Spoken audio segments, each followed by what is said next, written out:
train the police to be very conscious of the Liberian people, conscious of the Liberian people, and make sure that we friendly with them when it comes to the protests. We give them food and water. It's important. Those that are crying and sitting on the protests, they are now the government of the country.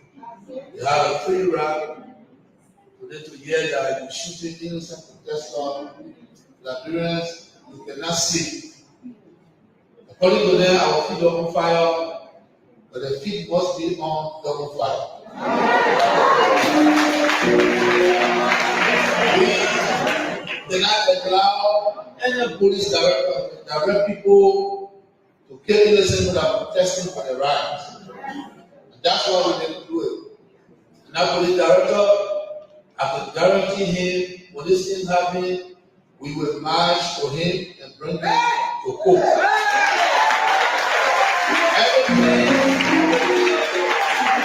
Everything that we heard, everything that was done, according to them, that didn't happen. What we see,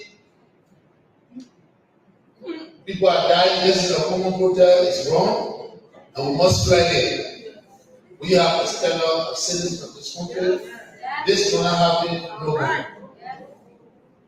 In our history, I was a young man when Esther Parker was a rise from Ghana, and the citizens marched in the street and made sure that the police director came down. This country, the reason we ask for peace, that we let the army and the police to be an army of good and police of good, is in the interest of the people. Those that are in power, when they shooting guns and what have you, they come back to power to use the same gun, we will not allow that. We will not allow it. We are prepared to make sure that the citizens have the right to protest, to speak to anyone they want, that is consent. And that's what we're going to do. So I want to send this message to the international community. They were there telling us that the people must protest. They need to join us to tell the government that the people must protest.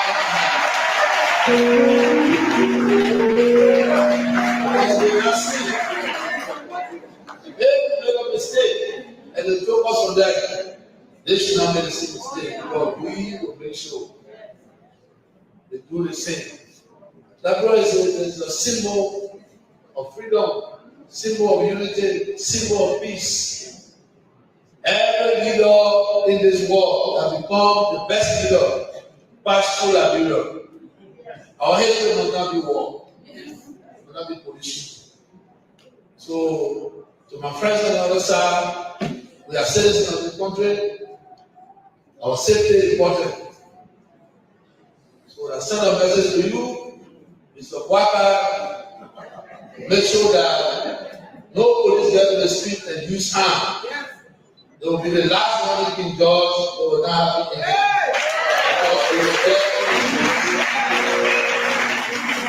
They get to the street. It's not a threat. It's our symbol liberty. So make sure that one time the rest go to ask questions. But good to see you. God bless you. Cannot be more appropriate and timely.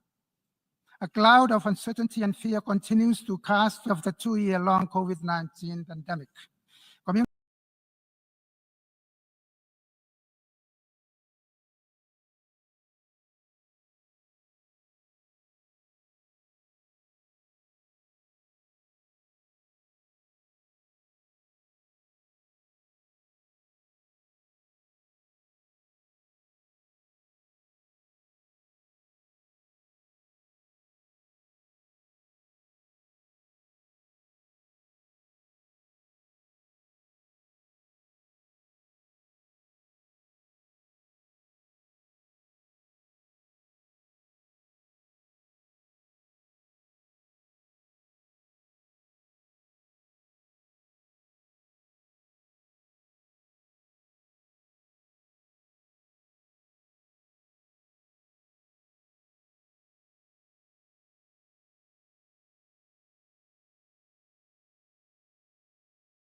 people of Kiribati in many ways through vaccines, financial support, and others during the COVID-19.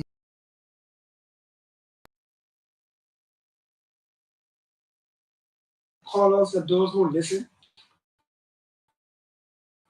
Let me address the private jet issue. My response may not go down well.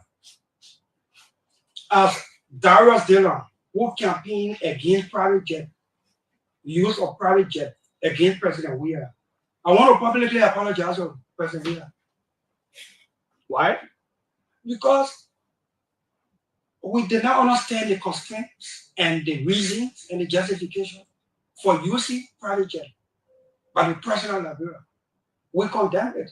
Now, both say they don't pay to apologize. Lord, let me tell you, this country, they say when you wrong, play traffic and say you're not wrong. They can respect you, they can honor you for the year. Lord, let me tell you something. In good conscience, it's good to admit that you're wrong so that you can correct the wrong. We see the need for the use of private jet. But I saw that when I was in Abuja when President Garguah went there. I narrated that on yes, we see the need, and I said now, the use of private jet by the President of Liberia. The thing that can solve it, the private jet issue, is for us to procure a presidential jet for Liberia, for the use of the president and for official use. We did not understand.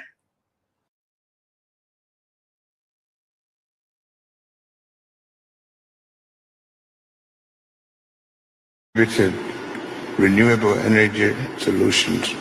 Mr. President, I'm truly sorry. I would just like to remind you that we have to conclude, unfortunately, because we are running out of time. Sorry about that. That's always the disadvantage of being the last. So we are fully committed. We believe that this commitment that we made today, commitment that we can adhere to, we are very much interested in it. We do not put ourselves in anything that we don't believe. And we can assure you that Liberia is going to be moving towards sufficiency in energy production because we believe energy is crucial to development. Thank you very much. Thank you very much. Renewable energy solutions. Mr. President, I'm truly sorry. I would just like to remind you that we have to conclude, unfortunately, because we are running out of time. Sorry about that. That's always the disadvantage of being the last. So we are fully committed. We believe that this commitment that we made today, commitment that we can adhere to, we are very much interested in it. We do not put ourselves in anything that we don't believe. And we can assure you. We change government because of certain issues. The laws are being disrespected. So we have come to test the law again. I came to issue writ on the people that assaulted me. Our rules are very clear. How a lawmaker can be asked outside. So I came to issue a writ. My lawyers in there. We're trying to issue the writ so they can send for them, so they can read our rules. So Jim Collen can come and interpret the rules here and see what the rule says. They didn't show in the rule book what in the rule that say I should be dragged outside. So who actually those are assaulted me and my colleagues. Who actually you suing? Is it the House of Representatives well, or the statute? He called officers to court. I came to issue rate on them. I pray that the rate be respected.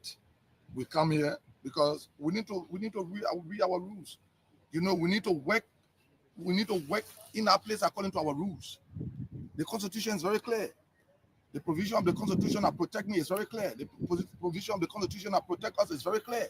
So to see somebody assaulting me, I need redress. So I have come to issue rate. My lawyers in there trying to issue that the rate is issued, so we can start to see what to do. So we say, what do you stand to benefit from this rate you are issuing? Well, I want our rules to be respected. The public need to know the provision of our rule that say drag the man out, put the man out.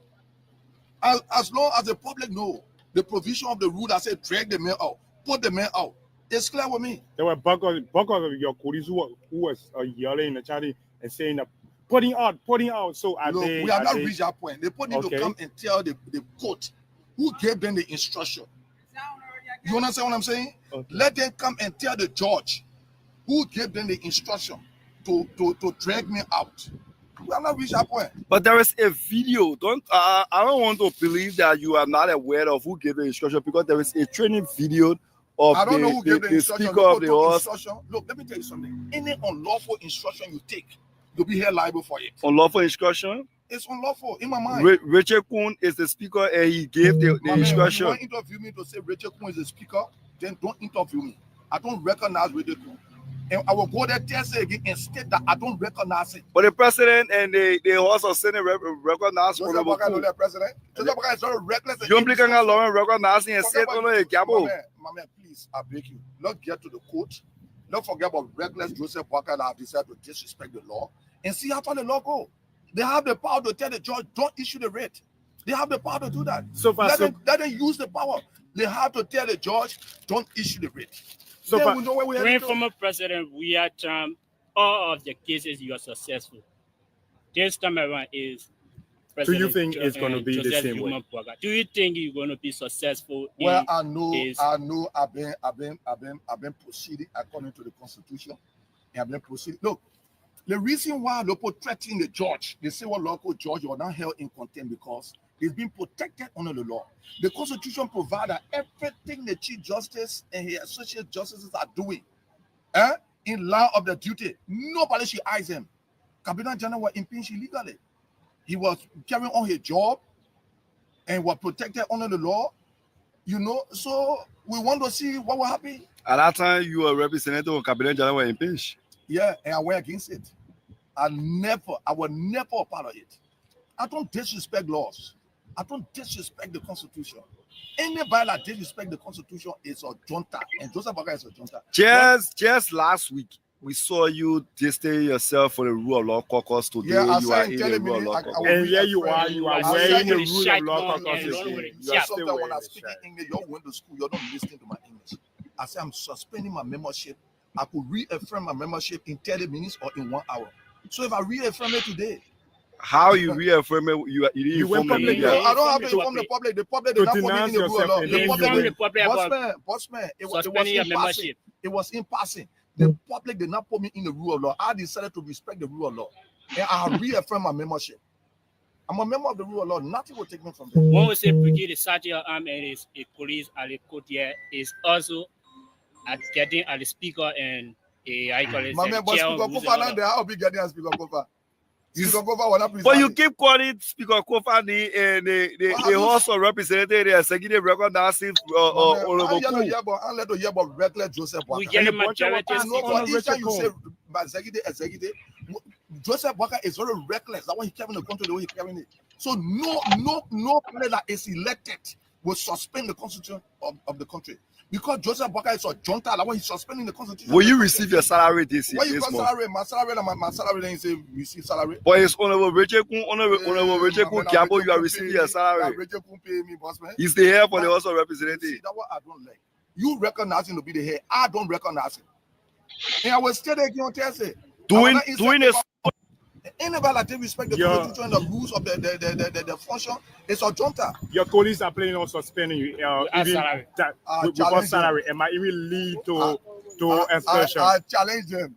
You challenge them. I challenge them. I call it junta.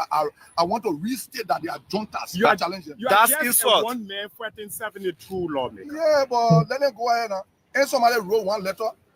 And they put it there. While up there now, they came enforce the communication. There's a plan for your immediate suspension with your constant behavior on attacking the speaker. Every day. I'm going that years again, I will say the same thing. You look, until they can get the 49, until they can respect the Supreme Court of this country. Will you receive your salary and benefit? If they decide for me to not stay already, will disrupt. Will you receive your salary and benefit? Will you receive gas leave? My man, you keep saying the thing. You receive gas leave? That's somebody personal money. But you're going to sign under the sea illegal people for it. Boss man, My salary and my salary. They are playing of people things outside. What are the minority? Well, like what I said, about low people and Joseph Baka are all juntas. So let them do the junta thing. Let's see what's going on. Let them go for the outside. Would the minority block stay there and see the Bossman, we are here before the court. And I have come before the court. You see, when we keep respecting the law, I mean, people should respect the law of this country. Junta Joseph Baka said, I will uphold and protect the constitution of this place. My man, to hear with you and Joseph You Baka. keep attacking the president. They say you campaign for it. you keep attacking the for him not to president. be a criminal. You keep I attacking campaign the for him not to president. be They a say junta. I campaign for him not to be very irresponsible. you could be sued for attacking the president. They say Because that's what the law say now. And Joseph Baka is of age. I'm of age. Joseph Baka is my son, lawmaker. So he outside the lawmaker place. Let him take me to court. And I challenge him to take me to court. I one that was standing the time to drink water. Just drink water, shake the point, and I go, yeah. Okay. It was on the fall down. Okay, I'm going to ensure I disrupt him for him to fall down. disrupt the president. Disrupt him. Disrupt or disrupt? Disrupt. Oh, disrupt. We thought you say you would disrupt the president. I can disrupt him. Okay, I will disrupt Joseph Baka. You get disrupt the president. I made a threat. Honorable Kwaluba, this is a threat, a national threat to all national security. It can lead to treason. This is treason. It leads to treason. Joseph Baka said we should be charged with treason. But your threat on the presidency My could man, lead to treason. I will disrupt Joseph Baka if it is a threat. I made a threat. Okay, for now, when it comes to so the we're court looking issue. up to the court. My counselor is in there trying to issue the rate, and nobody need to come here. Look, let them come and state the provision of our. Guys, welcome again to the closing argument. It's good to be back. Today is February 4th in 2025. Good to see you, Grace. Good to see you, Pewee. And some beautiful weather in the USA today. We're in winter, but weather is so beautiful. I was just out there. Nice weather in the 50s and time to take a walk, a stroll. Again, there we are. Our friends don't see our friends then walking with a dog, but we'll be in the place chilling with our friends and walking with dogs and so forth. But that Pewee in open air SUV, the 2024 model. Pewee is chilling in our 2024 model. I mean, that boy driving 2024 just last year by the car. And he invest, he will trading this year and get 2025. So when you're talking, you start talking, say they put them on something for you. You want nothing for you, put in the greatest country in the world. You start telling them crap, Yeah, man, chilling. Please don't forget it. Her Bima, you want to talk about yourself. But it's good to be back, man. You gotta have fun. Like, look, MT4Y, I want you to come and join this platform one of these days, man. You got some great insights, you're a very independent person, free thinker.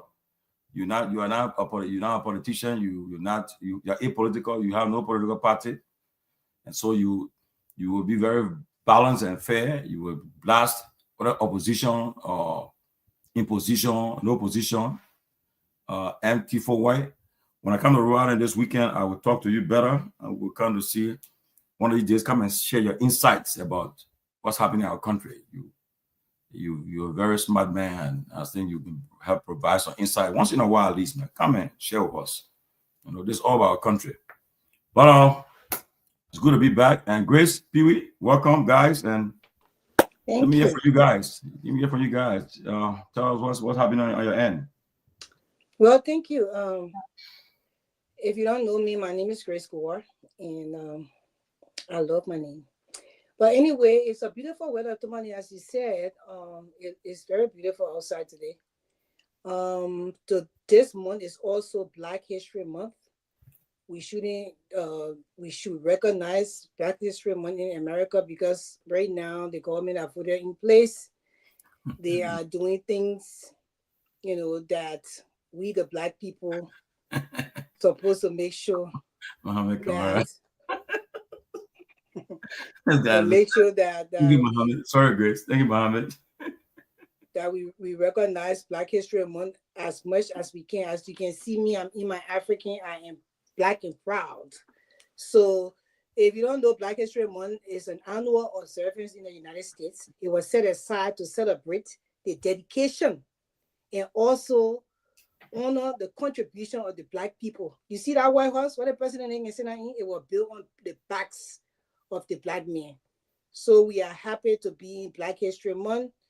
We all happy to be Black people, and we are happy that we live in the greatest country in the world, and we are happy that we are Liberians as a whole, and we are happy to be here. If you aren't here, please share the video to make sure some of your friends will be able to listen to the CNN of Liberia in the diaspora, which is the TCA. Thank you. Then you have on Comrade Sylvester Pewee, one of Liberia's best political minds and strategists. The man who is about thank you. I need nothing. You want to hear from me now? Thank you. It's a very good time to be here this evening. Let me say good evening to our resident comrades here on the panel with me, and the father was that are also making the show approval rating to go up. So we respect you and I respect your participation also. Sometimes I was just saying to Mani, I listened to Yeke. Yeah, he's a human being that sometimes project a sense of representation, but his attitude is pushing me to really my quest to listen to him is slowly evaporating. Not slowly, rather, it's fastly evaporating. If not, very soon probably I will stop listening to him and other things. He's causing more problem to us than trying to do. I mean, I don't know if he cannot change this method of just being civilized and engage the issue rather than be eruptive, insultive, and disrespectful, right? So I mean, these are the chain of the process that we have to engage. You can still try to portray certain things and agitate on those kind of a line, and still do it in conformity with the respectable norm of institutional building, or in conformity with the due process of law, if you will. But to go also in line with ethics. But he's trying to mix everything up. He doesn't want to be raw and all those things. So he's losing his own essence if he doesn't take much time to look around himself. But again, his intent may be good, but the approach mechanism is poor and terrible. Yeah. So thank you for having me this evening. We look forward to diving into details of your topic today. I don't know which topical issues are we going to focus on, but I'm hearing that the Noka issue is a bit concerning moving forward. And I saw in the chat room someone also from the Ministry of Foreign Affairs did tell me that, but I needed to confirm if that release is, because of the employee that sent it to me, that release is actually from the foreign minister today. She had a conference. It's a conference call or a Zoom or teleconference with the Liberian diaspora here in the US, particularly EULA, were also engaged about purported listing circulating around the place, insinuating that Liberians potential deportation of Liberian citizens. So if it is true, then we hope to dive into that and try to understand the realistic aspect of it. But it's good to be on the show this evening. Yes, thank you. Under the other panels will join us later. Yes, I will be getting to that release very in the next few minutes. MT4Y, Magni, look, sometimes it's good to have some disruptor. You know, sometimes it's good to have somebody to disrupt. So yeah, one of these days, once in a while, once a month, I can disrupt. Come on, the closing argument, just be a disruptor. No problem, we accept it. And I know I know you very well. You are about Liberia. You are about the greater good of the country. That's why you still you're not a partisan of no party. So personally, we need you around to sometimes come and get disrupt, because you will not defend UP, you will not defend CDC, you will not defend ANC, you will not defend LPP. No party will defend. You only defend Liberia. So sometimes we need you better. So when we get there, we'll better discuss things better and be a disruptor at least once in a while. But yeah, but Pewee, as you said, let me welcome everybody again to the closing argument. We are live on the radio in Liberia, True FM. And Sue and Henry, they are in studio for us for tonight. We are being broadcast live on the radio and other stations across. And also we are on YouTube and also on our Facebook page live. But yeah, the embassy yesterday were invited to. Before you go into that embassy thing, Tomalin, I wanted to ask Pewee a question concerning Yeke. So I just hope you could explain a little bit more, because listening to what he was saying, although sometimes he comes across very, very, but is there anything out there that he's insulting? I never saw that. Oh yeah, if you went back, maybe we don't have the luxury of time to go back to the video. Listen to the video. There's part of the video that he's actually using some invective. He's using some invective where he's using those things and the approach of it, and another area where he's talking about disrobing the president. That is reasonable. If he will, I don't understand. If he understand he got his mental process functioning very well, to disrobe a sitting is reasonable. To state that, come a sitting lawmaker. I mean, if anyone want to advise him, tell him to not do that. You cannot disrobe a sitting president. I mean, we need to understand the national security implications. Like we play too much of security issue in Liberia. We play too much. You don't do that in Syria country, that Rwanda and other area, Nigeria, or the middle kind of statement against Rwanda that we praise all over the place. You don't make that. You don't make the kind of statement towards Kagame. You wouldn't be around for them to see you the next day. No. But I agree with in a democracy. But legally, he's also trying to. You don't say that. You don't disrobe a president that was constitutionally elected and took oath. Right, that statement to disrobe a certain president. He's the commander-in-chief. You don't disrobe him, and that's why I mean in the military or in the paramilitary forces, it would disrobe a policeman or a military man, meaning that man is not competent to be disrobing him to send him to court. How will you disrobe? You use the statement you want to disrobe the president. That's why the journalist was very particular, repeatedly asking him, and he pushed himself to go and answer. He first said, "No, I will disrobe," and his intent, yes, to disrobe is not a wrong thing to say. I agree with him when he said that, but to come back and say he would, and that's one of the things I say. Sometimes I love to listen. Listen, we all move. We all are particular about people defending the cause of the people, to agitate, to advocate. It's important. It's paramount. But to go the left in terms of trying to do things because this is what we didn't want to do no more as Liberians. We went through the bitter past in the history. I have particularly felt the pinch of this past war. So if we were to do that's why every Liberian would debate the issues. They would be very combative in terms of debating, but not combative physically. And that's why we should agree to the process. But again, if we ought to understand the way we want to carry the debate and think that the debate would not change the line, then we're not heading good to our country. Then the country is not moving forward. But his term that say he insulted, this is why I say, but if you went back to the video, you will see there are more other areas. He made more other erratic statements and other things. So that's why I said we ought to change it and change it. I wanted you to elaborate on that. That's why I asked you the question, because I agree with you. There should be a certain precedent set. There are certain things you can't say. Although I disagree with the House of Representatives for the way they assaulted him. I think he should. I said it before on my video that he should take them to court, and I heard today that he's taking them to court for assault. But in the meanwhile, there are certain things that you should be allowed to say, especially as sitting down in certain positions, you should be allowed to say and not to say. And that's the reason why I keep on saying for you to be voted into the House of Representatives and the Senate, there are certain criteria have to be set. I know it's not demanding or it's not, it's not in the laws and stuff like that. But when you have, I'm not saying Yeke don't have professional training, I don't know his background, but when you have that, when you get in certain positions, you will know how to carry yourself. Because majority of the time, Yeke is right with the things he said, but the way he says it and the insults behind it is just not lining up with the kind of country that we want for the kind of country we want Liberia to be. Yeah, thank you, Tomalin.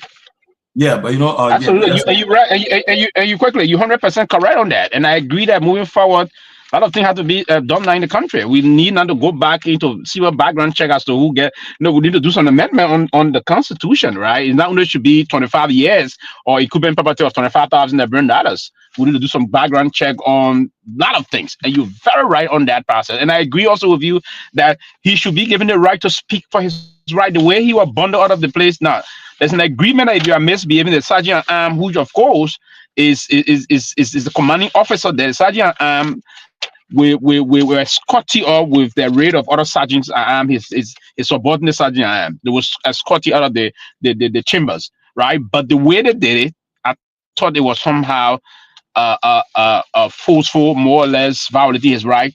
But I don't know again if he resisted that.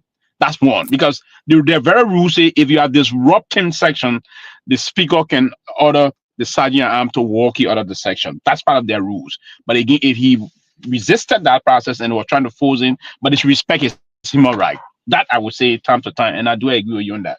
Yeah, Tomalin, go ahead.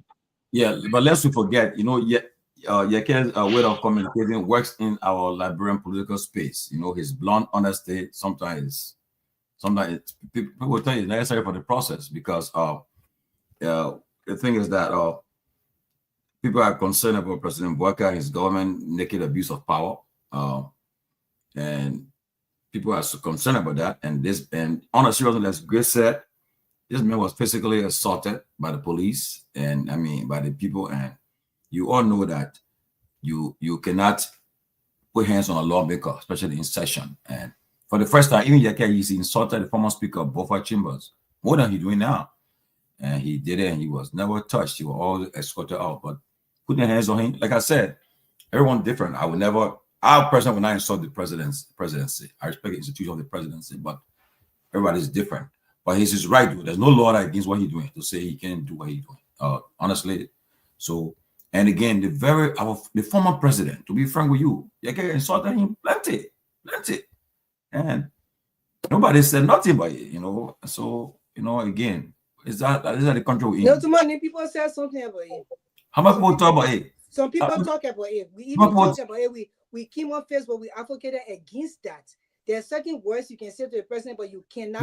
No, but it was consistent. If you start to cause the honor part of the Grace, the people, and all that kind of thing, Grace, that's too much. No, great. I would not, like I said, I don't condone it, but what I was going to say, like for instance, right, the former president, and the problem I have is that political leaders in society said nothing about it. Okay? And this is why I will concern people, you know. He told a lot of insults, you know, on a serious note. I mean, I'm not being partisan at all. I'm being independent while I'm speaking on a serious note. But again, it's wrong. I would not support it. So what he's trying to say, he took a lot of insults, but he did not set a precedent. The same president went to shake a man who caused him my honor power for 6 years. So he wanted to take the insult. He wanted to be abused. Doesn't mean that Joseph Bouaka and his government should be abused by the same people either. That's what we're saying. No, I'm not saying that.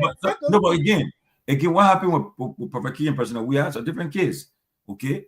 I mean, President Weah, if you ask President Weah, he didn't plan, so I won't beat the man, no, something of that nature. But it shows the kind of nature of person he is. Okay? I mean, but you were trying. I thought you were trying to insinuate that because we are took the abuse, so he's a peaceful man. Doesn't make him peaceful. I'm saying that. Kind of I'm talking about the hypocrisy in our society where people allow some people insulting people too, and they didn't say nothing much. That's what I'm trying to say. That's the problem. The problem I have. Yeah, but let's be honest with you. You know, our society we live in. Sidiki, welcome. Sidiki, first of all, before I go, how's Rwanda? I hear the border shaking. Hello, you getting me? Oh, yeah. How the border there? All good, yeah, all good. We have some issue, but hopefully, I think they call a meeting this weekend. So they're gonna be meeting in Tanzania. But I stay in Kigali, so I've not affected my end. Just the border side, yeah. But all good so far. Well, thank God for your safety. I pray that you be safe. Yeah. I just prayed. The news I heard, I watched yesterday. I pray Rwanda don't get involved in our crisis at all. I pray because we know what we've been in war before. So when we see it coming, from far we'll know, you know.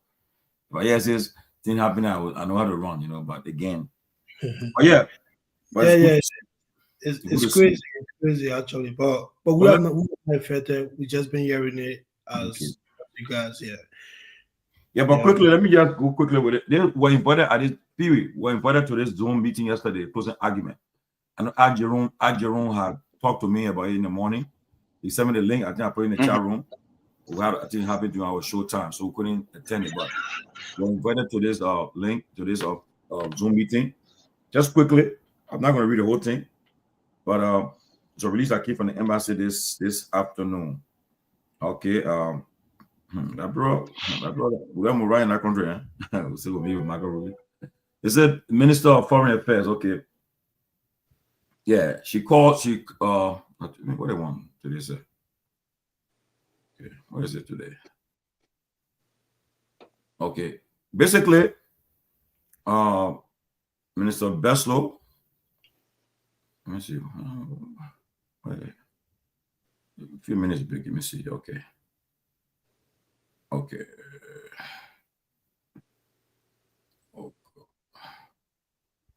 Release. Yeah, they say the Dean of the Liberian Cabinet and Foreign Minister of Liberia, Her Excellency Sarah Beslow Yanti. She's urging the media and public to refrain from publishing the names of Liberians allegedly facing deportation. People the word allegedly facing deportation by the U.S. government in an urgent digital media meeting held via Zoom yesterday with various Liberian community leaders.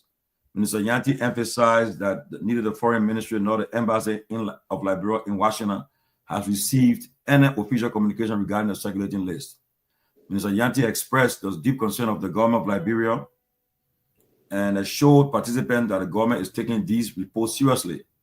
She noted that they are actively engaged in dialogue with the U.S. Embassy officials in Monrovia to address the situation and that no official notice of mass deportation has been issued by the U.S. She said to stay calm and continue to engage to find an amicable solution. She said President Bouaka is concerned about the reports of deportation and is preparing to write a letter to U.S. President Trump seeking clarification. sorry about that. She also announced plans to travel to the U.S. by late February to meet with her U.S. counterpart, Secretary of State Marco Rubio. That one, in a way. Well, she said that we should be calm and Bouaka will drag Trump, and she will come to meet with Rubio and see it. We pray. We want the best for Liberia. We pray. But my thing is that how did they is that a fake list or is it real?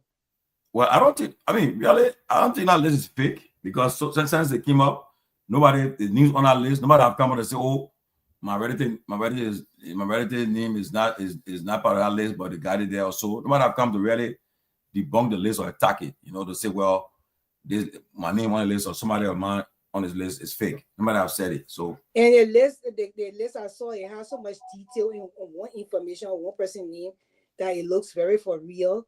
And the thing is that if the list is for real, the list was not leaked from the United States side, because when you infiltrate the people's system, when they take you to court, it will not be easy. That's why when people say they can get information, people would just laugh, because if you get that information, they will want to find out how you got it, and that's a serious crime in America. But my question is that if it was leaked, it means that it was leaked from the Liberian side. So right there, they should be looking into how that list got out. And we know right now that people will not be having the privilege to even just meet Marco Rubio like that concerning immigration deportation. It's just not, but I will let people come in before I come in with my thoughts on this whole. Yeah, but again, it's improper to be spreading. As somebody is saying, it's improper to be spreading that list because it set people out to be stigmatized, which is true though.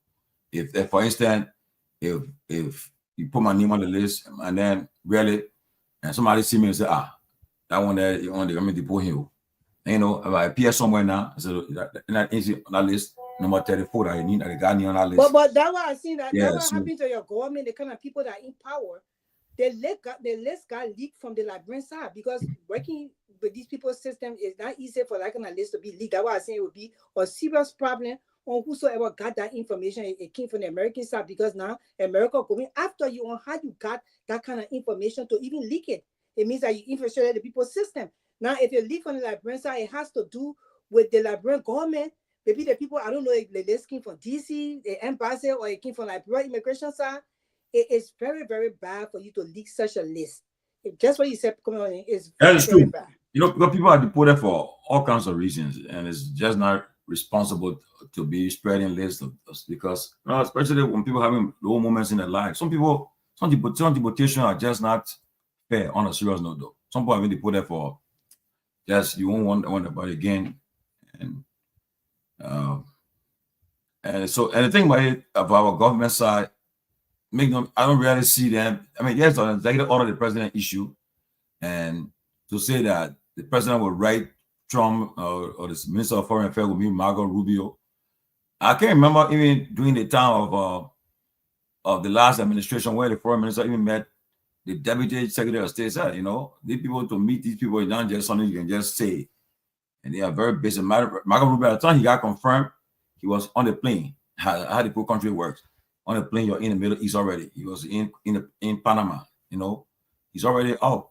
The foreign minister got his own plane. So as soon as he got confirmed, and now the guy who was the person that you talk about meeting, I will understand is that there's the same Secretary of State for African Affairs.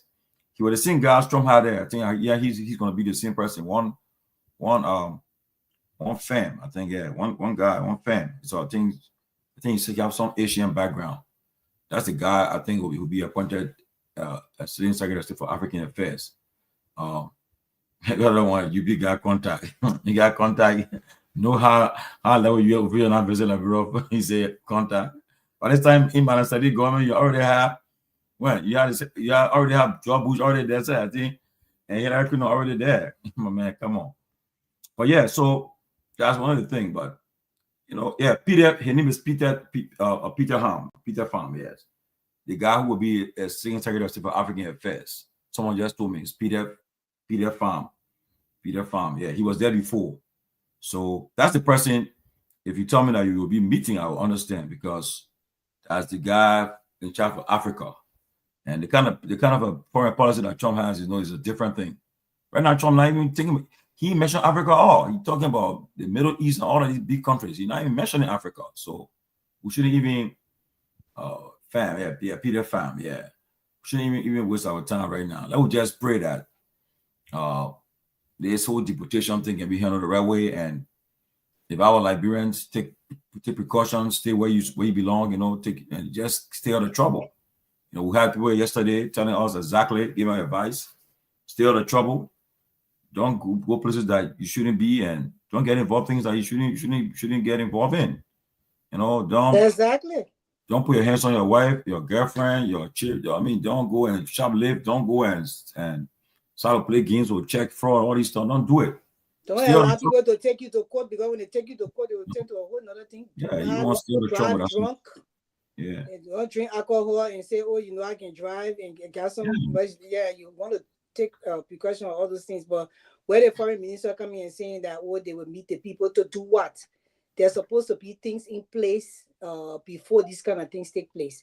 When you have innovative leaders and people that have, know exactly what they're doing, they will already have plans and already have portfolios and already have regulations and everything in place just in case these kind of things happen. How will we attack it? That's what offices, ministries are built to do. So right now, telling the Liberian people that you're coming to meet Marco Rubio, it doesn't change anything. Once the people's names are on the list for deportation, the people already start to plan the whole deportation procedure.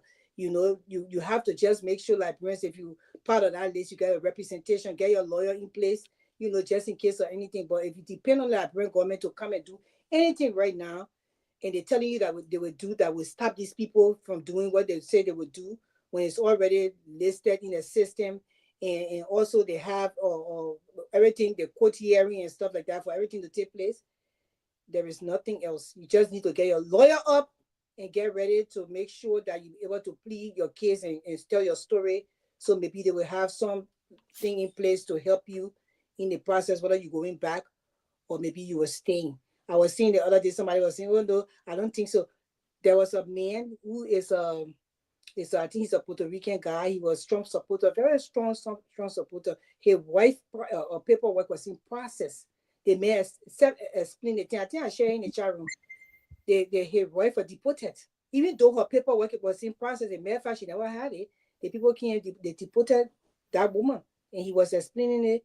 and saying, but they didn't know that when they were voting that anything that was going to happen was going to affect everybody, was not going to affect the Black people. So I guess they didn't know that. But this is where we are. So I will let the other people come in. Well, okay. Then we'll start. We'll get on this issue with this. Discuss about NOCA. We have been bombarded also with the NOCA issue, and so let's start a conversation tonight with the NOCA. We can start it and continue tomorrow and discuss other issues. But there's NOCA. Let me just explain something about NOCA first. The National Oil Company of Liberia. First of all, they generate their funds through exploration and geological data. They had to make their money. To buy the, somebody told me the whole story today. The data, after they have done the studies, the exploration and so forth, the data is very important to find out whether we have oil, offshore oil in our territorial confines. And so that's where they make their money from. And to get that data is expensive, and then you need license to go to do exploration, to go and find out, check in through all Liberia whether we got oil where, and to get it, you need a license. The license is expensive too. That's where they make their money from. Good money they make from there too. That's how they make their money. But in recent times, the president of the National Oil Company, Madam Rosalind Swakoko Dennis, she has been accused of involving corruption. And it's a serious thing that's happening. She was appointed to this job through the instrumentality of the pro tem of the Liberian Senate, Madam Nyenwolo Lawrence. That was how she got to this job. Okay, after the time for endorsement, she lost her seat in the going election. She was the District 4, I think, lost her seat, and then the pro tem helped her to get that job, recommended her for appointment. And what happened is that she had a somehow close relationship with the former pro tem or Abuchie, and she was able to. That's why she hired his. See how the people can do. He member of the Senate, but he got a consultancy, geological consultancy that NOCA hired this consultancy to be doing, and it cost $585,000. That's why they hired this guy. The guy so far. He in the Senate though, but yet and still, and I bet you they got a Liberian company that can do that job, that have no connection with government. But here's the thing: they hired this guy company. He got somebody in NOCA to get his contract, and then in doing so, they had to be making money. And it took $300,000. According to the contract they settled, I think the first installment should have been $200,000, but in 3 months you already paid $300,000. And yes, paid $300,000. And that's why we are calling on President Joseph Boakai to exercise that political will and act. Because what's happening at NOCA, with all the evidence involved, to the extent that, I don't know what she's aware, but they got on recording begging for mercy. And the person said if she denies that she did not beg, they'll come on the show and play the tape and play that recording. The person said, somebody just say that she reached out to beg, okay, and that the person should not go forward with this. But they say it's on recording. But now, with all the evidence involved, it's all on the social media. The president should exercise the political will at this time to act. To the extent that the records are there, everything that have been said, and I was even informed further that the reason why she's still hanging on to this job is because people like the pro tem, I think the VP, the Minister of State, the Deputy Minister of State, the President's Secretary, and so forth. Yeah, they are, and these are top people. Even Senator Chi, all of them are the ones that have been defending her, trying to cover her. But it's a problem at NOCA, serious problem. In fact, this gone Friday, they were in a meeting, and the controller and one of the vice president called, what he needs to, what the guy name? Pewee, I'm on the guy name, man. One of the VP. What his name? VP from where? From NOCA. The current VP? Yeah, they got 3 VP. One of the VP that got problem with the controller and the president. They have some problem. They're going. Wait. Oh, okay. The guy. So the VP. They got Emmanuel Tanwe Zango. They have they have Jack Boaka Jaliba, and they have Rex Basigia. These are the 3 vice presidents. So, and they also have one. They have another one also. Live. Femi, I think it's Prince Lai is the 4th one. So it's 4. I think 4 vice presidents. Tomorrow. My man on the show, like, you be calling me, man. Oh, you guys even are talking. Remember, you so text me, man. Grace and people, you continue. I got any information, yeah. So people, what do you think about what's going on in the car?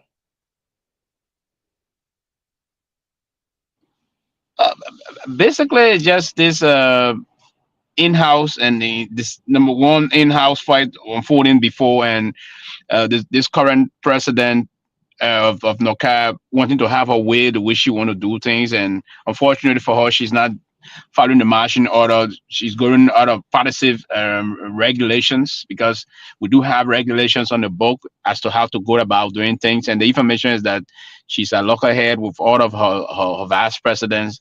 And even at time, she and the board of directors, they are not going on well, and a lot of things. So a lot of just deep issue about mistrust, issue about combative attitude in terms of how the management process is unfolding. And you saw how she went about it. The response to acquiring now, she would push in to get about a vehicle of $75,000, but I think the process didn't go well. So she got a vehicle, another vehicle, $45K, and then when she have decided to go and get a kickback from the vendors. But again, it seems to be they were not inclined to do that. So she was not compared to take another vehicle that worth, I think, $30,000, if you will. And then the second vehicle, the SUV she took, then she registered that in her personal business name. That is terrible. Yeah, she took that vehicle and put that vehicle in her business name, and the vehicle has been used as an operational vehicle now for her business. So she got those 2 SUV and the rest of that, and then a lot of things. And there's this issue about compliance process in the institution also. That there was some money that NOCA is currently constructing her new headquarters. I think it's a project of almost $3 million. That project started during the administration of Safar Gray, during the President Guar administration.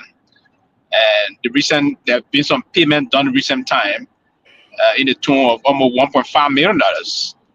But this current administration is saying that amount of money that were paid to the contractors, those money were paid legitimately. So there's a lot of things unfolding. So we need to see, and board payments and the rest of that. They also said payment to the boards going to. So a lot of different issues unfold. Yeah. Thank you, Bill. You can come in. A lot of them. Yeah. So. For me, I just want to applaud Mountain. Mountain is doing a great job. I think Mountain was the one who flagged this issue. So, but my only disappointment is that Mountain should have known better, because we told Mountain and all the people who supported this government that President Boaka would not have been a different president from President Guar. And so everything we're seeing today, we predated, and today is happening. It's just so sad that we're going to live with this for the next 6 years or the next 5 years to come. Nothing's going to happen to her. She's on Facebook, by the way, posting back to back, insulting people, and all of that. Only because we don't have a president who can, when something come up like that, maybe take an action, initiate an investigation. And I hear my big brother Tomalin saying, we ask the president to take action. We should not be asking the president to take action. That's what the president was elected to do. When you appoint people and then you come to the country doing your State of the Nation address, you make a statement like you're so passionate about fighting corruption, and then your officials are indicted and doing some bad deeds, and you expect the people to beg you to do what is right to do. It's just so unfortunate. And Liberian people, I just hope that we will reach to a point where we can demand from our people, the people we elect, to account for what they do.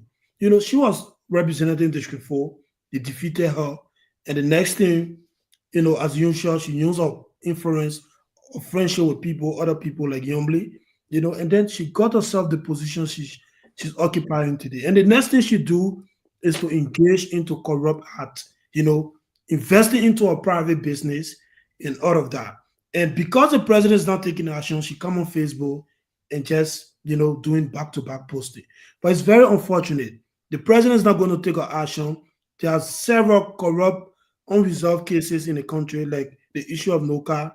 When the government took office, this minister of state took some money from NOCA. Up to now, there have been no inauguration. There have been no investigation. The inaugural money, whatever it is, there have been no investigation. So many unresolved, corrupt, cases or allegations that this president have refused to initiate an investigation to just assure the Liberian people that we have come to rescue. Because we're not seeing that rescue. More than a year now, we going to the second year. And all you keep telling us is that we should give you time. It's very unfortunate. But nothing's going to happen. That's Liberia. Nothing will happen. Who's on Facebook, yeah. And it's so sad. I'm not even seeing your name with this stuff. Siliki. It's so sad that, for us to even see this happening already with this government that we have to deal with for another 5 years. And we are not surprised because the hiring process in Liberia, I don't know something about Liberians when it comes to hiring people that's supposed to be able to do right by the people. So this time, we don't care about your experience. We don't care about your credentials. We care about your integrity. Where is the integrity? These people, most of the government employees, they hire they hire people for friendship, family. The whole government, only 1 or 2 people there were just hired because of the capability. Most of the people there because of friendship. Somebody told them to come. Their family member, their sister, boyfriend, friend. And if you continue to run the government like that, that's why the government will be destroyed. Now, I don't know the gravity of this case. I read where I saw Martin Colley, very, very good investigative, or I don't know, he's an investigative activist. Very good investigation when he produced documentation and everything. But in light of the allegations with NOCA CEO, the Swakoko Dennis lady, I think the president, although it's alleged, and I'm sure that because of all the documentations he's looking into right now, he is the relevant authority to do anything concerning this matter. That's the reason why at least this one should be suspended for them to start to look into what is being alleged against her. For her to be still on the job up to this time, and the president has not come out to say any immediate suspension until investigation is initiated, then we don't understand who this government is. But I'm not surprised, because even with the man hiring family members in an entity back to back, the latest he hired Garguah, his brother is over latest. The other brother is a finance minister who is a board director for the board here for latest. The main wife is working under him, and the president. The people say these things. The president do nothing about it. The people don't care about the Liberian people. They care nothing. When Kanye West came on TV and said George would give a hang about American black people, it's just that Joseph Blacker don't care nothing about Liberians. This kind of level of allegations against this woman, and she is still in her position. What serious government you think would do that? This only happens in Liberia. And it's a shame, it's sad. We would think by now, this one will be cooperating with authorities. The investigation has started, and she will start bringing information in and documentation in that maybe she did not do this. But for them to not do anything so far, and the woman is on Facebook still arguing back and forth with people who got serious allegations on her with information and documentation to prove. Now Tomalin is saying, so people say they got recording. It's sad, and the government just sit there because what? Newsflash. they potential friend. Once she hired there, they can't take her up because they got people in the government that will not take her up. And that's the reason why Liberians should open their eyes now. Because this UP government and CDC government, they are not fit enough to lead that work anymore in any way. So this to show you, it's just a blatant. You need rocket science to find out this thing. For instance, okay, they say the so-called West Africa Geo Services registered as a sole proprietorship to do management. Management consultancy. That's what they registered to do. Okay, and not consultancy in geological services. Okay, but that's the problem. Okay, you gave someone who registered to do sole proprietorship, you give them $585,000 contract immediately after they register, because this company you're talking about is owned by the former pro tem Abuchi, and Abuchi at one point in time, I mean, look, it's so sad, and they're all aware of it. Okay, and now furthermore, look, on our law, they say, do you know that any contract or agreement, there's a law, there's not anything, it's not for anywhere, but it's a law. Any contract or agreement above the threshold of $250,000 should also be approved by the Minister of Justice and attested by the Minister of Finance. Okay, but instead, the president of NUCA signed $585,000 contract without the approval of the Justice Minister and attested by the Minister of Finance that what should be by law. Well, just from that, that's nothing but textbook corruption right there. The president should not even shouldn't be telling the person to do this. But you know why she's still on the job? Why she not be suspended? Because all the people around, all that money here involved, people get a share of it. And they're around, all got a share of it. Okay, the people in the Senate. When I left the phone, I got to pick up a call just now. You come here, another one. Fire service, corruption has rocked fire service again. The National Fire Service, corruption has rocked the National Fire Service. Look, I mean, if we cannot get it, and one of the things I'll tell you guys tonight, with all that's happening, all the information that's coming up, you are giving justification to the new Trump administration to say, why would you put money in, give aid to people? Because the money for the aid we're giving to these countries is being misused by the officials that govern the people. That's what's happening. And it's sad. And we're taking it for a joke. Right now, the malaria issue is being affected by the suspension of aid. Malaria. That's not something to play with. It's being affected. And it's a serious thing. Okay? And that's why you see today, I think the president is calling meeting with all the the top ministries are involved to see how they can come up with policy to respond to the Trump suspension of aid. They are seeing in the Liberian legislature too. They're putting committees together. I think Snow, Amara, other people wrote letter to see how. It's good to write letter. I agree. Snow, Amara, but if you're serious, the letter you're writing, you're talking about reducing your benefits and salary. Thank you. When you start reducing it, then we know you're serious. But if you're writing a letter to call and say how we find means to cut, to see how best we can attack the aid issue, it's a problem. No, Tomalin, that letter is just been written for them to act to the Liberian people that they're working, because they know those letters is not going to go anywhere. No, but the reality when it comes to Republican government, the reality is working a Democratic government. The reality was sinking soon when the Liberian people realize that they are being affected too. When they see that things right now, UC schools, UC sponsor programs are being affected. They found out that they are being affected, and the country is getting harder. And they will look at it lawmakers and say, "But officials, what are you guys doing?" That's what people are saying. Maybe sometimes such an action by the U.S. government will help get us serious. I mean, we are backed against the wall. I want you know that you have to do something to make ends meet. We all know. I went through the war. During the war, when there was nowhere to get food from, we found means to get food. We started eating. They say you ate pound cabbage and Bubba John raw. That's what we started eating. Remember, we had a song. They say we ate pound cabbage and Bubba John raw. That's what we started eating during the war. People started eating buckwheat wheat. People started eating hibiscus flowers because you want to make ends meet. Maybe right now with suspension of aid, we find means down to meet our obligation to our people. Maybe we'll cut down. Maybe when the president traveling, he will cut down his delegation to 10. if there's a meeting to be held, exactly, if they do by Zoom, they'll do by Zoom instead of the president going there. We'll cut down. If the minister is going somewhere, maybe 2 persons can go instead of 5 persons. If you get 4 podcasts in your and then convo, they will start investigating all these less stealing in the government so they can be able to get those money back to put into the different hospitals and stuff they're supposed to do. The cost of petroleum products, petroleum will go as they start to increase, will get serious. So look, I'm not wishing for this to happen. I got family. My mother is in Liberia.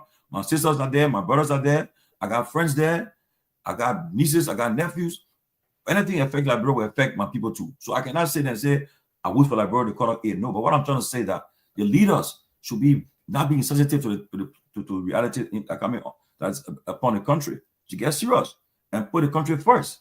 So look, the issue on Noka, we are still investigating it, but I would say, as we got into say about Noka, we'll continue the discussion tomorrow with more facts. But right now, for all what have been exposed on Noka, there's no reason why the president has not acted. But I'm getting information that he's going to act because the evidence are overwhelming. Okay, so let's be done. I agree. People, they are doing it there for sure. It's true, but let's be done. When reality comes setting, the big show will be over. They have to get serious, because and the reason why, again, as I said, this lady is still on his job because all those involved, they have helped her to get his job, and around the presidency, they are all being taken care of. This happening in our country. But Tomalin, at least they can suspend her. Who are also gonna leave until they start internal investigation. This is just broad. What they're doing is just a broad subordination to the Liberian people and say we don't care for him. She wanted us. She stole. What's all the allegations are? We don't care about the receipt you got. We don't care about documentation you brought. We don't give a hang about the Liberian people. We put her there. She will stay there. So what they're doing? They have no respect for Liberians. The people who pay the high taxpayer money. The market women that are selling the market. Come on now. Yeah, but it seems like Liberian people they're not demanding for anything. In fact, some of them they support and defend those people. I see some of my friends, they on a mountain post attacking mountain, simply because they have some personal relationship with this lady. So they're seeing Liberian people Grace, they are the problem. They are the main problem. Because you talk, how many talk show you have in the Liberian community that continue to show some of the red flag this government has been how they call it, putting us since they took office. What are the Liberian people doing? How many times they have come up and in demand? Look what happened in the legislature. Funati was illegally removed. How many Liberian people stood up and said, look, this is not the right thing to do? How many of them? Everybody defend their own interest. Once you benefited from somebody, the person is doing something that is not in the interest of the country, you go on Facebook and defend. Even if you're not benefiting nothing, they will go and defend because they want some level of recognition. I don't know it's ignorance or what it is, but we have a long way to go. Nothing is going to come out of this. Siddiqui, it's not ignorance. The thing is that people love to be enslaved. And because, mind you, once I can give you like $20, $30 and thing, and what they do, they call it, they have the cyber team on Facebook. The cyber team will say, look, they will say, aha, I just got this breaking news come in, but okay, the U.S. government. I'll send it to you on WhatsApp. I'm hearing that the U.S. government has registered its displeasure on a current event at the legislature. They clearly stated that the current and past events will jeopardize the MCC compact, specifically the rule of law and governance component of the scorecard. Wow. It's confirmed. The president said it's confirmed. I repeat, I've been informed that the U.S. government has registered its displeasure on the current events at the legislature. They stated clearly that the current and past events will jeopardize the MCC compact, specifically the rule of law and governance component of the scorecard. Wow. So it's confirmed. So maybe somebody else will speak on it, but that's no, but because they always take the rule of law for a joke. The caucus, the people created that rule of law caucus. You see the different press conferences and different press release that they putting out there. The people are watching those things. And they know like what depends solely and wholly on AIDS to carry on their work, whatsoever work they carry on. Most of the time, they just carry on stealing to build houses, buy big cars, enslave their own people, let the people call them bossmen and beg them for daily bread and go. But most of the time, you see like people, they vote these people into power and just to beg them. Oh, my wife's pregnant, she's supposed to be delivered. They don't put it into power to change their lives in that they will be able to make sure that the economy work for them to be able to make their own money. I'd rather make my own money than to be enslaved to somebody begging them every day.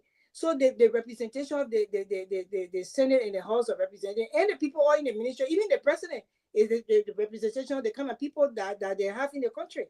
They choose this for themselves. For some reason, it's not that we come here to beat up on them, but I mean, years in and years out, this is the same thing going on years in and years out. When will Liberians open their eyes? How this kind of grave allegation is leveled against a city or CEO of an entity that serve the people of Liberia, the government, and no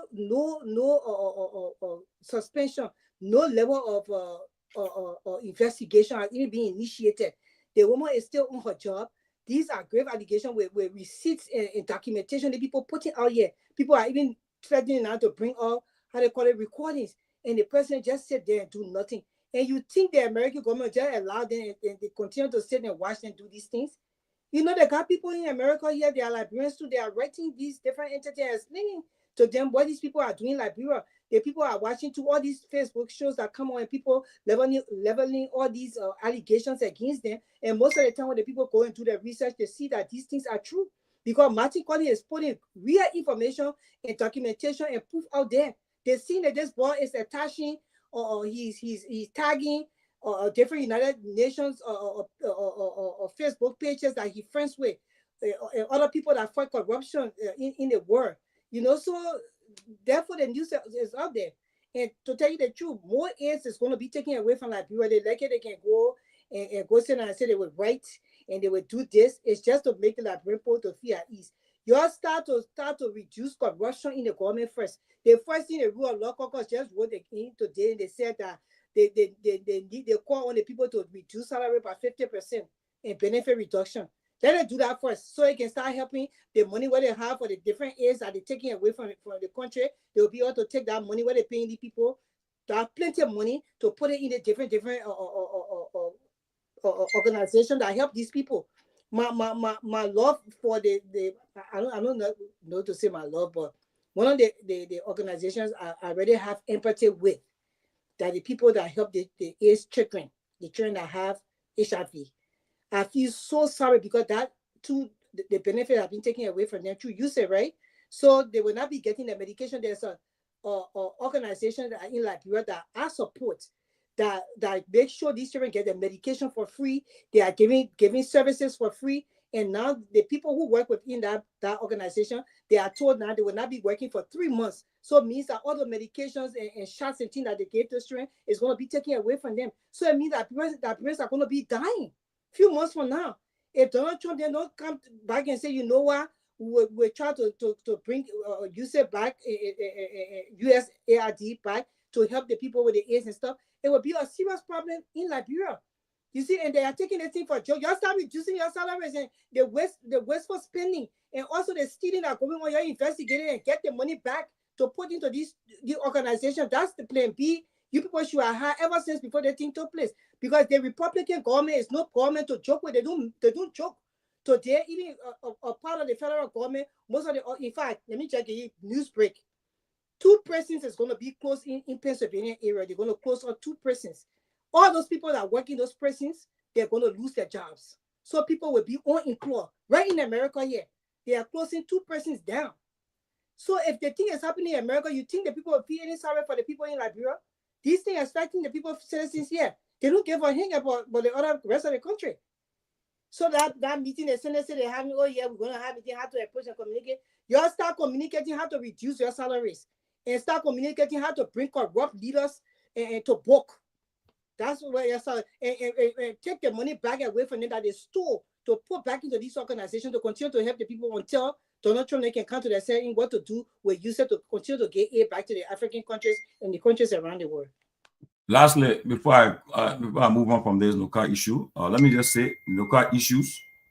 The Nuka officials: Rastling Swakoko Den, CEO; Boyga Jaliba, Vice President for Administration; Emmanuel Azango, Vice President for Finance; Rick Basiga, Vice President for Technical Services; Fabian Michael Lai, Vice President for Operation. The president or four vice presidents, they need to come clean. Nuka is in the news. You got to break silence. And let me say, we did due diligence, reach out to the president and to Azango, and they're all tight-lipped. They don't want to comment. But again, we have an obligation to Liberian people to tell them what's happening, to talk about it. So I'm calling on Rastling Swakoko Dennis, Boyga Jaliba, Emmanuel Azango, Rex Basiga, and Fabian Michael Lai to come forward and also say this. Okay. The show is being monitored, guys. And the thing is that we never voted Trump for power, small never voted him.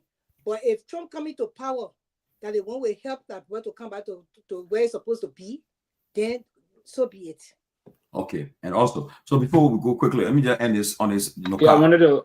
So finally, my last word on Nuka is that the reason why you see the president of Nuka is still hanging around, because she's been protected by people at the executive mansion. They just sent me the president's secretary. I know you. There's a president, secretary. They call her Marie Yima, the president of Liberia secretary. They're all benefiting from this Nuka stuff.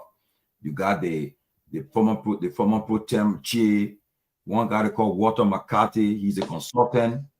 You got the ministers sit there, the deputy minister, the pro tem, the VP. All of their names are involved in this thing. So yeah, I mean, they are protecting this lady, but President must have the political will to exercise your authority as president. The country, this news is not good. News in the international cycle is bad for the country. How can you come make a case to President Trump or Marco Rubio that Liberia need a system when this kind of news is floating in the airwaves and nothing has been done? So this is why we are calling. But after we finish with the Nuka story, we'll jump on something else quickly. I just get more information. But you got to say Nuka, we'll move on. Oh yes, basically I think you touched on most of them, and the concern is the renegotiation process of the luxury vehicle issue that is concerning. You renegotiated, got additional vehicle to that. This is and off budget spending, particularly the process about the board of directors, the board of commissioners, you will. I don't know what the best nomenclature for it. Now we have to be strategic. I learned there was a board meeting today evening. Statutorily, they do have the process about the information is that every 3 months the board receive I think close to 5,000 United dollars every 3 months. Then for every board meeting, the sitting fee is going to be $500 US. There was a board meeting. So wait, let me ask you a question. I know our man who took take place in election. I know who took election take place. I know he went to Japan, but I know he signed in a board meeting today. He's the chair of the board, so he have not taken. Now he went for confirmation. My question is, he went to Japan, but he take part in a meeting today because he want to get last mile.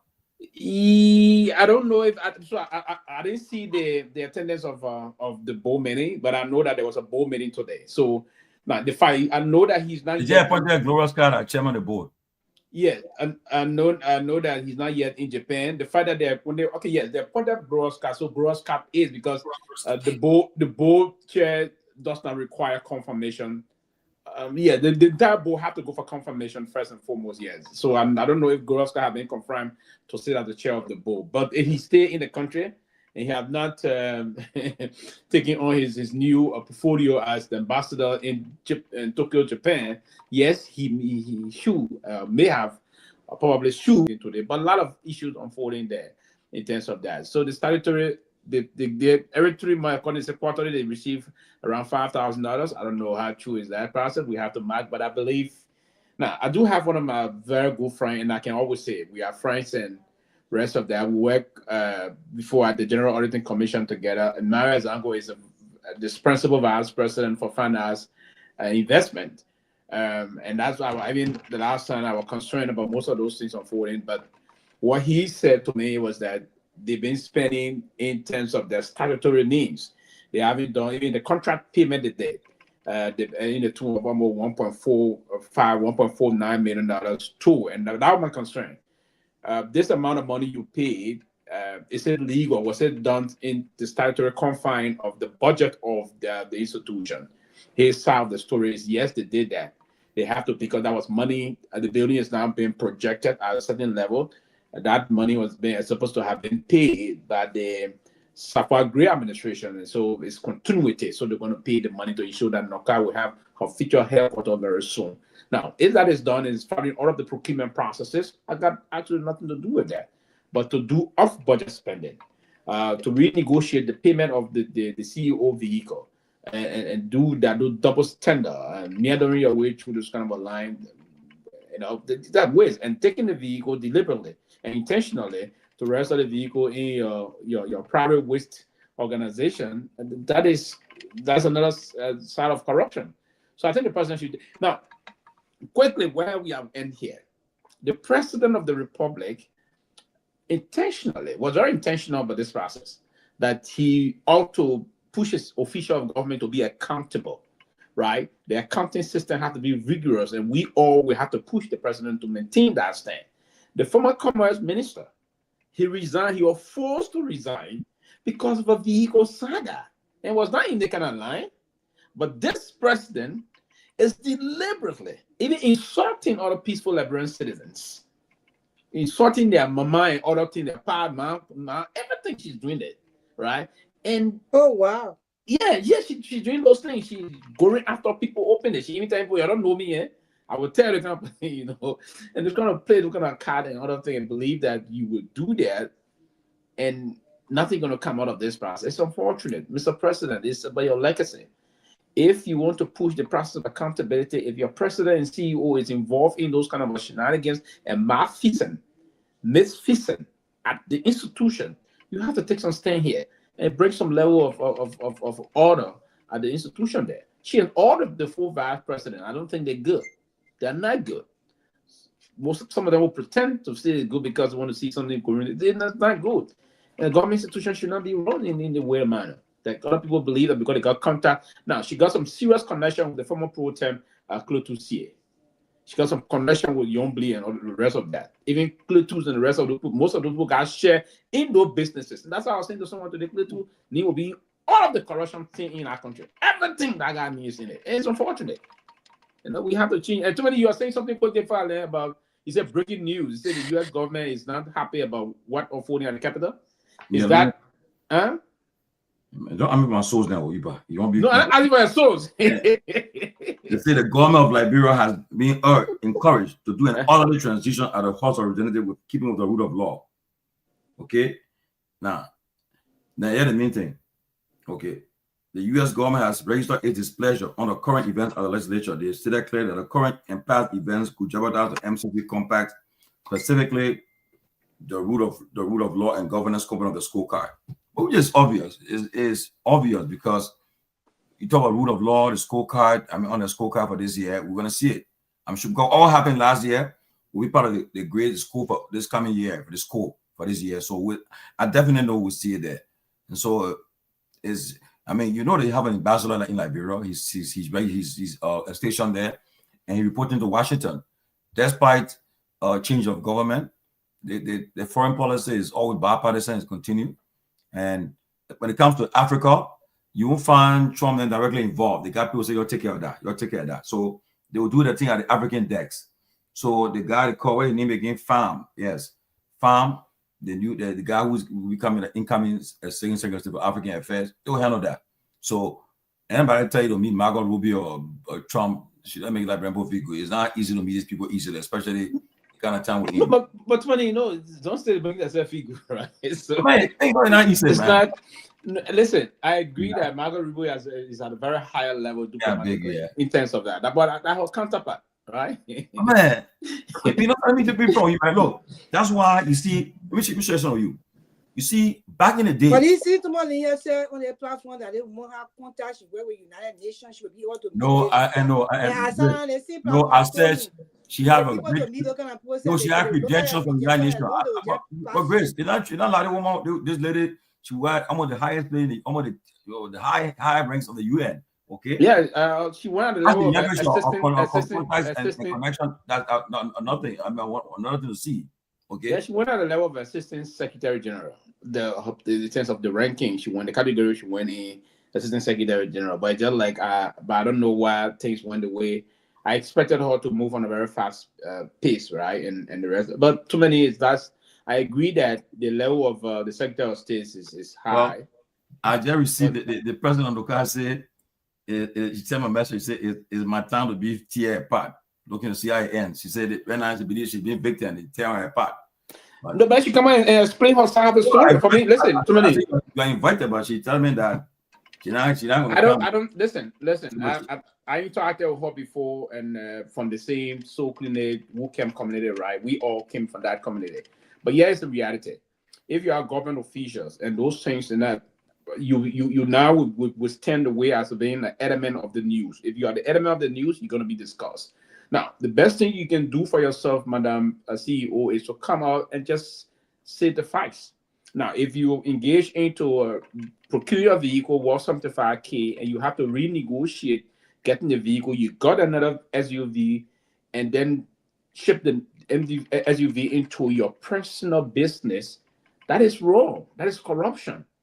If that is not true, you come and counter it. It's okay, yeah, this is not true. Yes, the facts. And we provide the facts to the people and provide with evidence. We'll come out and say to you, okay, we see the facts and the evidence. That's why we say allegedly you involved into this. But it's you that we have to come and do this. Or if you have a public relation officer, deploy your public relation officer with all of the facts. And then they will counter all of the things that's coming out in the press and on the social media. But it's clear. It is not the social media that is also even your personal deputies, all of them. You got some problem with them. You got attitude problem with those people. And the way you are even engaging with other folks on the social media, you should be beyond reproach at this level, Madam CEO. You should be beyond reproach. You cannot be indulging into insult trading with other people on the social media. You are a government official, right? You should be open to criticism, if you will. Now, and you need to come and address the issue with transparency and accountability. If you know you did nothing wrong, come be transparent, address the matter, come and bring your documentation. But what we see on social media with all the documentations that the people have, and we've seen it with our own eyes, how can we say this is alleged, the president needs to investigate? By this time, you have to be suspended for the job for them to investigate you. That's why I was have to say. Just like, you guys want to news the line. I understand you got some very good relationship with the former pro tem. You got good relationship with the pro tem, the current pro tem, and all those things. But what you have to do now is the Liberian job you performing. You're no longer running the private institution that your parent had and so clean the school there. No, if that's a school, even at that, you have to be accountable to the parents that pay school fees, right? You have to be accountable to those people that contribute. So this is not about doing those kind of a business, right? It's the national thing you are involved with. Taxpayer money pay you. If taxpayer money is going to be the one to pay you, you have to account to the taxpayer. It's not a people want to tear you apart intentionally. No, somehow never indulge into that. To just look at you and tear you apart or target you. No, we don't do that. That's why we don't indulge into blackmail. No. But we have to discuss the issue. The issue we have to be directed at you, and this that you come and explain. And the best thing you will do for yourself is to explain. If you can't appear on the show, you give a position and say this is what I'm feeling. But I mean, a diehard party faithful, former chairman of the party, the man pay his dues to the Unity Party. He was forced to resign. He even went to see the president to have discussion. The president said, I can see you not resign. He went when he got frustrated and he turned out his resignation just for getting a vehicle. Who that? I mean, let's talk. No, I mean who? I mean Muda. Oh, okay. I said a diehard party faithful, right? And the former chairman of the party. You know, the Peabody friend. You know, so all those things are. Yeah, but Sylvester, the thing is, we go back to what we talk about. The rules is not across the board. Why some of those folks who were going all over the place talking when Modat bought his car? You know, all the so-called politicians and who all were talking when Modat bought his car. Where are those? Where are they now? They are not talking. You know, I think if it applies to Modat, that should apply to the Noka head. You know, and it's wrong. I mean, what we see. But again, you got a very weak president who doesn't even care.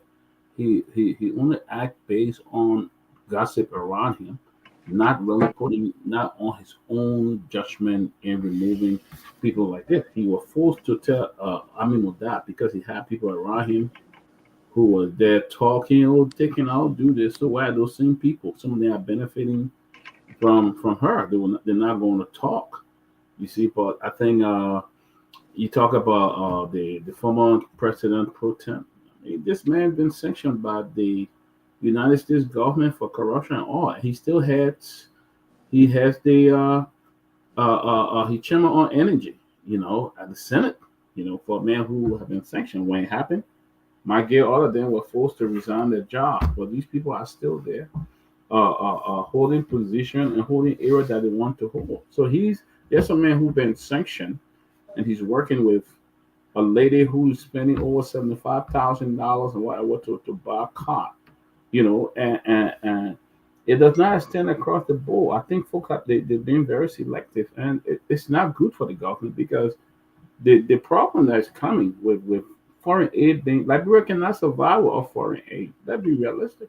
Liberia cannot make it without foreign aid. Maybe they will have to reach out to the EU and other partner to, you know, increase their support to them now with the U.S. government suspending aid for 3 months. I don't think Liberia can even survive without foreign aid for a month. It will be difficult. You know who's going to feel it? The everyday people who walk the street looking for food to eat, looking for a job to do anything. They're the one going to feel it. So I think it's sad. I will look and see what action the president is going to take. There's another issue that came up today. I saw the press secretary trying to defend that about $18,000 that they had accused her for, and she said, they accused the department for, and she said it was wrong, they lied, and she was defending all of that. But I don't see anything much coming from this president in addressing Swakoko. Swakoko probably know what she's depending on to do what she wants to do, and it's very sad for our country. Liberia will be like that. The country's struggling. We're surviving on aid, and then people out there riding $80,000 car, $75,000 car. Who want to help you? If I'm helping you, all the time I see you dressed in a $500 shirt, I see you wearing a $1,000 shoes. How encouraged will I be to even say I want to give you my money to help you and stuff like that? When you know, one person is around a $75,000 truck or $45,000 when you can ride those things and be a little cut down on knowing how difficult things are in the country, you know. So people are watching. I mean, if you add up all the officials of government car in our country, it's probably worth over $20 million, you know, or probably more than that. And folks are 5 or 10 million maybe. And they are there riding those cars, and there's a suffering country. And one man is riding $60,000 Jeep. It varies. Some of the ministers are riding. They haven't gotten to them, but some of them are riding $60,000, $70,000 cars. You know, and nothing has happened. So it's sad for our country. It's very, very sad for our country because in time like this, for folks, especially knowing how things are even difficult on this end. Federal workers are losing their job back to back. You know, they're asking them to resign or to be laid off and stuff like that. People are not having jobs. People are worried. And then we helping a country that not even utilizing. I think it's very sad for our country. It's very sad. If Modat could resign, then I think she needs to muster the courage and resign. She doesn't need to be there. And secondly, you know, who's going to take care of that? What is the group responsible to do that check and balance, especially the Liberia anti-corruption? They are not even. They are the weakest link, I would say, in Liberia, because even up to now, the issue at the Capitol building with the money, they have not even investigated or come out with anything. They are one of the weakest We get some lane, anti-corruption. They're buying big cars, they're getting money, but they're doing nothing. Unfortunately, that's how the country is. So, who next? Grace or Abu? Yeah, for me, what is more Grace, go concerned? Huh? Hello. We can hear you, Sidiki. Go ahead. Okay, so what is more concerning is that the alleged president from Noka, she's watching the show, and she's following every debate on the social media about this allegation against her. But she prefer going back and forth with people, coming in people inbox, playing victim, than doing the right thing. In a serious country, when you are accused like this, the right thing to do is to resign. Recuse yourself, make yourself available for investigation if you know you are innocent. But you go in people inbox, anybody who posts about you or any talk show that you follow the talking, and this is a national issue. Everybody will talk about it. And if you just go in people inbox, oh, you guys are attacking me, you want to tear me down and all of that, this is not going to solve the issue. But again, all this is happening because we don't have a president who can take a framed decision and say, look, go and face an investigation, accuse yourself, and then you can come back to the job. But we have a president, like Dr. Peabody said, you listen to gossip, and with the kind of people that support this woman, nothing's going to come out of it. You have Yombly, the Senate Pro Tem, and all those people who are very connected to the president. Of course, they're not going to do anything about it. And so at the end of the day, she will walk scot-free. Nothing will happen. And, just a few minutes ago, Martin just posted about something again, another corruption scandal at the, Liberia Telecommunication Authority. They went and bought a, second-hand bus and said they bought the bus for $280,000. And this is what they're doing in the country there. Nothing will come out of it.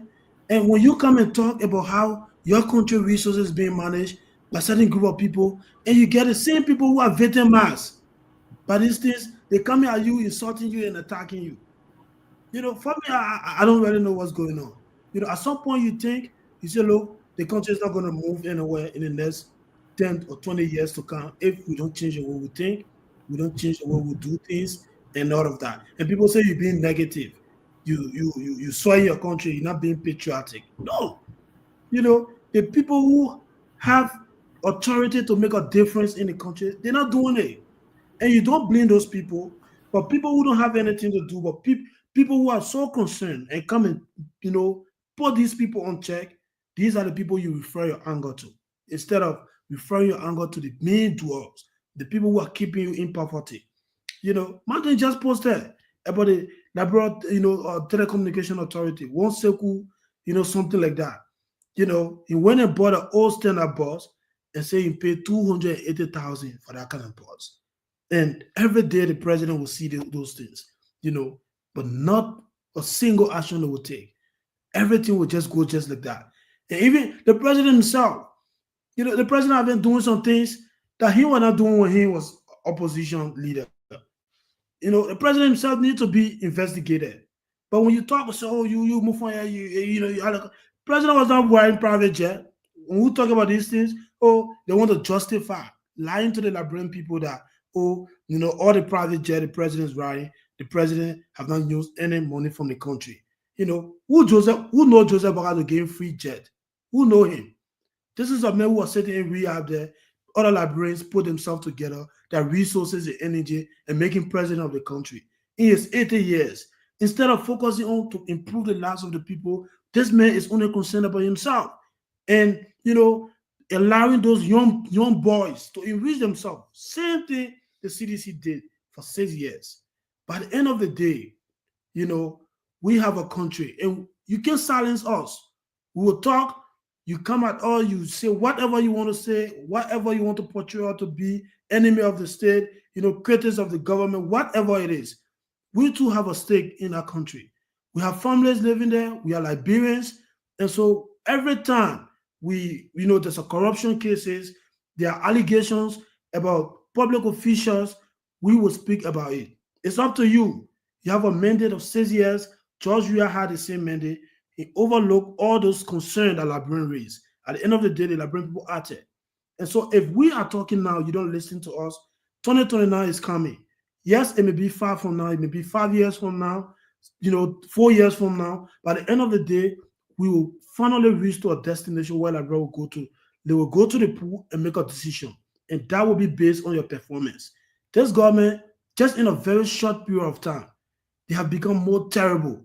And one of the things that really get to me is the fact that we have reached to a point that we are now praising George Weah, over Joseph Boakai. This is something many of us never expected, or many Liberians who even supported Joseph Boakai never expected. From election to election, when we'll come to a point where Liberians will go to the pool and vote for a new leadership, and then they will say, look, this new leadership is making a difference.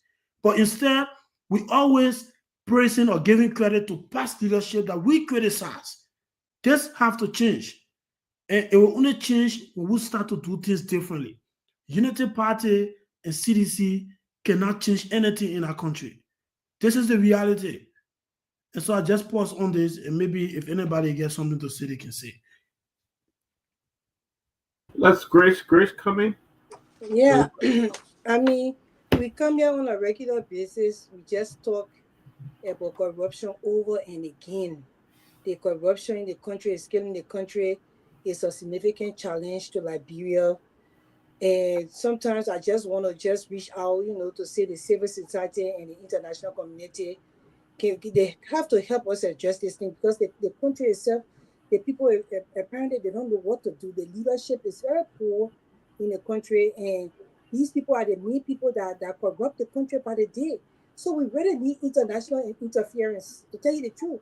We need international interference, because if not, it will. Our people will continue to suffer and die because of this corruption from all these government that are being in place, and the one that is in place right now. And they are even worse, And I always try to encourage Liberians that when you go into the post to even vote for your representative and your senators and things, you have to make sure that you don't be carried by sentiments. These people will come and give you one or two things, and you just see it for the day. You think that maybe if you're well pregnant or your children need to go to school, you show your hand to them and beg them to give you money, they give it to you, then you feel the need to vote for them. But that should not be the way you should put any leader into power. And this is the reason why the country is decaying. Yeah, Liberia is rapidly decaying. And when I see your frustration, Siliki. Sometimes you say, "Oh, the people who come to talk for," but they see people talk down us. I was keen at use of those things. But the thing is that who told you so the people that talk down us, that the people we talk for? No, we're not talking for those people. We're talking for the real poverty-stricken people in those villages that never had the opportunity to drink clean water. They never had the opportunity for the children to experience real, education. That's the people we talk for. We're not talking about these sycophants that stay on Facebook that most of the permanent members, they're in positions, and maybe their friends that can give them money and help their children to go to school and buy bag or rent for the rest for their houses and get them food money. They have the dependency syndrome.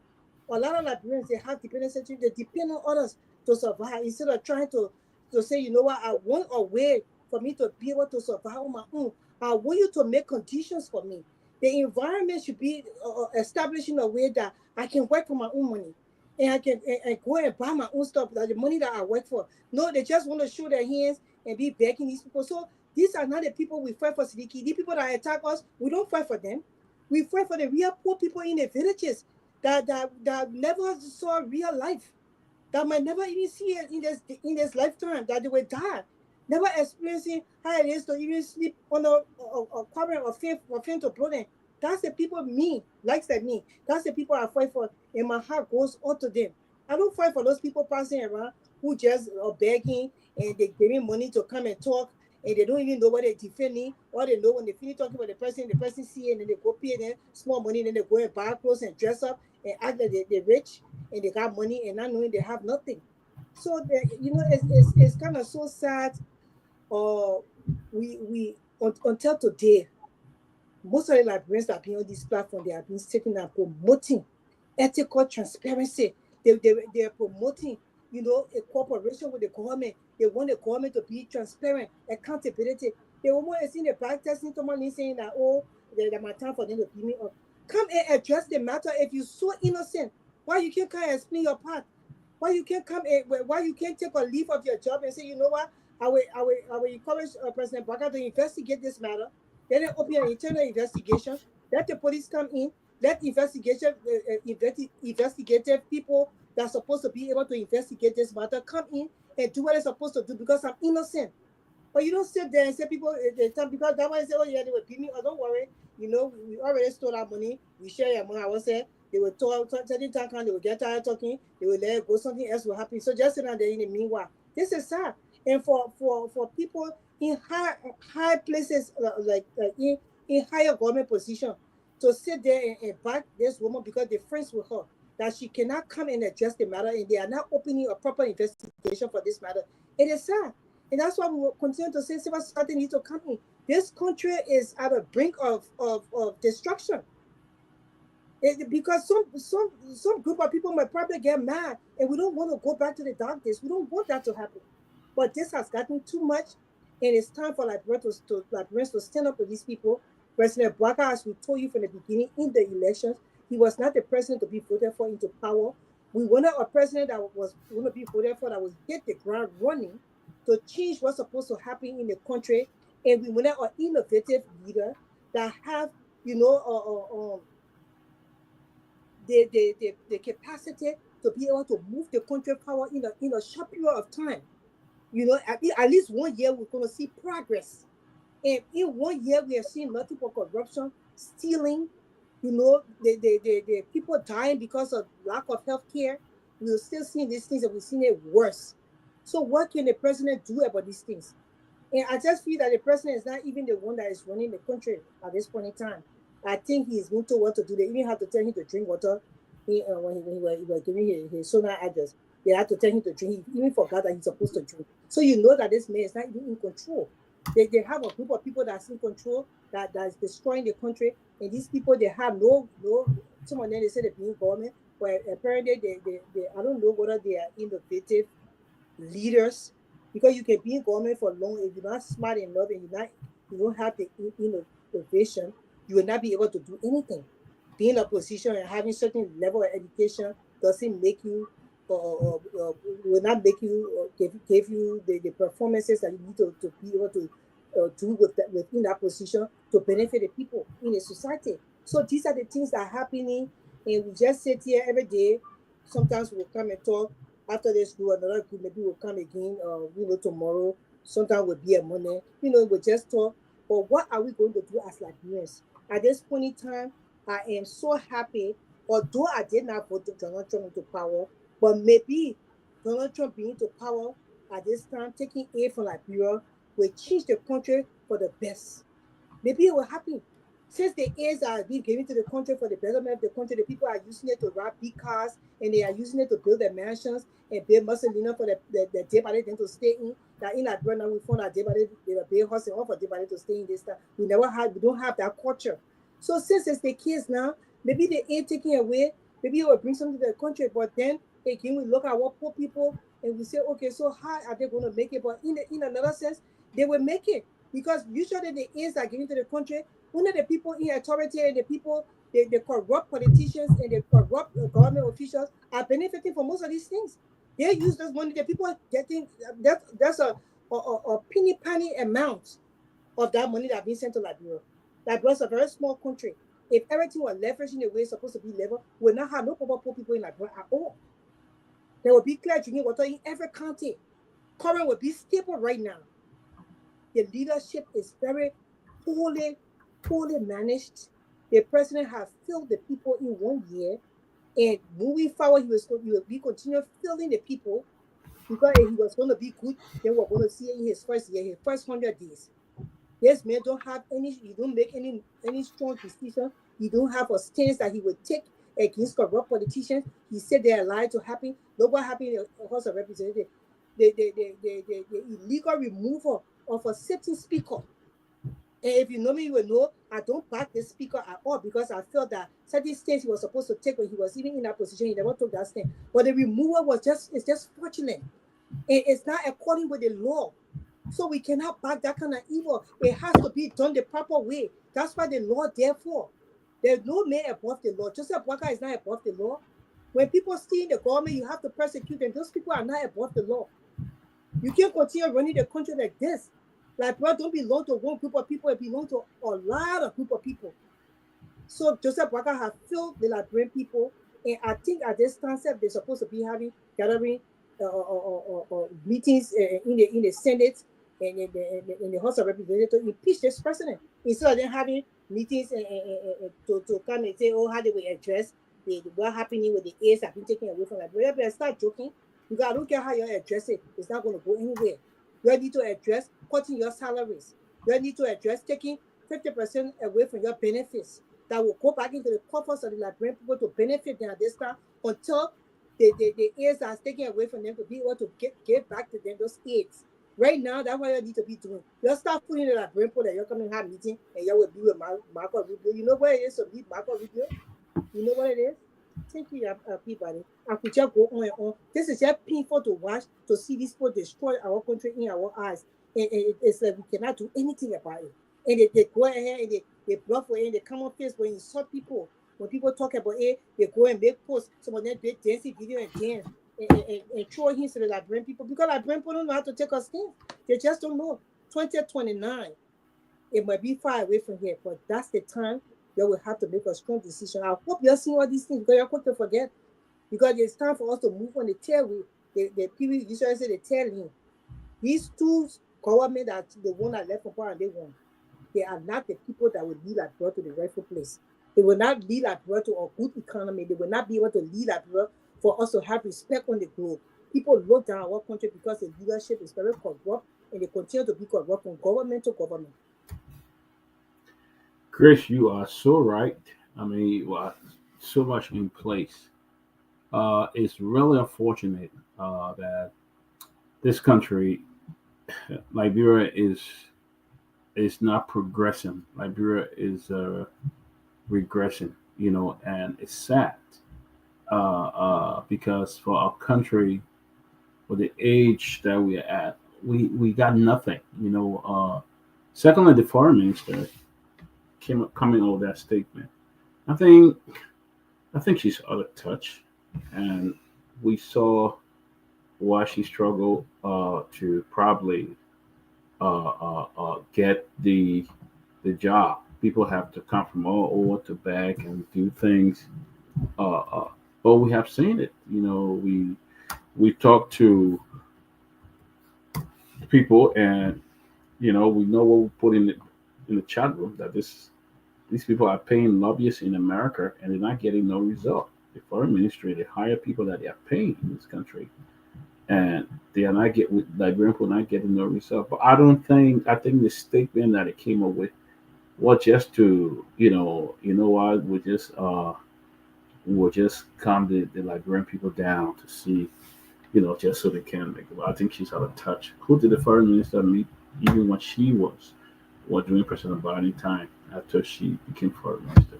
Did she ever come to the State Department? Did she ever meet the former Anthony Blinken? Did she even meet him and anybody? So they are out of touch. To be honest, they are. The foreign ministry out of touch. We saw this foreign minister, and they said that Boakai spoke with Elon Musk. So this will be a good opportunity for them to call him again. I'm sure if he did, they may have a number to call Elon Musk and tell him, say, hey, our country is going to struggle. Our country is having a problem. So why not we really need you guys to come in and help. If he really spoke with Elon Musk, to see how they can help Liberians, because at this point, Liberia need every help.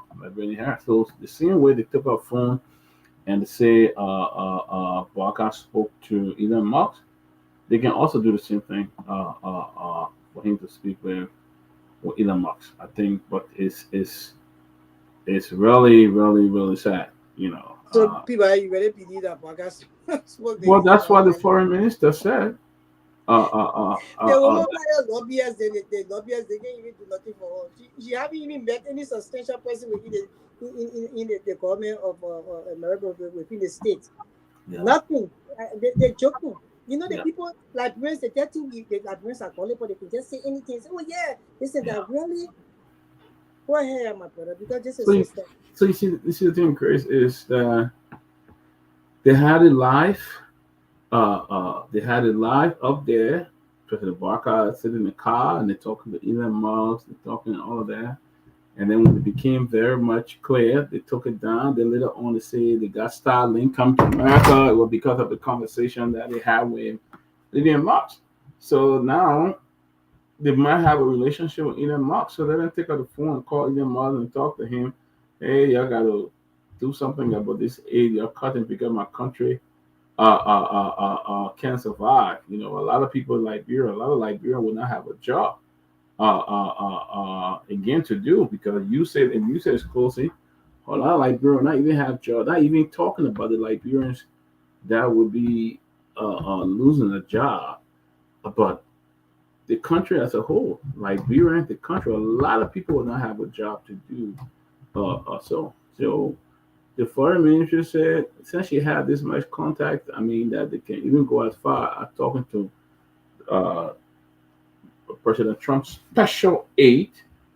I believe she can also, they can also make this happen. They can make this happen. You know, so but it just tell you, Grace, some of the lies that Liberian people have been going through under this administration. They lie on a lot of things. They lie about one time when President Barker, he went to see the former president of Ghana, and then later on he went when President Barker, the man was not in Ghana, he had gone to Switzerland. They lied that he was meeting with the first president, and the lie said that he was having a Zoom call right in his own country. He was having a Zoom call. So it's a lot of story, and that's what makes me to wonder if President Barker is even aware of all these things these people are doing. You know, if he's updated, is he actually alert and trying to keep his hands on things to know what's happening in his government to make sure that he. I don't know. You know, and it's not that you know we all gonna get old, but the older you get, we all know that you tend to not have the energy, you tend to not remember things a lot, you tend to not be able to follow up and do a lot of follow up things that you used to do before. And you know, considering President Barker age, you know, at 80 something years old or 80 years old, it might be a challenging for him, you know. But we are seeing here, we don't know what the strategy they have now. Unfortunately, I mean,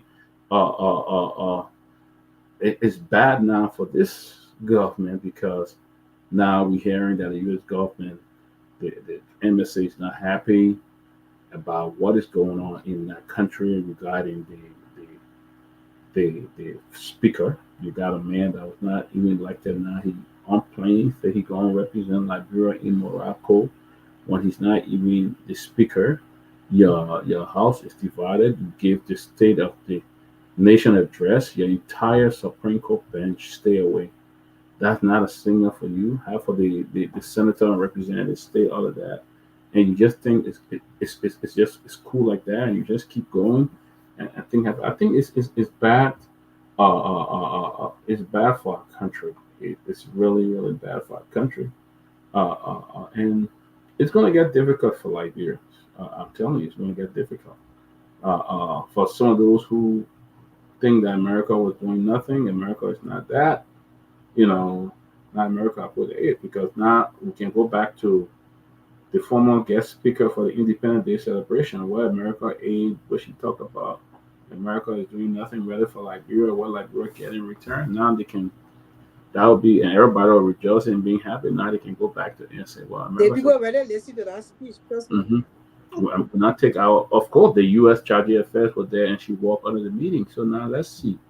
If no aid and thing going to Liberia now, let's see if Liberia can pull it up. There should be an opportunity for Liberia to say, you know what, during this time we want to stand on our own and to see that now, yeah, we are stuff, but Grace is It's getting high. Everywhere you turn in this government, it's just corruption from the house. You know, you are president of the nation. See how messy now the house have become. The house is not functioning again. It's a very dysfunctional group right now. Unfortunately, the house of representative. There are people there like Chairman Musa Ability and others who have tried to restore the dignity of the House of Representatives. But it's not working. You got people there who are only focused on money. You can pass anything in the house. They got some people there only focus to say what in there for all. Once they have something in there for them, whether it's a bad something, they will do it. Only a few people who can stand up, And I applaud the folks from the minority bloc. I applaud them. Mobility and the others, I applaud them because those are people, they could have left and say, you know what, we're leaving and we'll go and see what we can get in it there for us. We all will go and join and see what we can get in. But these people stood by, and those are the people. You got a speaker now within a short period of time. A government who was depending on aid, they're spending $500,000 having people camp in hotels for more than 70 days, paying the money and doing everything. It is sad for our country. But they say they make convoy. They make convoy when you going home. He got a brand new car. He got security detail for a poor country like that. And you forget, I think they underestimate Chairman Kofa. They really underestimating, and it's going to get bad for the country if he does not resign. Now, you got an illegal man going on saying that he's kicking the speaker, want to take his office. He's so greedy. Let me put it in this Liberian way. They greed for just having this thing and that they didn't work for, they don't know about, in acquiring it in an illegal way. So greedy for that. And that will be so challenging for our country.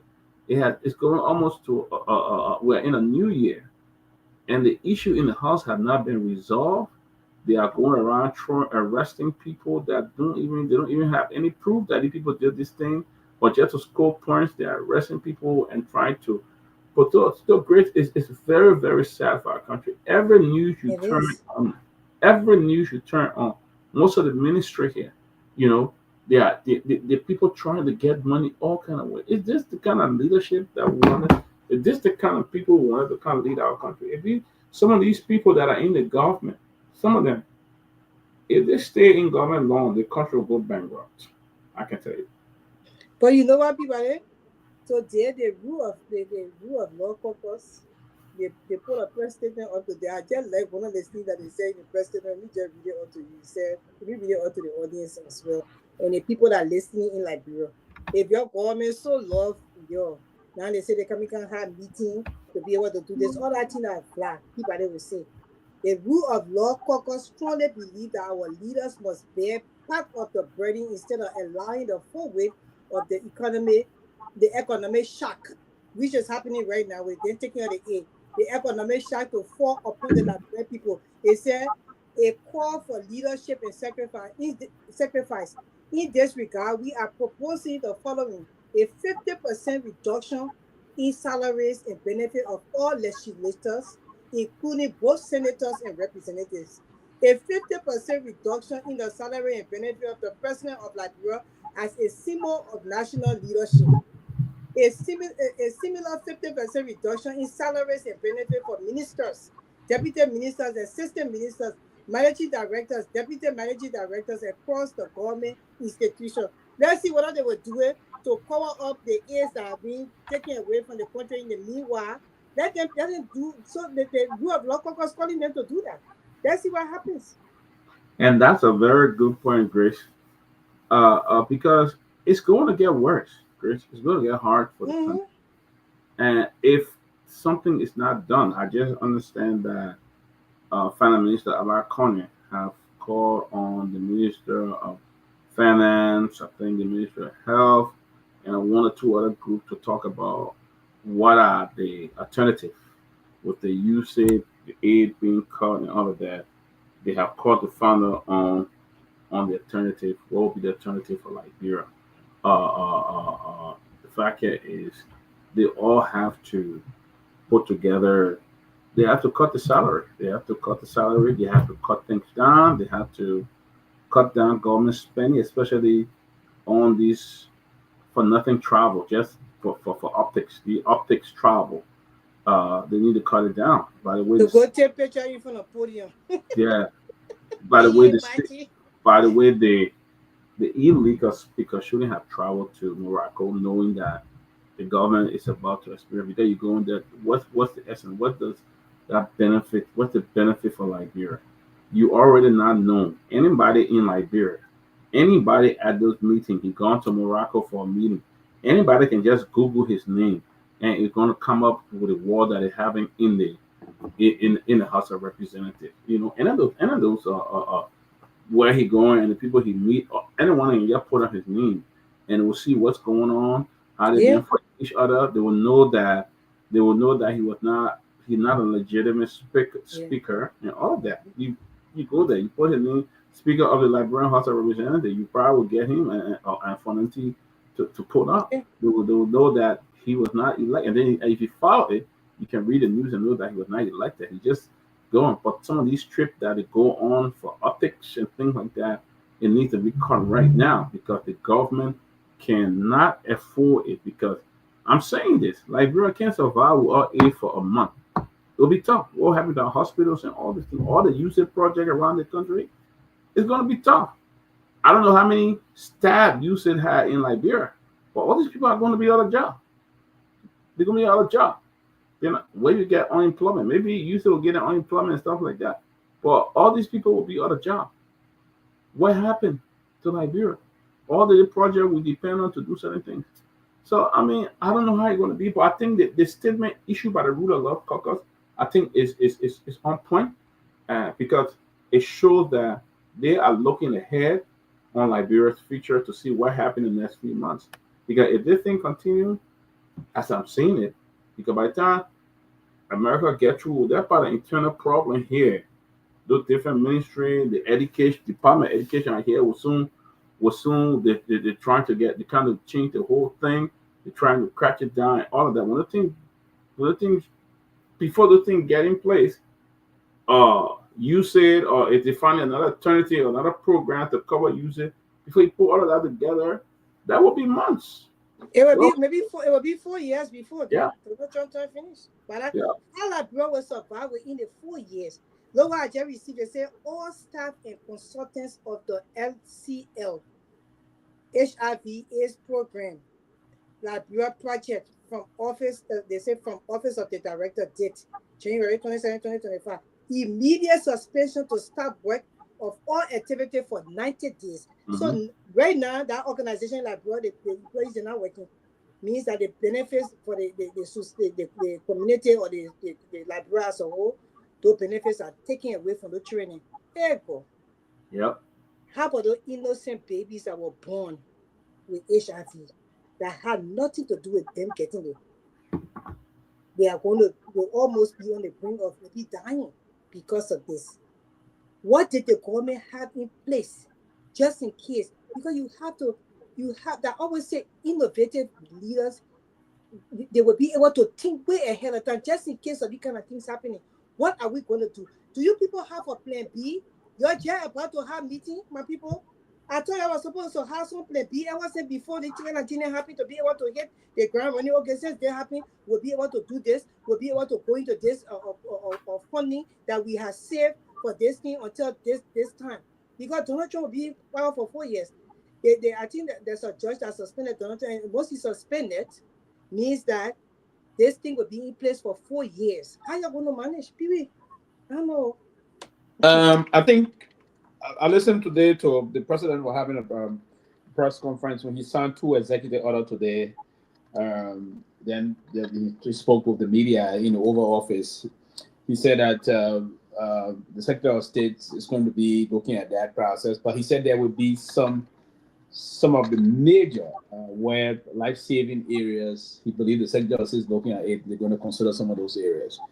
And I don't know for which of the particular area they're going to focus on, but I think I'm getting some information that particular, because a lot of institutions around the world been focusing on that issue, the HIV aspect of it. I think there will release some emergency funding to continue on that while they review it. But that amount will still stand because I think it got the propensity of affecting Americans also, because you don't know. There will be folks visiting. If that program is not managed and continue, you're going to have it spreading around Africa that way. It's possible travelers coming for tourist visitation here can come in. So that's one of the main reasons why you say to do some intervention in that direction to curtail the disease, to stem it, if not stem it or eradicating it, but you curtail it and minimize the spreading of it. So that's one of the reasons, and that's the aspect of the soft diplomacy of the United States. You see, we're playing a lot of soft role in terms of their public diplomacy and the rest of that. But again, it's constraining you, right? Every government should have a contingency plan as to what's going to be this. Let's agree that Grace is helping Pewee with maybe 5,000 every month. So Pewee, I got all the money. I'm helping you with this money for you and your family, 5,000 every month. But I should have a plan that one day. No, I'm just saying, no, I'm not. No, but guess what? You don't listen to what people say. You make it 20 hour and you living like oh my God, you living like second cousin, right? But they agree. Grace is doing that for me every month, for me and my family. I should also have behind my mind that one day, what if Grace happened to face a major problem today that she can't give that money? What will I do to take care of my daughters or my children, if you will? So that's the kind of way Liberia should be thinking. If America is doing this, that's a rich country, with this kind of an interruption now, what can we do to save the country moving forward? That should be a strategic plan on behalf of the people about the country to do these kind of interventions. Other than that, they're going to be 3 months. The Secretary of State is the acting chair of head of UC. He said he's going to manage it. The president supported him today on that. The president said, yeah, Marco is taking care of that area. He's going to be the head now of the area, right? So while they review it, I know that there will be some major areas. I know Marco Rubio is a very strategic person. He's been in the U.S. Senate for some time. So he understands that America needs Africa and other strategic countries also. They're going to pay some money. They're going to cut some of those areas, but the area that the HIV program, other strategic area, they're going to pump money there. But the Liberian government moving forward, we have to now begin the process of even putting money in the budget, because even before, the National AIDS Commission, the budget sometimes was around $100,000 a year, whole budget period. 100,000 you put it in the budget for the National AIDS Commission. What? The National AIDS Commission? Then you see the extended support we rely on. You have millions of dollars in the extended support by other countries, particularly this country, America. So the National AIDS Commission, not that you go to the debating is just that way. And it is because of the USAID program that's even helping our people, most of the people, to stay on the antiretroviral drugs. They've been pumping in the advanced step and all those things. It's been helping a lot. It's been helping to contain the disease. It's been helping to allow those living with the disease to live longer and normal life. It's been helping those living with the disease from spreading the transmission. Because of that, with this drug and the new one coming up now, if you are taking the drugs according to the information, if you are taking the drugs holistically for some time, you potentially cannot infect another person with the drugs. And that's what this thing been doing. That's the reason why people are calling on the United States to continue this program, to not discontinue, because it's helping millions of people in Africa, particularly in the Southern African region, South Africa, Namibia, Botswana. These are the prevalence area of the HIV and AIDS. Our region is not too high, but I think they said around got close to 25 to 30,000 persons living with AIDS in that bureau. That's the projected amount. That's the projected amount. That's the amount. But when the drugs came in and when the usage programs started supporting it, it really been even the level now where people go for their treatment, they've been slowing down and they've been doing well. Those they've been well. They've been nurtured. They take the drug to get them food. Because the program also helped them to get them food. Because the drug required, when you're taking that drug, according to the information, those that take it, they said, there's a woman I was explaining it one day on radio, said they'll have to eat. They'll have to eat very well. So they even help them with those things. So the USAID money is doing a lot of good things for us. But the government should also now begin the process of strategically thinking as to how to put some serious money in the budget for that process. It's very important, and we have to do it. We have to do it. What I'm hearing is that before CDD Freetown is what they say now is that the President Emergency Plan for AIDS Relief is exempt It was just updated February 2nd. So they said the president emergency plan for AIDS relief is exempt from President Trump 90 days foreign aid pause, allowing life-saving HIV assistance to continue the pause into align foreign aid with Trump America First policy and cause confusion among aid group. Well, we hope. What's the kid left? Well, we hope. So I think they're exempt. They're going to be exempted for the 90 days. But let's see after the 90 days what happens. Yeah, we'll see 90 days what happen. But for a country like ours that need everything, Liberia need everything. So even with the HIV funds, I mean that's good. But what if Liberia need everything? We depend on, we depend on everything. The better you can hear you, we depend on everything. You're right. You're right. You're right. Other people, you're right. That's what I'm saying. Mm-hmm. Yeah, Liberia need everything to survive. Everything, not only AIDS funds. In fact, they didn't even take that more priority because the brother just said that they gave them $100,000 a year to the budget only had $100,000 there for the AIDS program. So that means we don't take it serious. All the bulk of the money comes from other places. But everything, all the little projects that are going on, helping the schools, helping the different hospitals. There are some other hospitals around the country. In I think Kehleboe, other places that use it and spend money in taking care of the hospital in Maryland, other places. Where funds going to come from? If they cut this aid, where's the money going to come from? They're going to pay those staff and all this kind of thing. So I think the government need to really look into it. They really need to cut down some of the budget, maybe cut down some of the president travel. I mean, the other, the self-imposed speaker, he gone to Morocco. He probably carried one or two people behind him. And is spending a lot of money, his allowance and everything he traveled with. Those things they need to be cut. Right now, you can't afford to be traveling unless you're going to go back and bring something into the country. Then they need to travel. But I think exactly. Unless they go into a meeting that will help maybe the government, the finance minister, and a few of those who will bring money into the country, or represent Liberia to either World Bank or to the African Development Bank, those kind of areas. I think those are areas that people should be traveling on. But these small conferences and things that bring nothing into the country, I think they should put the hold on those things right now until aid that should be coming into the country will come. But it doesn't look good. It's not working. It's going to be difficult for Liberia. We're taking it for a joke, but some of the areas that use his support, that to bring food and things to Liberia, different areas that use it give money to, to bring assistance to the Liberian people. Sylvester know the area. I'm not sure even maybe the World Food Program benefit from use it for Liberia because use it give the money to different agencies and different groups and things like that. So it's going to be hard, But in the meantime, I mean, if anybody trying to evaluate and say, what, we need to consider some of these countries. Who want to consider a country where everywhere you turn, you click anything on Google about that country, it's about corruption, stealing money. The people steal that even simple buses, they lie about the prices. Simple buses that cost $30 to make it $60,000 to $65,000. $200,000. Yeah, $200,000 just to get little pocket change and put it in your pocket. Everybody want to live and get money overnight. They're not satisfied with their pay, and it's bad.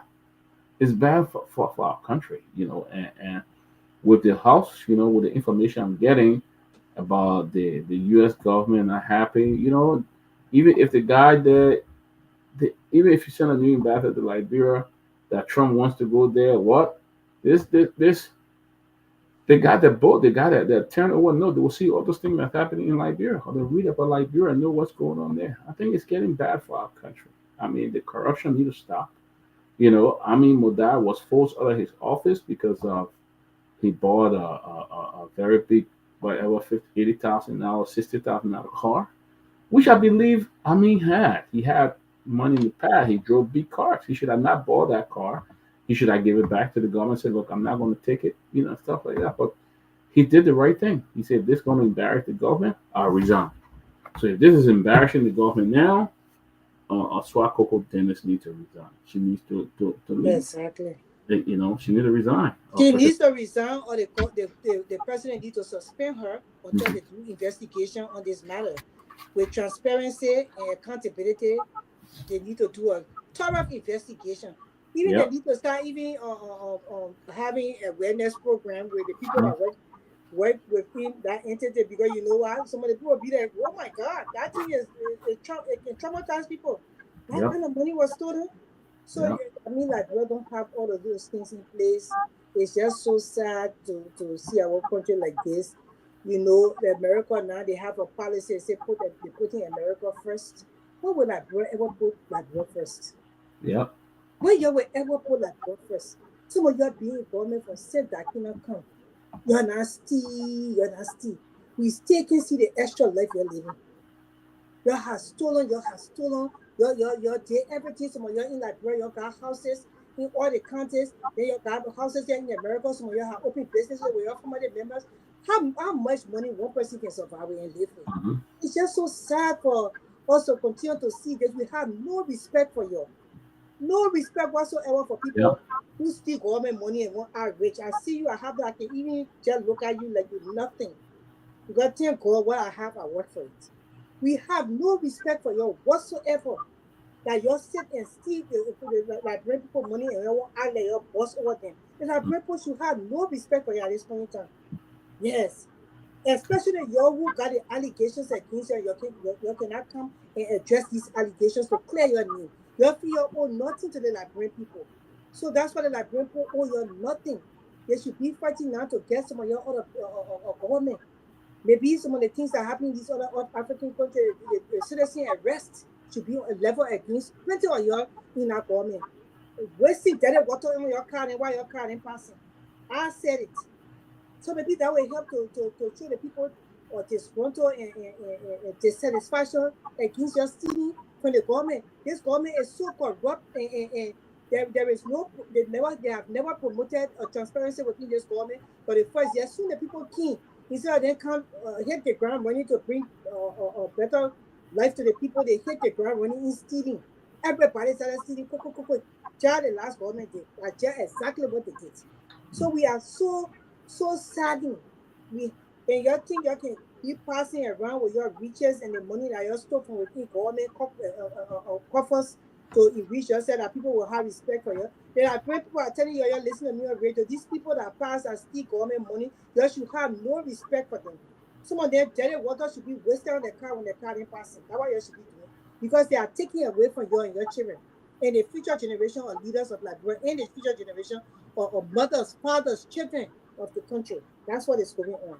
We have zero tolerance for these people anymore. When they even come to the diaspora Liberians should not even pay them money. But then Liberian people, they have the same old mindset. These same people that go to town, can't see them worshiping the people. These same people that took your money, they never worked for it. These people that got riches in less than I don't know how many years of their work that they never even did. How they getting paid that kind of money to be able to have these things that they own right now.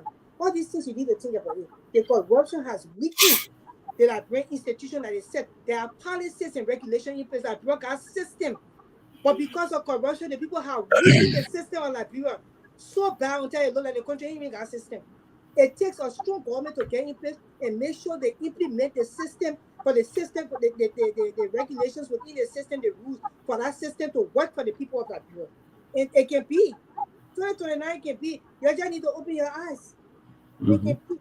Waka have feared this country so bad for this man to have been in power for all these years and came to power and feel the people you are getting, man, free retirement package. Free retirement package. His children and great-grandchildren will forever live good. I posted on my page where the man was he homeless, he jobless, his children go to school, he womanless. He never had no place to stay, and he was Waka supporter. You get a man his retirement package, his children will forever live very good life after he leave power, and all of that because your failure to vote the right people into power to lead the country to where it's supposed to be. We have filled our country with the whole election thing. This is starting from the election. Until you get it right, you will continue to suffer in this way. It's going to be worse. Even after Donald Trump has left these things in place that he put in place, God forbid if another Republican government is voting into power, you're done for real, for real. You will be done for real, for real.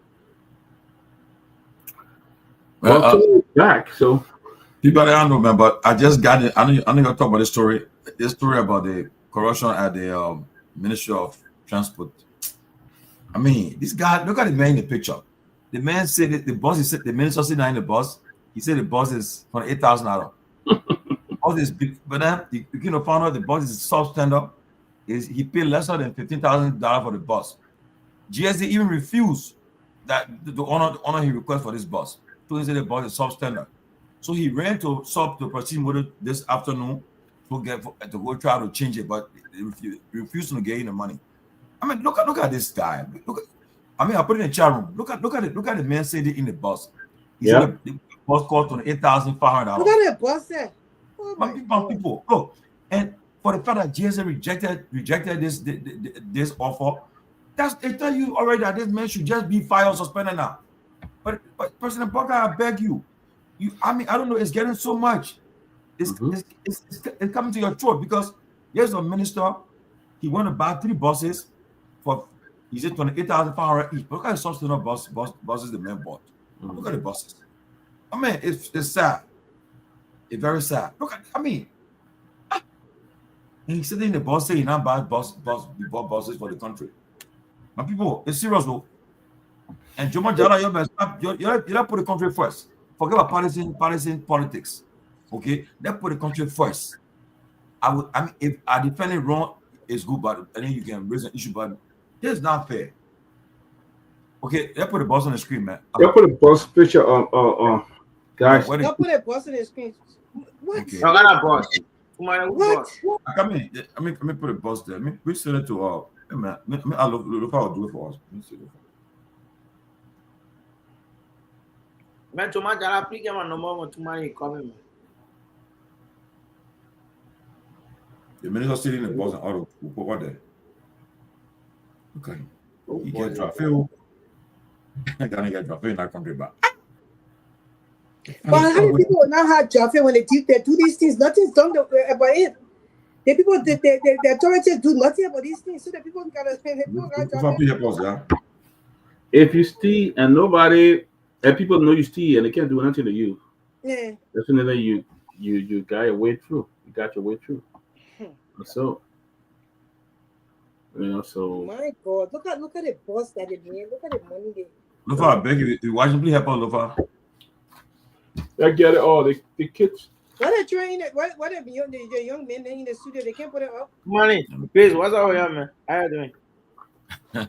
We need to can't tell us what's going on with your UP government. They're still getting too but much you government. You haven't answered me first. How you doing? How you doing? Comrade Abu Eskamara. Yeah, greetings to our viewers, the panelists, and all of those are listening to Viewer Media. I was following, and I thought that in spite of our SAR, Liberia remain the common denominator. So as such, we must discourage people who keep, impoverishing our people. And that is, as you may be aware, the government, which is meant for public service, must tolerate corruption. And I don't want to believe that the president will sanction anything that has to do with corruption. We have regulatory agencies that are responsible to investigate an allegation of corruption against a public servant. So as we saw it, as they see it, Tomalin and myself spoke on it. And I think that the president instructed whoever is charged with the responsibility to impartial investigation. Like I said, I think people are doing that though. This rescue mission was Yes, was somebody giving feedback. Go ahead. Yeah, this rescue mission did not make us help. There were people who took out of $5, $10. Let me be clear. We did not spend money though. People spend our money voluntarily because they felt at the time the previous administration did not serve what they promised to do when they were in opposition. So now that we are in power, the honor is on us to exemplify leadership, not to repeat what we were, the past regime got voted out for. So I'm admonishing the president to take steps. And the matter of more is that the current local boss having to be my former boss, really. Was your lawmaker or district number 4. What? Can I interrupt you? Can I interrupt you, small? I know. Can I interrupt you? Yeah, let me go ahead. If you want to, let me go ahead. And I believe, I don't want to believe in what I saw. I tried reaching out, and I will reach out. At the moment, it's already 18 minutes to 1 a.m. in Liberia. I'll reach out tomorrow. But as I said earlier, the president must tax those who are, with the ability to launch an impartial investigation.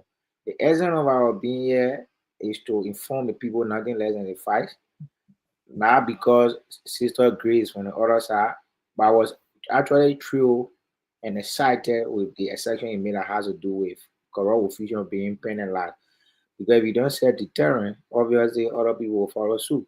I was one of the presidents who was very excited when the president coerced. Let me ask you, you say I on the other side, and not on the other side, on the side like Liberia.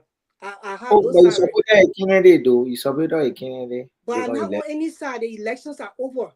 Oh, you are an independent president. I thought you were a member. I thought you were a member of the ANC. Our focus is on Liberia right now. We talk about with the government in place. I thought you were a member of the ANC. God forbid, I would be what? What you said? I said I thought you are a member of the ANC. I will never ever be member of a court. Go ahead, talk. I said ANC. I didn't say CDC. ANC. I keep on telling you, yes, it's a court. I will never be member of a court. The elections are over. I'm a Liberian, and I talk for the Liberian society as a Liberian to promote transparency and accountability within the government for the economy, to be stable for our people to live a better life. And I want to make a different though. I want to make a different from those we took over from, right? Those people did not have the guts to question their leader to take steps that will serve as a deterrent to other people. The president coerced Muda for purchasing a vehicle in the amount of 100 some more thousand, and because of public pressure, he did resign. So if similar thing happen, it will have substantial fights to the allegation level against this character. The president will be left with no alternative like he has done in several cases. That's what I'm saying. I applaud you though. I did follow, though I was not on, but I was following religiously. And trust me, I was thrilled with some of the exceptions he made that has to do with people who impoverishing our people must not be celebrated. Even those who are members of the legislature, these people take home more than $14,000. Let it call their salary down. If they can call their salary down, some of the money can be allotted to various sectors that we are challenged with. So, like I said, Tomalin, our leader that we follow, we inspire by, trust me, he will act. But he won't act on mercy or DC. Yeah, the president does not work for Facebook because people post on your Facebook. They have to go to a desk. You have to go through it before you act. It doesn't work that way because somebody did Facebook post and the president they'll go about suspending people. If that's the case, then somebody who happened this to me will just we got want some money, so Abu did this, and then my boss man just go take action again. My boss man must see fights before he take action. Yeah, but Abu, on a serious note, if facts are there, they put the papers, the documents were all put forward. Now, the article is the honor is on the accused or those who person being accused to come and debunk and say, well, these documents, and come and say, well, these documents that is saying that that relate to what I'm being accused of is now authentic to say that. For instance, look at the one with the Ministry of Transport. He asked for $85,500, $28,500 per bus. GSA said no. We can't pay you. We can't get it. We can't give you a performer for this. We can't give you money for this. Are we on a single people? Yeah. Now you come out with a bus why you talking? Yeah, call him. But he tell him we get him to come and clarify. But with the buses in question, I call him right now. the bus is not even. The GSA said no. You can't say you paid $8,500 for one of these buses, and then you tell me that it's a genuine bus. It's not. It's just not. It does not add up. It's not fair to the country. He knows that. Then he says in the bus and say that he trying to inaugurate a bus. I mean, if the GSA say no, tell me now. Then but tomorrow all the documents for this bus will be brought forward. Okay, it's just not fair to the country. Now, it's not something that's somebody making up or trying to lie on you. Come and prove it. Say, okay, there's my document for the bus here. Let the buses you're talking about, let the document for it. But they are questioning, challenging him now. But the problem with them, tell us, okay, we'll give you free platform, can't talk. We'll give you free airtime, can't come and can't defend it. They run for it. And they expect you to. If I know it's not true, I will come forward my document and say, that my document I pay for that is document for the buses. It's genuine, there is it. That's the price for it. But you cannot produce it. It's just not fair to the country, though. This is what's happening. And this is what we're saying. President Bouakai, the political will should be exercised. He's the president and the chief executive of the country. The political will should be exercised to act. Yeah, but if you let this book get away again, ignore it, it's not fair. And so you tell me that now, the president got all the lieutenants there. I come here, the Minister of State, the legal advisor to the president, all these people have been the director general of the cabinet, they're all aware. So come on and say, GSA, everybody aware. Come and say, well, it's not true. But again, you watching that tell what? That things happen, and these are things that are hurting the country because these things are happening. Every time this report comes up, they send it to the embassies, then especially our embassy, US embassy, send and say, yeah, they're the corruption. They be exposed. It's not, this is why hurting the country. But like people got to understand that if you get in support, these are things that are hurting the country. People are exposing officials, they are betraying the public trust, and this is what's happening. So by this time, respect the president as well. I'm going to act. What I'll do is investigate. Mute your phone, Abu. We hearing your ring. Oh, yeah. So what you do, you launch an investigation. So, okay, NSA investigate this thing. Or how they call them, say, the police investigate this thing. If you found that we get how they call it, the LCC. If we found that this thing the people say is true, if there's some meat inside, we'll act accordingly. But if they come up, they publish it, then you say you're ignoring it because you got people in a house. They are all there to block this thing happening. Because they got support there. Because the budget that they draw budget when they pass the budget, they got a cut inside. That's why affecting the country. Yeah, what you say? I don't want to disparage your intelligence, not Marxism intelligence, not if you are intelligent. But it is fair to say that government has not been wrong on Facebook. The president will take action on Facebook posts. That's my point of contention here. The president has lieutenants that are charged with the responsibility. I agree, but the documentation are there, Abu. The allegation against the corridor was just revealed to the public by Mountain, I think on Saturday, on Sunday or Saturday. I think Saturday or Sunday, the allegation against this corridor was revealed to the public. So, as a government, obviously, the president will be concerned because one of the campaign promises we made to the electors that won't vote as government, if not eradicating corruption, but will mitigate corruption. And I'm very sure that you remember to that. And he demonstrated that with that stuff. So for somebody to say the president must add now, the president will add on Facebook post. The report have to go before he does, and then you act. That's what I'm saying. Well, we'll be waiting for the president to act. That's what I'm saying. At this point in time, Martin have made an investigation very easy for whosoever supposed to be investigating the matter, because he put all the information out there. We're waiting for him to act. We're not waiting for another 6 months before he acts. We want him to act now, and it's good to show that to the Liberian people that I'm going to act now, and we're not going to tolerate this within this government, because it affected the society, it affected whole Liberian people. One person cannot be, people cannot be alleged with corruption and all of that. You just sit there and don't do anything. So today is Tuesday. We're hoping that if the woman don't resign, or the transport minister, whosoever bought that bus, they don't do anything about it, then the president can go ahead and fire them or suspend them until the investigation is properly done. But you don't take that long for things like this. This is too broad for them to say they're taking time. I see it differently though. I see it differently. You have a look at the authenticity of the letter that is all on Facebook. You gotta look at the authenticity of the letter, the documents. You have a look at the authenticity of the document on Facebook. Yeah, but Abu, everything Martin posts on Facebook. Have anybody come and counter and say, yeah, the challenge and say, well, yeah, the counter to it? Have you done it? But I look at the time off for too money when they Martin post it. Look at the time off for when they Martin post it. I mean, the government, you guys are known for ignoring stuff. When you put that, it doesn't work that way. Too money as an institution. As an institution, when you see something in the public, what you first do, that what they got departments.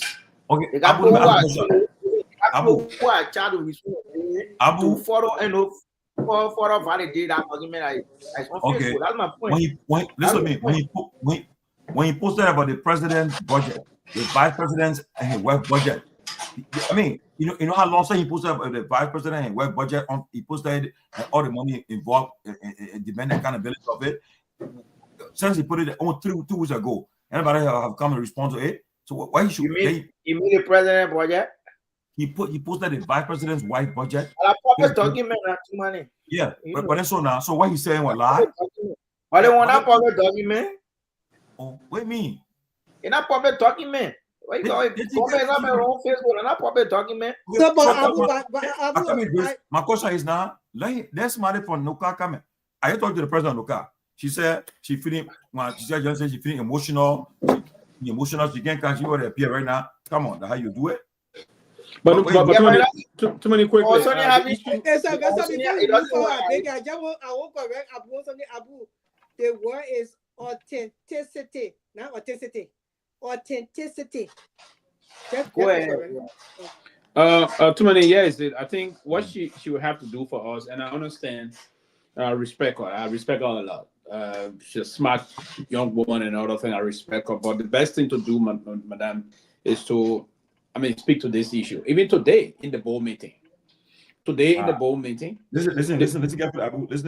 Today in the board meeting today, the chair of the board, former Chief Justice, former Minister of Justice, former Senator of Maryland County, even told her that she undermined herself by not working with her vice president. The chair said that to her in the face. The meeting did not even conclude well. The meeting I said they got 4 vice presidents. Who's going to? I'm talking about all of her vice presidents. I'm talking about Emmanuel Tanwe Zango. I'm talking about Bwaka Jariba. I'm talking about Female Lai. I'm also referring to Riggs Basigay. Right? These are the 4 vice presidents I'm referring to. Now, there are a lot of issues unfolding there. And she accused her vice president of undermining her in the board meeting. And the board chair said to her, no, I spent what? And the vice president said it. And the vice president said that she's the one that's trying to usurp their function, trying to leave them outside the picture and work along with her subordinates. For instance, if this man is in administration, she would take the HR head instead of working with the vice president for administration, working with the HR head. Instead of working with the vice president for finance, trying to work with the controller. Instead of working with the vice president for a technical issue and operation. So that's the way she's been doing it. So she sidelined them, this kind of a usurpation of function tactics and allowing the subordinate officers to perform the job. It's not only that. The more compounding problem is that, she signed a contract with a former teacher before, former teacher in school. The man is running talking about geotechnical groups. They're doing sort of a $500,000 contract we just signed recently in October. That's a new development. All those things. And in that time, she already paid, just signed that contract in October, around November. So she pay almost $300,000 already have been paid. A lot of things happening in Loka. A lot of things. So my dear comrade, John Comrade Abu, the intent is not to pound the government. The intent is not to, but the complexion now in Loka is not good. We have to they intend for the government to do the right thing. To do the right thing. That's why you not to pound them unnecessarily. You have to pound them. And we Yeah, saying you know? to you that you say, oh, the government is what not I'm saying, I come in and see what wait. You use the same Facebook to run your campaign and win presidency. You forgot? Who you Facebook to run campaign? When Henry Costa had a show here for almost 3 years promoting Bwaka, and then after that, Eugene Fagon linking with the propaganda on Spoon TV that how you won the election. So come on now. You can't the same person discussing government and discussing campaign period. Let me talk, Abu. We're not here for meet a challenge. We're not arguing. We have to communication is when I speak, then you speak. We interact. When one person speak, you're running your campaign on Facebook. Everything you're there was on Facebook. That's how you even won the election through Facebook. So now the same person who is exposing all this corruption in your government is stealing. The person ran your campaign as well. And he is now saying that the government is going left. So therefore, he will expose everything on this very Facebook that you want the presidency on. So stop. Don't kind of act like Facebook. No, we need accountability and we need the president to do it now. If you don't come in? Yes, coming now. Let me tell you, maybe you may not know, right? Martin and I come a long way, very long way. He's my brother. The matter of fact, we talk frequently. If I tell you that I don't have regard for him, that will be very insensitive. He was part of our campaign team. He did not only campaign vigorously, he exposed the ills under the Weah administration. So today, if he's doing it, I'm not surprised because that's what he signed out too. And that's one of the campaign promise. That's one of the promises he made. That when you guys are elected, the narrative should be changed. If not, I will expose you guys just as I did with the CDC. So I won't come in and say Martin is not credible. That's not what I'm saying. What I said earlier, maybe you did not get me. Let me see what I said earlier. I said the government is not being run on Facebook. The president hired people. Let me say his lieutenants are charged with the responsibility to execute that separate function, and that is to say, you have a LACC. You have so why a press secretary always posting on Facebook? Yeah, because I'm trying to debunk something you said. The government not be run on Facebook, but all your press secretary information on Facebook. There's a serious administration. We don't run on Facebook. Yeah? We don't run on Facebook. Ain't getting me? So the government, if you So like I said earlier, right? Our government has not been run on Facebook. The chief executive, the chief staff of the executive, President Bwaka, will act if necessary. He won't act on mere Facebook propaganda. Like I said, I sense an internal wrangling at NOCA. And all of the documents that Martin revealed to the public were sent by people who were within NOCA. So the first thing you have to do, like I said, and I did reach out though. I reached out to a couple of friends who I have there. And as a matter of fact, all the people that are there are people I know personally. Even prior to becoming, executive officials of NOCA, are people that I got to know long since. So I did reach out. And like people said, most of them are dissatisfied as to how she's proceeding. So that will prompt their actions by sending those documents to Martin. I didn't say everybody Martin is not credible. He's credible. That's not what I'm saying. But the government is not being run on Facebook. That when the president sees something on Facebook, then he takes an action. That's the president won't work that way. Okay, Abu, like what you said, everything you said about Martin appeared to be true. Everything you said, Martin, right? Everything, the information that Martin got is from somebody there. Of course, somebody working right in there has sent to Martin. In fact, you validated Martin's point here today that he said it. If the government didn't do it right, he was going to expose them We are going to do everything. So everything he said was true. And then suddenly, you see the government not be run on Facebook, but the press secretary went on Facebook. The presidential press secretary went on Facebook today to debunk rumors about her. So if the government not run on Facebook, she shouldn't even go there and read it on Facebook and stuff. Every appointment Baka made, the press secretary posted there. Everything that happened in the government posted on Facebook. So I don't know what you're talking about. The government not being run on Facebook. Even President when President Joe Biden was president, every information he put up there, run it through social media because it's a way now. It's a new way of getting information to the people. Let me say something that Peabody. Somebody comes and made an outlandish accusation against you. Say that Peabody, can account for $10 that was given to the institution for for the entire organization, the entire members of the institution. Right. And in no time, because somebody got personal aggrandizement with you, the person goes to a propagandist or the person goes to an advocate, right? And says that Peabody ate our institution money. Right. So, as an independent person, I will first reach out to Dr. Peabody. So my point is, all of the information Mountain revealed to the public were sent to him by people who were with Nokai. But it is possible that the sources that you got the information from, there are sources that can tell you the truth. Even Cesar Grace are sitting here, there are sources that may not be be factual. That's what I'm saying. Most of the Costa used to have a Costa show, people used to reach out to him. Sometimes the sources used to be factual. That's what I'm saying. So when I say the president is not running the country on Facebook, that's what I mean. That's the point I'm speaking on. That's the background I'm speaking on. Yeah, but the fact is, Martin, you validated him as being part of y'all. You validated him as so he's part of y'all. So if it's coming from Nuka, who else could better say that than Martin? Who else could better come up with credible information than Martin? But then if the documentation start coming from the local office, that's the reason why the investigation should be rapid. It should be fast. Because the government knows that with that information, they know it's coming from within that local or entity. They know that, okay, we have to investigate this thing quick. Why is it today, Tuesday? And we have not heard anything that the government is about. When did Matthew review the information to the public? When did he review you tell me. He tell you review the information to the public in less than 2 days. So you expect the president to suspend a lady?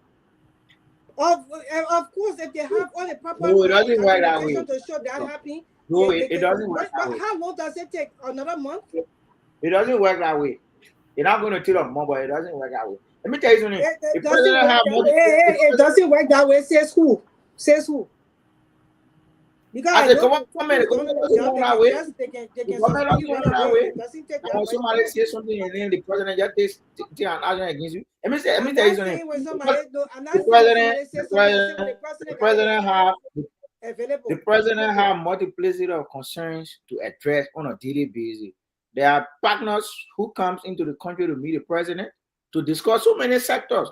So, like I said, you have the Minister of State, you have the LACC, you have the GAC, you have the IAD. There are institutions who are responsible to conduct an audit. So the audit report will be forwarded to the president's desk and will inform me on which decision to take. So if somebody listen to me too. And in the meanwhile, while that woman is working in that position, she can be able to cover up stuff from the allegations level against her. No. She could be able to do that. That's the reason why when these allegations are leveled against people, you remove them quickly, suspend them, or give them a time indefinite leave until the investigation. She could be tampering with important documentation and changing things around right now. That's more than 40 hours. Let me say something. I don't know how your government is ran in our country. Let me tell you something. You are a young man. You're supposed to be able to stand up for your future. You sitting on that platform defending government is not why it's going to be better for you tomorrow. You have to think about yourself.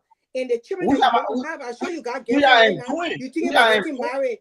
Don't make Which I am doing.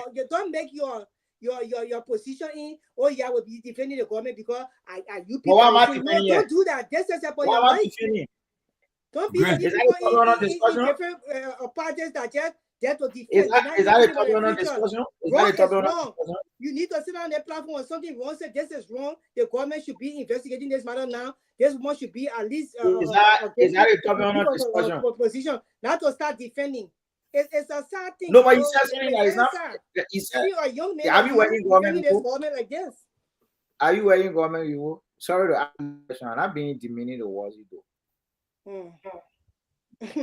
I have no comment on that. Okay, here is it. Too many. Here is it. If you are the head of an institution, ministry, agency, and all of you, right? They got two signatories, sometimes three signatories. You have the controller affixing a signature to all of the checks for disbursement and the head of that institution. So to answer your question, there is no way the current head of NOCA can change financial statement. Wherein people can tamper with information when they are being accused of a certain corruption. Let me give me a chance. You say you work in government. I just laugh. I say it's a kiki. I just laugh. I will not say anything but that. But what I'm saying to you, when that kind of allegations against a head of a corporation or even a government entity, it takes up to 48 hours for the president to just make a decision, not to investigate, but either the person has to be put on temporary leave right away or suspension for the internal investigation to go on. Because if you keep that person in that position, they can start to tamper with evidence, and you don't want that. So I don't understand how y'all run your government. Like, but it's just a sad thing for you to sit there and say, if you can't money support that, if current money had done what a woman did, or a woman is accused of, President said he wouldn't suspend current money. Excuse me, if you want to refer to Dr. Clarence Moniba, listen to me, refer to him in another sense.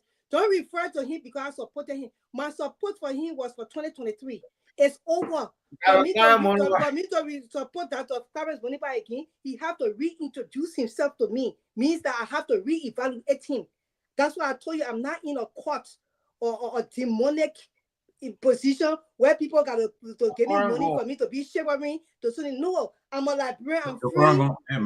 Look at Guar going in a country. I'm free to be able to look at Liberians that will come. So how you going back? 2023 has passed. We're done with that. We are in 2025. We are looking for backup government to deliver what they promised to the people, and we are here to hold their foot to the fire to deliver what they promised to the people. So far, corruption has been the order of the day, and we are seeing corruption is not the way to go because corruption can weaken the institution of the government that will be able to, when it weaken the institution of the government, it will destroy the society and what people will suffer because of that.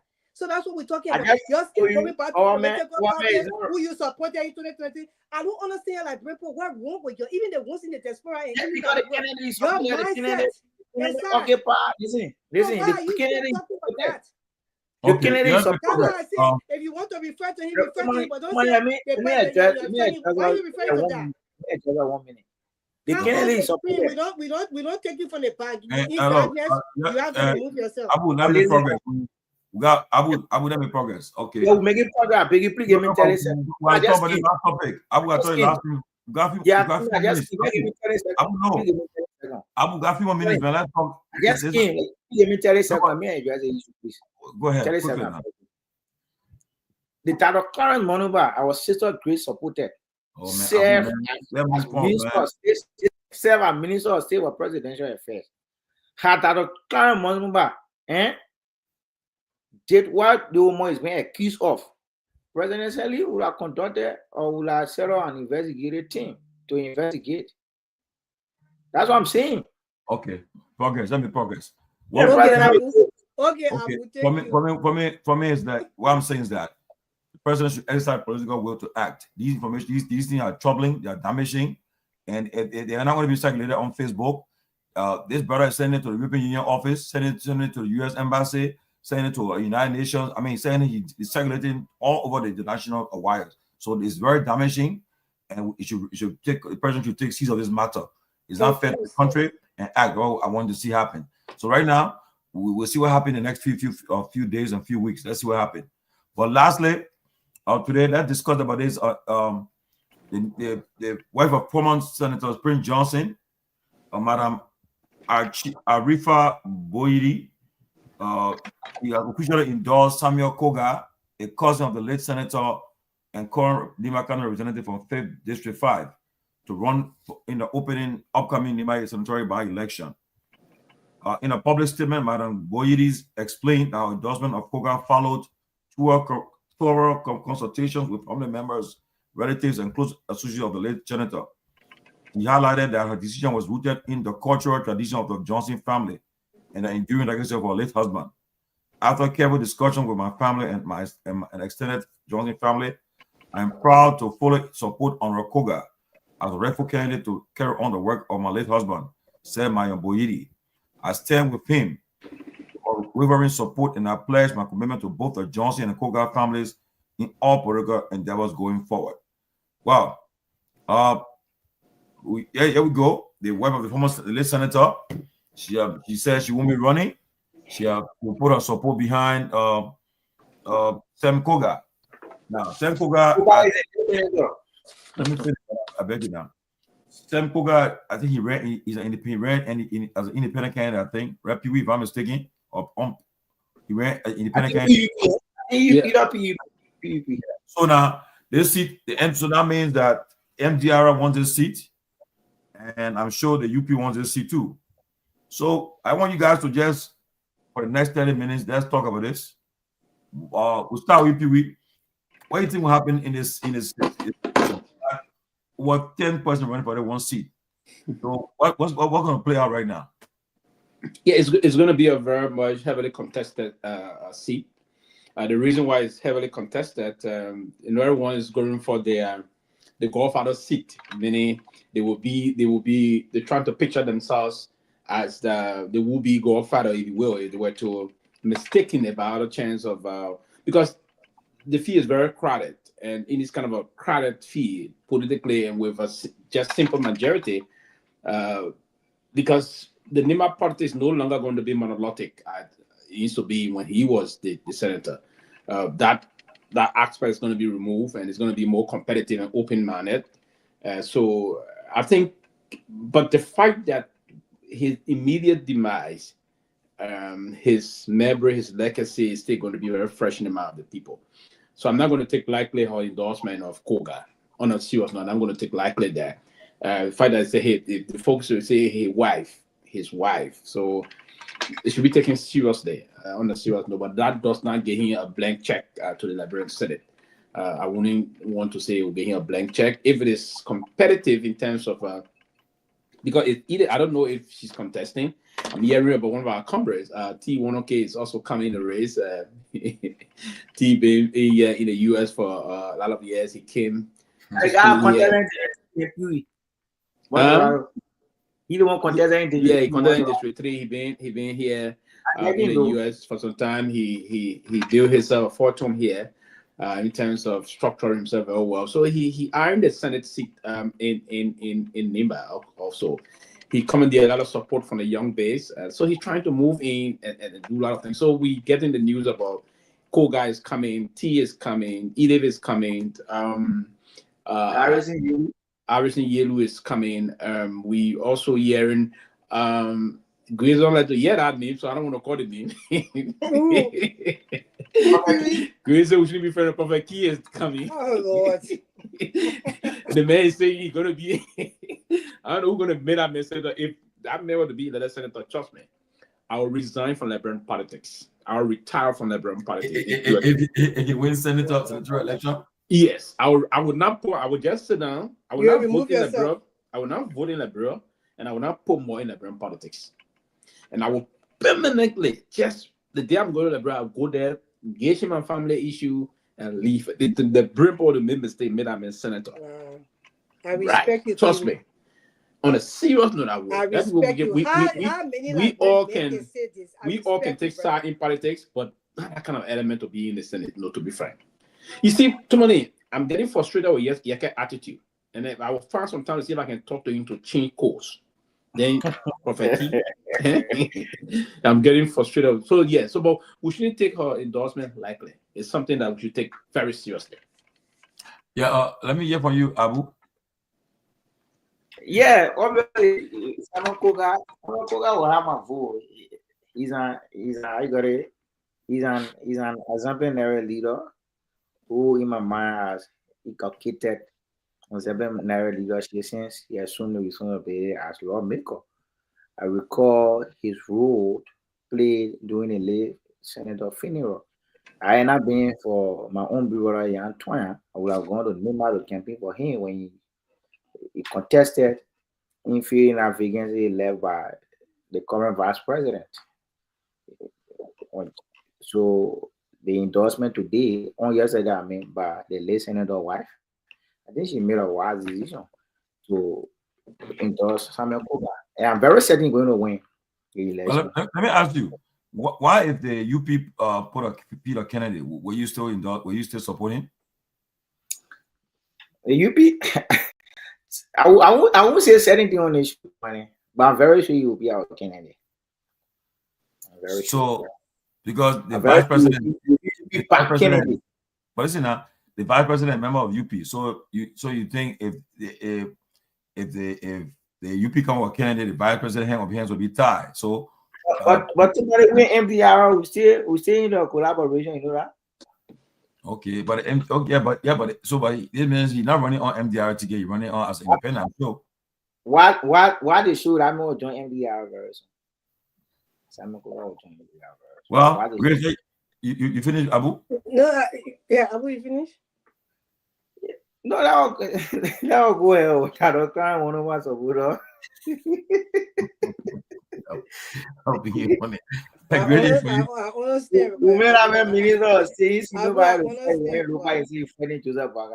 Imagine that. Abu talking about spiritual Minister of State for Presidential Affairs. He didn't see nobody. Every program we're talking about spiritual coming in a race that me coming to first somebody. Grace, give a perspective on. I'm just kidding. I'm just kidding. I understand, Abu. It's okay, and we can laugh about those things. Nothing wrong with that. I thank God you don't take those things. And one thing I respect the UP party for, sometimes most of them will just laugh about stuff, unlike the other people there. Exactly. Yeah. So to tell you the truth. But anyway, because we disagree to agree, and then sometimes we laugh about it. But when you got demons parading places, they would just be that. But anyway, let me just speak to Prince Johnson wife's endorsement. I mean, she has the right to endorse anyone she wants to endorse. I just want to know the reasoning behind it. Did your husband tell you that if anything happened to me, this person running, you should endorse them? Number one. Is there any reason, for your endorsement at this point in time? Does it have to do with any credibility that you really see this person is credible to do the job, or because he did a whole parade for the funeral? So we have to, I just want to know why, as you read that stuff, I did not see her give any reason to Tomalin. Did there any reason? Is the tradition, the tradition in the, as you said, the Johnson family tradition. So it's a Johnson family tradition to endorse the man. Existence Prince Johnson's cousin with Koga, so she followed that. So it's a family thing then.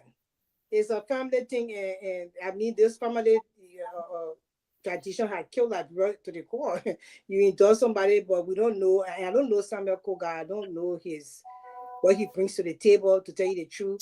But at least if we endorsing people to sit in those kind of positions, they should have all the things that level, that will be able to take the position to the next level or do the right thing by the people of Nima County. So if he stays in that place, and that's the reason why she endorsed him, because he is credible and because maybe his values and his policies align with what the Liberians would like to see in the state, in the county, then we are, you know, she has the right.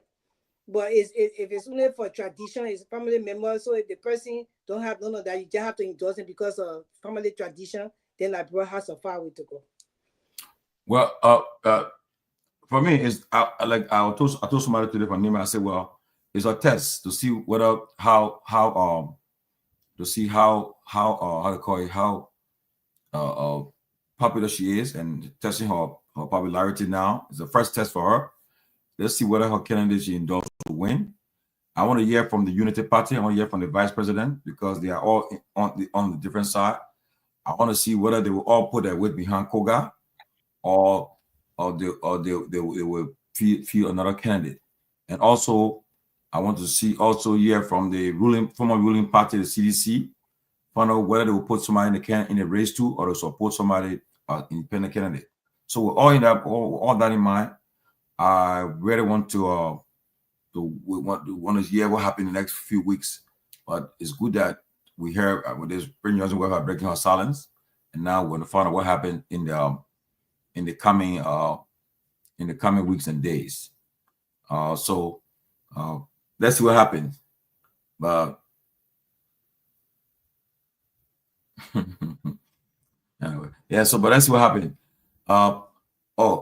Grace, I beg you. Why are you laughing? So not coming at rep. But hang on, I'm getting some message. Please coming quickly. I'll be right back. Give me a few minutes. Please hang on. Get it. Man, the whole day getting message. Yeah, please, I beg you, please. Somebody is man. on the block.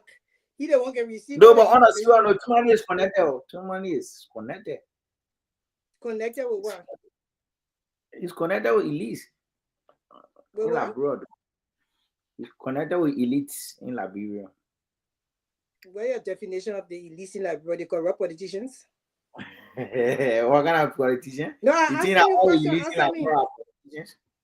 No, I'm just asking you. So what? That's why I asked you. What is your definition for elites? Because there's a definition for elites. People who are of high status in Liberia, though. I see. Yeah, but like I was saying earlier, right? The endorsement by Prince Johnson West is an added advantage for Samuel Koga. If we call Vivic Koga King second to Yantuan, right? Our head. So I believe it is an added advantage to him. He has his own constituents, having because 3 times won all the elections, and even what I heard in the funeral of the listening to, like already have one. For me, I don't want to buy into that like tribal politics, but it's obvious. Local politics are all tribal. Local politics is tribal. Say he's a Guar man, so another Guar man. Prince Johnson should be replaced by another Guar man because he already have a Mano man as a senator.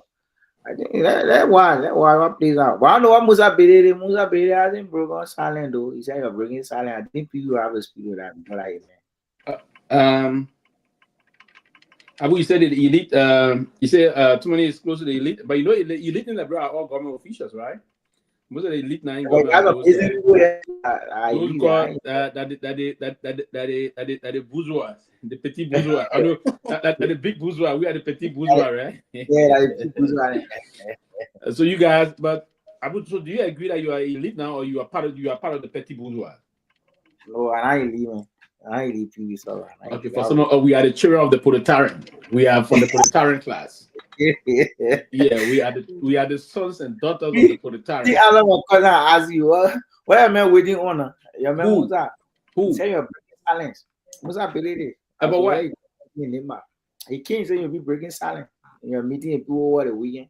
The last time when Musa said you'll be breaking silence on Nimba, yeah. Let me say something to you. Did the Liberian Senate inform the honorable the election commissioner about the vacancy? Yes, but they hasn't announced it did. They were headed. So you see, so he's still rushing Musa for nothing. So the Liberian Senate announced the vacancy, and the NEC got 90 days to conduct the election as per the Constitution. So 90 days as per the Constitution. So Musa still got a lot of time. There's not a latitude of time given to him because If the NEG were to announce, let's say tomorrow, then you start asking Musa when you do the announcement. So I think he got some time. So you don't have to ask me. So you still have to wait. And he's going to make his pronouncement as to who he's going to support and other thing. Maybe he will say he's contesting. Nobody knows. Nobody, honestly, he will got to speak to that. But I understand he's going to make the best decision for them. Now, what I was about to ask you, so the way you were saying, he said he would bring his hand, so I thought he announced that he would be contesting. No, he haven't. He haven't.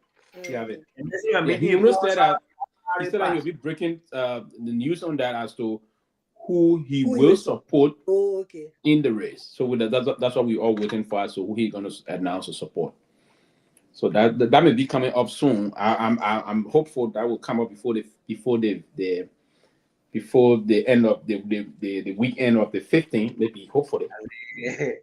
A new party, the official Musa Bedede party. Musa Bedede don't have no party. Musa Bedede says something coming out. I'm not announced what thing. Well, but I just get the there's former no party yet until we can hear party. No party. I know. The former chairman of the former ruling party, he has expressed his desire to come on a closing argument. So we're working out with him. The Honorable Mobad Malu. He's president in the USA, and he's president in the USA, and he will be making his debut on the closing argument. He just want to. So we're working with modalities with him. Now he's the head of STAN. So as soon as we conclude everything, he will be making a debut. But he has expressed that he will be coming on the closing argument. So tell us about stance. Somebody sent me a message not too long ago. I should ask Molu, will he be running stand for America? Man. And also, I'm a member. And also, Robert, welcome here. Also, the guy, I know you got the message coming. Pewee, I got to tell you. And also, today, one of the new parties arrived in the country. William Wad, WAD. He's a new political leader on the block. He arrived in the country today. William Wad. What your party name said? Oh, let me get a man party name if I got my mistake. Yeah. But I love me. Where was you too money? Yeah, he from the US. But he come from Grand Bassa County. Yeah, he named William Wadi. I don't know how you call it. WAD. Abu, you out of the street or you just get me? Yeah. No, Abu, go in the back. No, because I couldn't keep him because Abu LEC going in error. That's why you see him. No, Abu put it on me see. Hey, yeah. The man in the darkness, LEC going. Let off. He called no, let him stay. Yeah, let him stay like that. We can see him. Even our guys in the studio. We'll come back on like that. The current one in the studio to that. No, yeah, come back on like that. We can still see it's better like that. Abu, yeah. Abu, to the sport. What you trying to do? Try to get some soda plate. I mean, it's reasonable in Guinea. Get some. I mean, we're happy. We're good. The way you government defender, they pay you no money. Let me down there. I'm government defender. What do you mean government? You are government defender. No, but you don't do that, man. I'm expecting one issues. I think let Robert contribute. I know you already do without talking. Robert, you come in anyway. We have 15 more minutes. We have 15 more minutes, 20 more minutes here. So yeah, we'll give Robert a chance to express himself. But you go ahead, so I give you my time. Oh God, I'm about to leave. I have to do my mommy duties.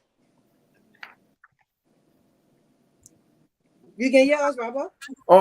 Yeah, no, what was the question? I'm sorry, what was the question? No, I said you can come here and talk, and I give you the rest of my time because I have to leave now. Yeah, I mean, you guys, great show. You guys have, I was following. I've been doing some work over here.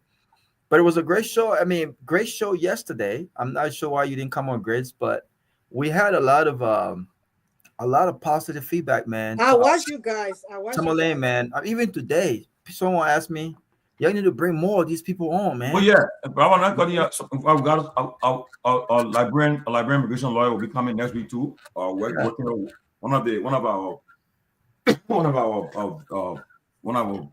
closing argument of viewers working on it. So hopefully we'll conclude tonight, and then next we'll have that person here. Yeah, we bring more of these people on, and then also we can't just bring these guys on when people are desperate, when people are you know, let's try to see how we can get professionals on to get some of us, you know, to instill this sense of urgency, right? Not just when your back is against the wall. A buddy of mine was laughing today. Some people been in this country for 35 years, man. 35 years. And you ain't got people yet. What are you doing? 35 years? Some people been here, they've been on work permit 35 years. And the worst thing of all, they've been here all these years. Some of them have only gone back to Liberia once, and they don't even have a one-bedroom apartment in Liberia. What if they send you back home? Then what? Then where you go? Where you gonna go to? Where you returning home with? Robert, you ask them why are we gonna? You ask them why are we gonna pay about? Because reluctancy. Remember, right? I was telling about a buddy of mine. Once you can get your work permit renewed annually, and you can file every 4 months prior to expiration. Some of these guys are just comfortable. I mean, income is coming in. They have a driver's license. They can purchase a home, and you know, and so that reluctancy and complacency kind of set in, right? But who knows what could possibly happen? You know, we could possibly, you know, get something worse than Trump right now. Who knows? No one knows. So it's important. We are in uncertain times, and so it's important that we plan in advance, plan B, plan C, and that's just the normalcy of life, right? You just don't know what might happen. The same way we have money sitting down in our bank accounts untouched for what we call rainy day. Look at what happened during COVID-19. Look at what happened during COVID. I was surprised that many of Americans are living paycheck to paycheck in this country. A lot of Africans too are living paycheck to paycheck. But God forbid something terrible like that happen. How do you pay your mortgage for 2-3 months? So we got to stop learning responsibility. Put a 3-month mortgage aside. Don't touch it. Put 1 month full money aside. Don't touch it. Right? And that's the way life is, because you never know what can happen. And the same way we have to be disciplined in these areas. The same way we have to think America is a transit spot. What happens when I have to return home? Do I have a nice 2-bedroom apartment home? Do I have a nice little car home waiting for me? Don't forget, the people we help back home will laugh at you. If you return to Liberia right now and you became nothing, they will laugh at you. They will tell you, that man been in America for 20 years, look at him now. They'll laugh at you. Don't. You have to set yourself up. But I just wanted to touch on this whole aid suspension thing and what the government will do. Like I said the last time, look, we're not just this government. We've not been responsible. Okay, when it comes to prioritizing what is important for our country, we have not been responsible. You're talking about government cut down on waste, Tomalin. I heard you talk about that. Large delegations to different events, right? People have talked about that. But the so-called illegitimate speaker is en route to Morocco. And look at the delegation he's taking with him. How many percent? It's over 10. Wow. The chair on foreign. Go look. I didn't put that up. Go look at it. That's what is being reported. Wow. The chair on foreign affairs committee. The chair on this place. The chair on that place. What is the essence of all of this nonsense? And you're not even legal. You are not you are not even legal. That means you're still stealing for Natikofa spot right now. But you going taking all these folks with you. Waste. But yet and still Abu cannot even go home every night and have a decent electricity. If I was in Liberia right now and I was living with Abu as my buddy, I would have to go to a hotel. I can't sleep in that dark. I can't sleep in that heat. I can't do it. Even if Abu have fan, I can't do it. Anyway, I meant to it. I can't. Sylvester, I'll be honest. I can't sleep in that darkness. I can't do it, right? And so Abu should be able to, regardless of his position, who you muted, Sylvester. We're not seeing like I ever played before. No, man. I'm not doing it. No, I ain't doing it a long time. Sylvester, you know me, eh? No. Sylvester, you don't know me, eh? No, somebody, wait. I'm one of the kind of guys. When I go back home, I'm used to a certain lifestyle, so I want to be comfortable. I'm not. If I want my buddy, I'm leaving the house. I mean, honestly, Professor, the reality is that when you have Professor, you already been living in America for years, right? It's just hard to go back. I mean, except where maybe like one night somewhere where you're going in the interior and somebody to go. Say you live in Liberia with. Oh no! Don't get me wrong. Yeah, even recent when I'm back home, right? I make sure I'm very comfortable when I'm back home, and that's why I don't take in my yard. To be frank, I got 2 generators standby. See, there's no AC. I got 2. I don't have that. But before I could reach to the level, I went to it. But if I plan to do my kids, I plan when I can in Liberia. On a serious note, I plan for them to spend 2 nights in a place where they would, when they use the toilet, they'll put water in from there, and then they would. I plan to do it. Honestly, I can do that one. I can do that. So when they come back, I'll say you can't do it. Why? No. Listen, no. You make a current go that no means current to come. What you do? Generator. What are you talking about? No generator. No generator. I will go to the hotel. You far from the hotel? Okay, let me put this to you. I mean, you're doing all this hypotheticals. No. Let's talk about in the bureau. Let's agree when you drove to Ganta. You in a hotel in Ganta, the generator just went off. I will go to the next hotel. You go to the next hotel? Yes. You want to the next hotel? It's booked. It booked. If it's booked, I will unbook it. I will pay more money to stay there. People sleeping around. It happened 2 o'clock. Money can do anything like bro. Don't worry about that. Anything can happen. Anything can happen when you got money like bro. But let me say this. No, on a serious note, I like to be comfortable. The heat, not just in Liberia. I mean, look at. But come on, you know, we have our EDC, Chief. We got. No, the different. I agree with you. They have time. They have time. So now. I can't sleep in no darkness, man. There was time I was sleeping around almost 1 o'clock in the morning when I know EDC went. I told they got to put the generator on. The guy with the generator, he put the generator on the generator before 15 minutes. And then the fuel finished. 1 o'clock in the morning. Oh, he going by fuel. So I go out, go in the car. There's a guy that gets self. I went to the area, man, knocking his window. And I got feel surprised. There's an area the guy told me say I went somewhere because then they can be all and I got feel that ness. So you can be very uncomfortable. But that guy should always have a standby on the street. He can't be. But that's what I'm telling him. That's his job. So I'm not even gonna put him in my car. He will go get back. So that was the event. And I was thinking about it night, right? And then the current went. So I came out of the bathroom street. I said, nah. Put the generator come on. Because I said, everybody come here. I mean, I know what to play. The current go me. I didn't know. I came out of the bathroom. I said, what? You know what they play? What am going to do? Yeah, baby man, I'm take chance. But listen, Tomalin, I don't mind flushing the toilet with the bucket. I don't mind that. I don't mind flushing toilet with the bucket. Yeah. I don't mind certain things. I don't mind certain things, but I would not drink the little mineral water. I will spend enough money on security. What kind of water you drink? I will have a car. I will always have a car. I will always have a car with AC. What kind of water you drink? No, I'm talking about the plastic water. Oh, okay, but I thought the bottle, Aqua bottle, you drink that one. I would drink it. Oh, of course, I would drink Aqua. But my favorite water is the Perrier. But I will go to. They don't even have the Perrier in LIB like that. No, they got it. They got it. They have Pellegrino. Yes, what I drink. They got it. But there's certain things I can't compromise. I would not compromise. They got it, bro. But it's just expensive. A little bit. I will not compromise an AC car. I got to have it. And I will not compromise a house with AC, and everything I need there. My bar, my drinks, I gotta be comfortable. Or are you elite? Yeah. But no. I come with the AC car. What you have to do now?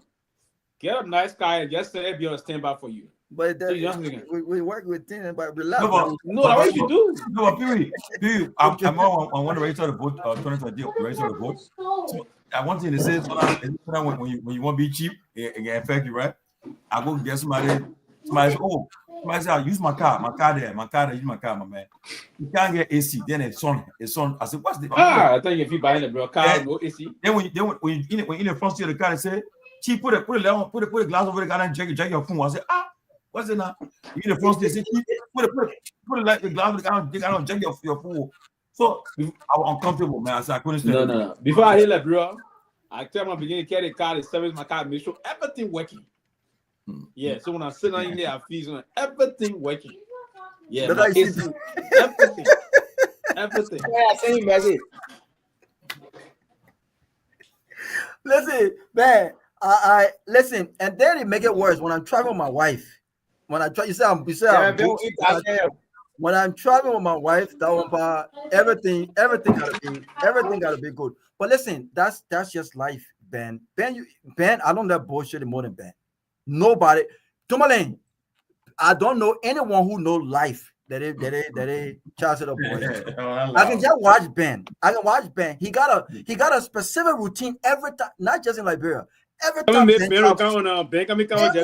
Ben travels, huh? Watch the ball. Watch how he moves. The car he rents, the clothes he wears.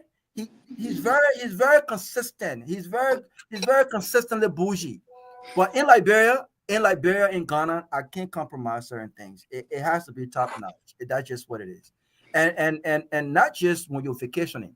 I'm talking about people in Liberia are living great lives. They got, when you go into certain people's homes in Liberia, you think you're somewhere in Europe. People, so you can afford for yourself a decent life in Liberia. But the way Abu looking right now is that my brother there, I love Abu, but I'll tell you, my brother, I will see you tomorrow. I can't stay in that dark. I know why. I'm not just used to it. No, but the next few years from now, Abu will be a different. Abu tension will change. I mean, I understand Abu operation right now. I understand. Hey, look how patient, man. Hey, God, they're not breaking. It's just standard. I'm not used to the heat no more. I can't do the. I can walk in the heat, but I can't sleep in the heat. Robert, to your defense, right? To your defense. Look, it's not about bluffing or bragging. Nah. But all of you know, right? You can't live in America for the last 10 years, 10, 15, 20 years, and you're not bluffing. No. You got the atmosphere. I mean, your whole climatic change. Everything will change for you. You can't go there and say you will be because you want to prove something. You go in a place where you buy a mosquito coil, and then they buy the spray to spray the room before you sleep, and then they put a fan on. No, let me be frank. It's just not possible. But it's not only for us. The reason why many Liberians, the reason why many Liberians are comfortable because they're in a situation where it's beyond their control, right? But even Liberians that live home, do you not think they want to appreciate 24 hours electricity? Do you think that they want to appreciate AC? These things. I want to inherit them and we are though. I want to think you did what? The legislative problem. We are working on modality to sort it out. It's not. Don't mind. But why do you respond to him? So it's not about bragging. I'm a very humble guy, right? But my lifestyle right now is past certain stages, and I work hard. And so when I work hard, I play hard. So when I'm in certain places, I gotta make sure. I gotta make sure that I'm comfortable. That's just what it is. Now, if I'm in a situation where it's beyond my control, I can walk in heat, but it's gonna bother me. But I'm not saying I can't be in heat, but I cannot sleep in heat. I can't sleep in darkness. I can't drink no mineral. I can't be drinking no plastic water. I can't just do that. Yeah. You know, different for me, but I drink plastic water. Nothing wrong with plastic water. My best friend in Liberia, he drinks plastic water too. But Alabama, my color and eat my color with the drink. Let me tell you something. Tomalin, my parents were just going to Liberia. Do you know what we do every time they're going to Liberia? People don't understand. And do you know what we do every time they're going? We send 3 to 4 barrels. You know what my dad does? He can't eat. My mom and my parents can't eat certain things. They don't eat we got to send 2 bags of balsamic rice. The Thai rice.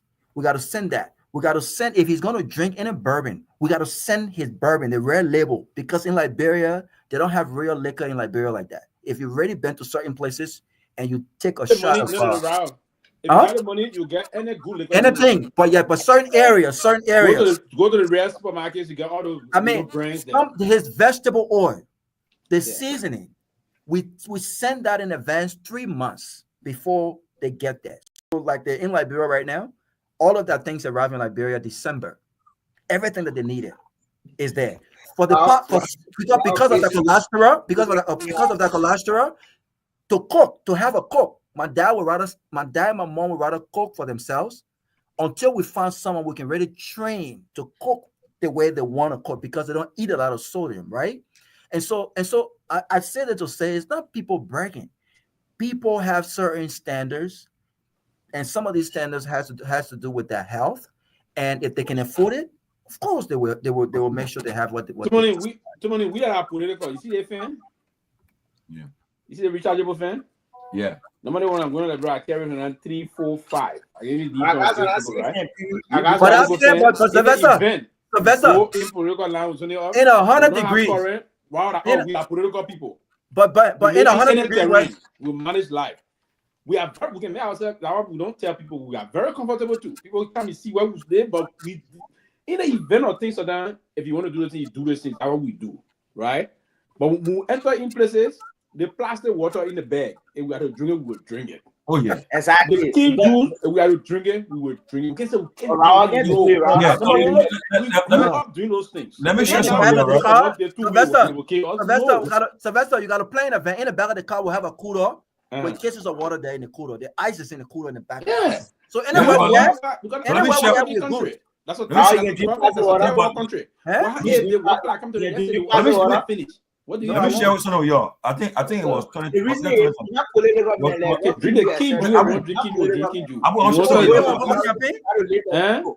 it was 2023, right? You already told me 2023, right? I think I want to register to vote. I think either was done with election time, right? It was Ben, Costa, myself. We're at Costa Place. We're there. We're looking for some kind of drink. Oh, man, so I say, people, if you want to make money like bro, if you get access to liquor to sell, you buy a good liquor from here and sell in Liberia, you make money. Because what we want some liquor is to drink that network together to Costa Place, and we gotta go somewhere. Somebody gotta go to far place to find somebody who had American liquor. God, they want to have that Nigerian thing they had there. You couldn't find it. They didn't want to mess with it. Huh? I hold on to Moon Clark Hero. I know, but we're on the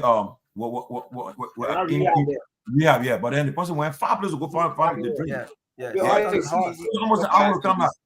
So because good, I tell anybody you go Delaware, no tax on liquor in Delaware, and then if you get anybody in the military, you got duty free, no tax, cheap liquor from the army. You buy it, put it in a barrel, send it like bro. So let me ask a question. So but when I get let me kind of yeah, when I get to Brussels transit, I all buy my the bellies then. I buy the bellies in Brussels. They're cheaper.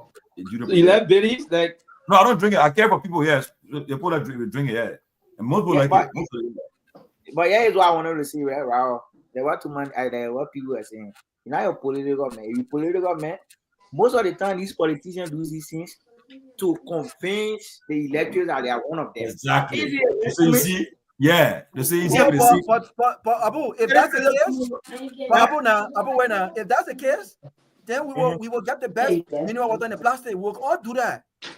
We'll get how you manage? In the southeast, in the campaign in southeast. Yeah, what you how you manage? We're stuck. Come on, Tomalin. We're stuck, man. We're stuck. Everything we need will go with us. But to your question, come on, man, Tomalin. To your question is if I have to drink, mineral water. When I let you know, will They said, even they come on, man. Dear Park. They said in Liberia. Yeah. Dear Park, they said in Liberia a lot. Yeah, but Dear Park, I don't know. Dear Park. Somebody asked me whether you can drink plastic water and king juice. Oh, 40. Robert. The great for the Cameroon. When we were doing the great for the Cameroon. You see, I'm not talking about the great for the Cameroon. If man got stop your point, you go drink a pound with people. For the tell man, I'm politician. How you do it? No, but when Nima, I want him out for the first time. How to eat a GB that money that my breakfast with my hand. Oh, but you with my hands. Yeah, you with my hands. That money. He said, then I'm gonna say, where you want to eat for dinner? I said, I like flour sauce. Come on, flour sauce. Eat that head flour sauce was nice. Very nice flour sauce. Yeah, ANC post me not like this, right? But one of the reasons why they not accumulating enough votes. Why? They were segregated. No, I don't think so. Yeah, people answer come and say follow us. The lieutenant that were on the field campaigning. Oh. No, but they're not the one who are making. No, my own advice, but I'll tell you, right? I like I said, I support the ANC, the candidate Cummings. My own advice is that if they will take part in election in the future, they support us. You can be thin-skinned. You can defend your candidate, but don't take it personal, and you can defend your candidate, Yes, that politics, they'll come at you with everything, try to keep sing at you, but just be strong and accept and move on. Don't let people get to you, get under your skin and pick. People attack you. It was the organization of you, but try to get the best of you. Don't fall for it. Just defend your position, your candidate position. All. I told my man, I told you, I said, my man, if I were you, I would get disengaged, man. You got to support me like. What a problem? Yeah, baby, I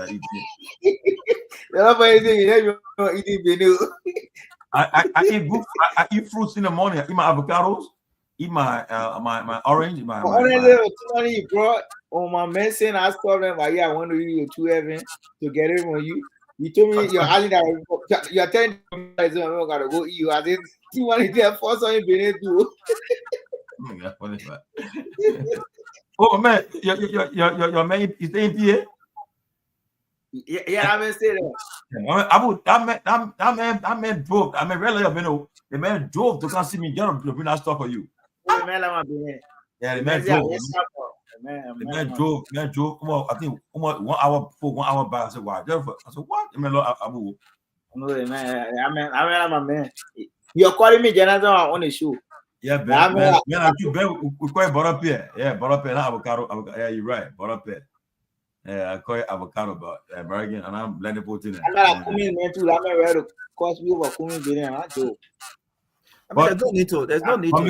The coming broken silent the other day. He said he'll be. I think next week we have to come in next week. Come here with a rebuttal to the tuna, and then he will finally hear from him when he will be running that.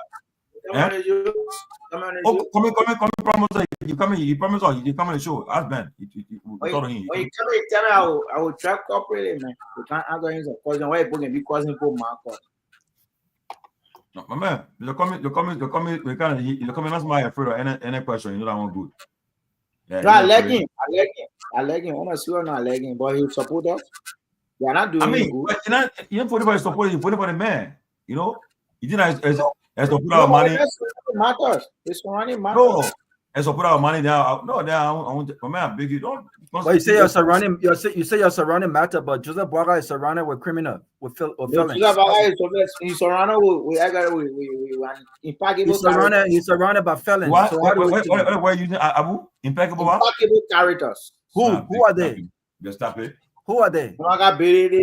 Mamaga Biridi, Luis Tamba. The yellow machine woman. Well, Abu, I dare them to come. No, they should come. You gotta come on closing argument. Go on Julia Jazz show. Go on Climate Jazz show. Go on other post show. Go there. The problem with them, they refuse to go to the press to face the press. So they do things in shady way. Everything worth giving attention to. Why? My man, the difference is that when you in public service, you are servant of the people. Make yourself accessible to the people. Don't refuse. She will speak when necessary. Not everything will go necessary. Change to begin minister of portfolio. Have you spoken to anybody I've seen? But that's why I saw when they're bringing the truck, she was acting chair. What you're doing?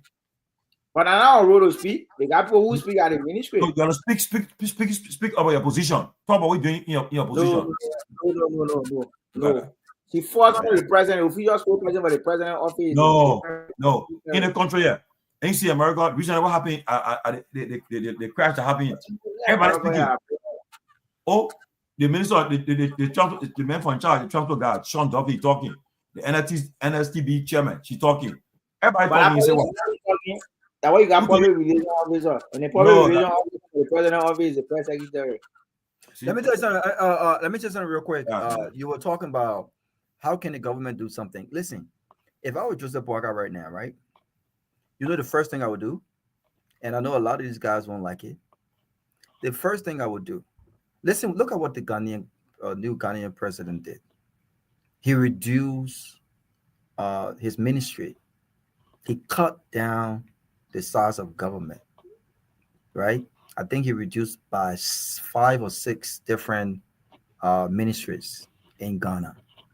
That was the first step he did. And when he campaigned, he promised the people a responsible, small, reasonable government. And the first thing he did was cut down on ministries. And the Ghanaian government was able to save, I think, last I checked, it was thousands of dollars. I can't get the actual figure. So what I would do is, Boakai, small thing the public can do. Some men might get mad, but so be it. Abu just talk about PR. That's what you got, PR guys. The executive mansion in Liberia is the only country I know that have PR almost in every ministry, because every single person speaks. What too many put him on this? Every single person speaks on behalf of the government. So where can the government save money right now, Tomalin? I will shut down my good friend and brother, even though we're still going to talk about the details. He just championed the tourism autonomous tourism authority. I will shut down the Ministry of Information, Tomalin. I will discontinue the Ministry of Information. I will do that. You don't need the Ministry of Information. You don't. Why? You don't, because you already have a press secretary. The Ministry of Information and those guys who speak and have all of these press conferences every day could join the president.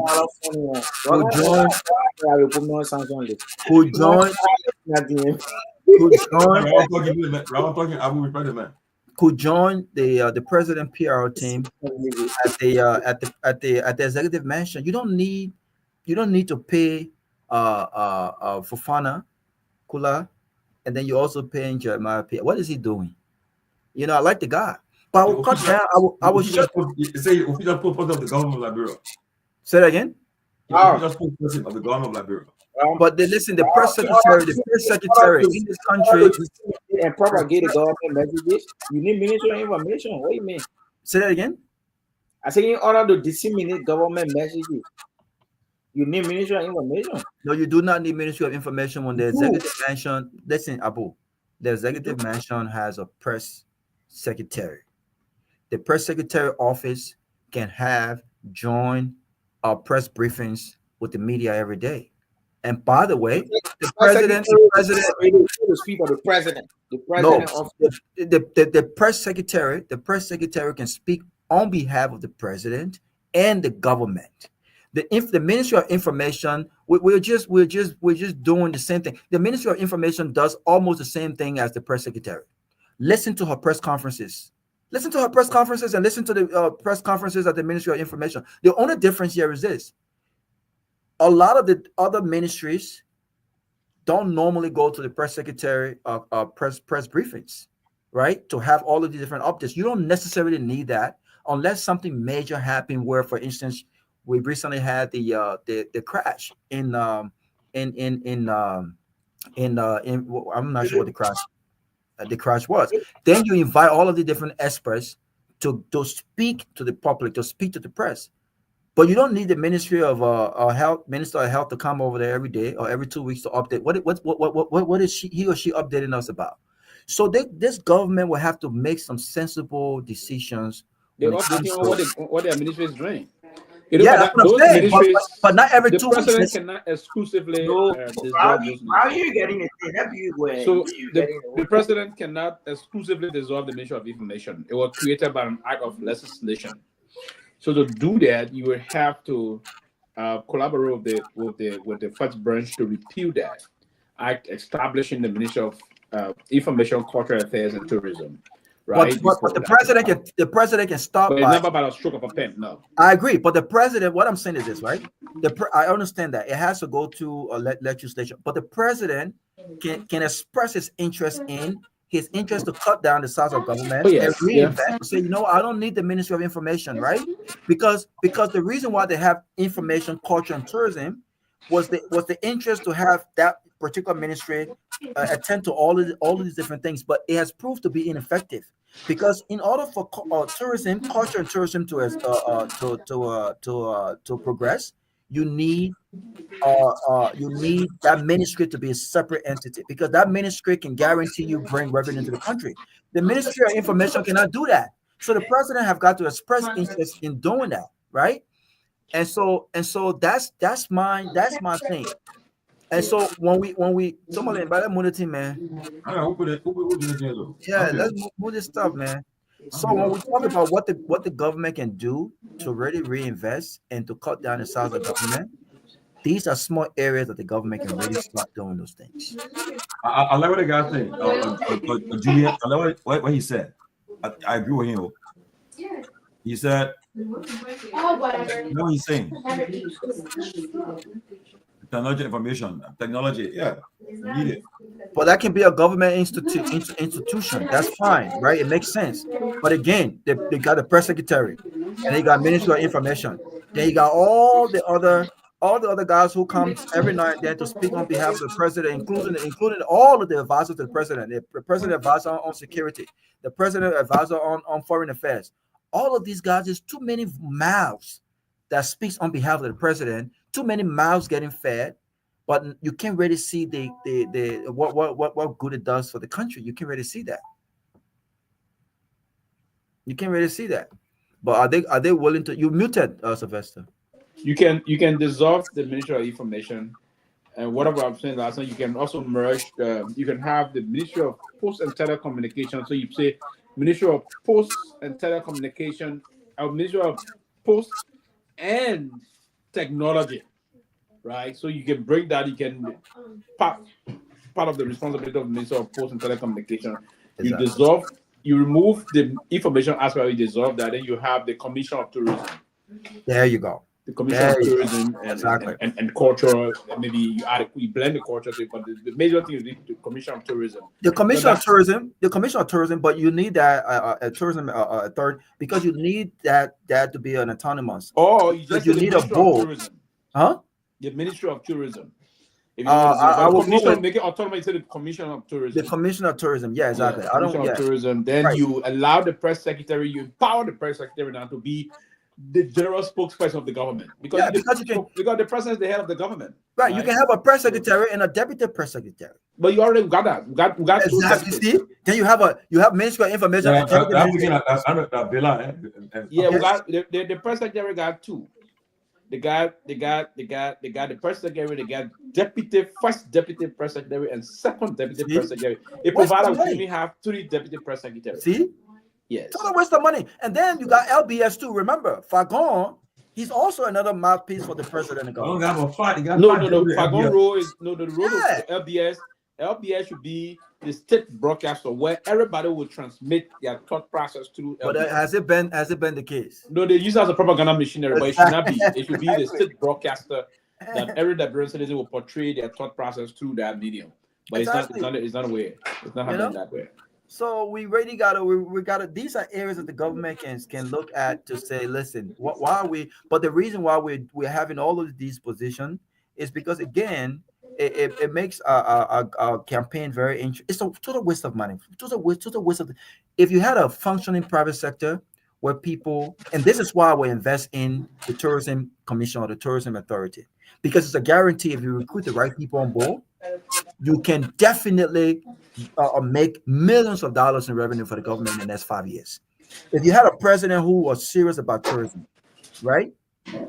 You had a president who was serious about tourism. You can make the government, you can make a lot of money. Thinking about making no transforming the country. But we just waiting for a time of feeling now because we have any money, get out that routine. But that's still long. I know, hey, brother. 5 years, but we say got both on the go. Check virus and everything, check it, are you ready to go home? Up and down. Right now, don't waste time, man. That's a long time to go. We're gonna pray, but nothing gonna. That's a long time to get it. Not pray business. No.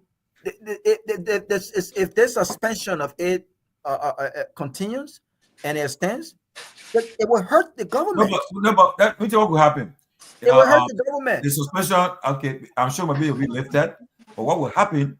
They will revisit how they give money out to countries. That will happen. So if you tell me, say, okay, give Liberia 200 million, they will ask you why. Then it's like it's out getting all checking on Liberia. Say, oh, but people are corrupt. People are corrupt. Why are we getting all the money for? They start checking on it. So they'll revisit.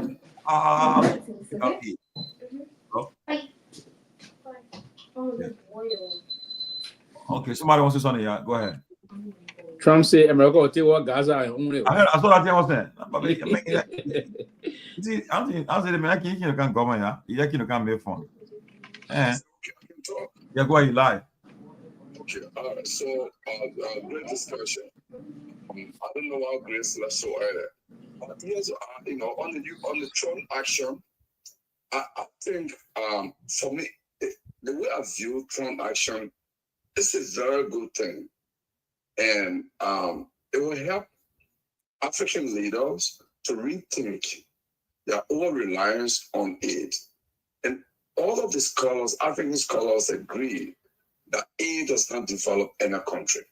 It only increases dependencies and it doesn't help you grow. So cutting aid actually should just make African leaders to say, hey, we need to increase the domestic resource mobilization and also then use our money management in a very transparent way. So in a way, serious leaders will actually take transparency and accountability serious now because they no longer have external aid to depend on when somebody just throw money at you.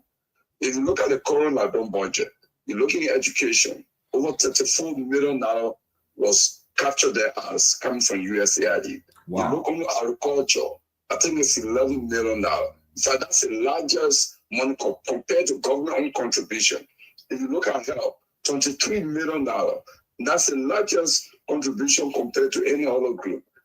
So, I mean, if you look across, now they're even, I was reading other snippet the other time, I think 2 days ago, African Development Bank is advising the Ministry of Finance to increase taxes on certain commodity.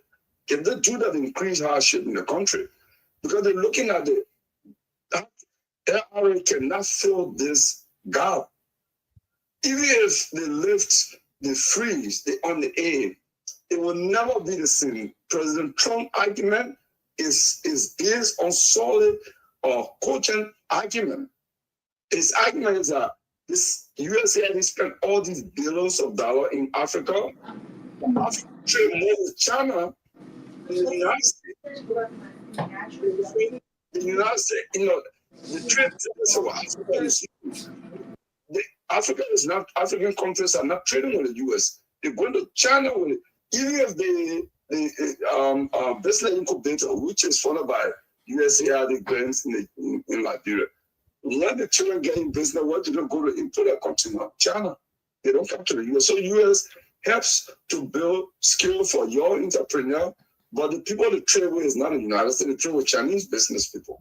So they are the loser. And those are arguments that Trump is making, which is very logical. So African leaders need to just rethink. And the other thing I want to talk on is the deportees. I think President Guar should actually convene the National Security Council immediately to discuss it because it's a serious challenge. They should go out there and identify some maybe abandoned buildings in Monrovia or Kagata or Buchanan and renovate it immediately so that when these people are then deported, because these people, some of them were living in good condition, and because some people are going to uproot and send them back. So at least immediately when they arrive in Liberia for the next 6 months, there is a decent place where the government can host them while they try to reconnect them with their family, or those who might be coming from jail, maybe having committed crime or have lost contact with family people, they can even give them some startup skill. Otherwise, you're going to be increasing pressure on the economy, and it will not be good for the country. Okay, in 30 seconds, as a son of Nima County, what do you mean about the endorsement of Prince Johnson's wife of Koga? 30 seconds. Well, you know, I can't answer that in 30 seconds. You know, here's what I will say. You know, Prince Johnson's wife, she's Prince Johnson's wife, but she has not been involved in Nima event like, you know, like I've not seen any event with PYJ in Nima. You know, she's a housewife. She's always been in Monrovia, right? So let's see. You know, usually when policy assurance have been announced, the only time you evaluate it is like maybe after the event, right? So let's see. After the election, I say, oh, maybe the endorsement did work. If it goes otherwise, the endorsement didn't even matter. It made no impact. So at this point, any pundits who may maybe jump to a definitive analysis or conclusion, I think you will not be taken serious. Okay. You should look at it, but just from the public perception and the image, because there was much talk about inbound. The moment that Koga was made to jump over, or when he decided to jump over PYJ ballot, it is rumor because I was not in band, but those who were in band have said it, they have written on Facebook and what have you. I think Mike being one of the expected contestants, understand, he actually wrote on his page that PYJ wife won out of that ceremony that Koga was not PYJ's son and what have you. So I think this is like, you see, if you read the news story, they said they were in a marathon meeting behind the scene with Vice President Kun and NDR members trying to unite, bring unity. So that endorsement might have come out of serious negotiation in the back, you know. So I think the picture might be good for Kun much more than, because Kun was the one who was taking out a beating that, hey, you abandoned the man, you are not doing this, you are not doing that. So that's what I would say. Okay, thank you. Well, Chairman Ben is here. He got some breaking news, so you share what you got. I got no breaking news after you stop. Ben, bring breaking news. Please breaking news. Ben, don't hide the news on the people. Breaking news. The late night show already on. Ben, break the news. Let me retire for a few minutes. Ben, breaking news, please. Don't put it in. Don't mind. You won't run away. You got to talk about break news. Don't mind. Robert, don't mind that man. No, I just wanted to come to. I was enjoying your conversation, and I agree with you about the comfort and all of the things that you were talking about. You know, sometimes people tend to think that when you speak the way you speak, it means you're boasting or you know. But the truth of the matter is that's life, right? Life itself is progressive, right? You're not the same person that you were exactly yesterday. You're not the same person you were yesterday. Before I say years from now, right? So or years back. So yeah, but it's interesting. A lot is happening in the country, and we're going to continue to monitor. You know, I was telling someone today. I say, you know, we still have a long way to go. There is a lot of discussions that are going to be held. We don't even know what's going to happen tomorrow. We don't know what's going to happen next week. You know, when it comes to Liberia, you know, there is really no no roadmap No. that you can look at and say, you know what, in a few years we can envisage this happening. I'm glad that the government now has their developmental agenda, but there is a huge hole now that has been placed in that developmental agenda by all of this thing that's going on when it comes to aid. The fundamental question is, what is the government going to do? Is the government now going to pivot towards the East? That's going to be very interesting to see, right? Because you do have a man in the White House now who may not necessarily be too overly concerned of you pivoting to the East, but there are several policy makers, because remember, Donald Trump is not going to be president forever, right? So what basis will it set for us moving forward? But we'll watch and see what's happening. Interesting times. Yeah, but you see, I think I mean, I think it's a bit dangerous, right? For the foreign, yes, they need to have a conversation to understand where they are and what areas stands to be affected. I think that given the fact that we depend on aid so much, if that's what 60 or 50% of government budget, they need to strategically figure out how can we take some of this responsibility. It requires not just the executive branch of government, but the entire system, right? Can we save some money if we cut down salaries legislatively, right? Can we save some money if we cut down, from the executive appointments position? But when it comes to foreign policy, if they allow this thing to guide their foreign policy decision, they will, I think, in the next 5 or 6 years. The question is, Ben, how do you formulate that policy? Can you say, you know what, I'll pivot to the East if you don't already have that kind of relationship with the East, because you are trying to protect your closest ally. You know what I'm saying? And I think it's also, even if the American says, you know what, this aid will be suspended for this period of time, you might end up pissing them off even more, right? You exacerbate the situation if you decide to, befriend folks that they don't like so much, right? And so this is an uphill battle. It's just this. I mean, people are already reporting that the healthcare system has been affected, and the healthcare system stands to be affected the most, right? When it comes to this aid thing. So it's a very, very, very serious matter.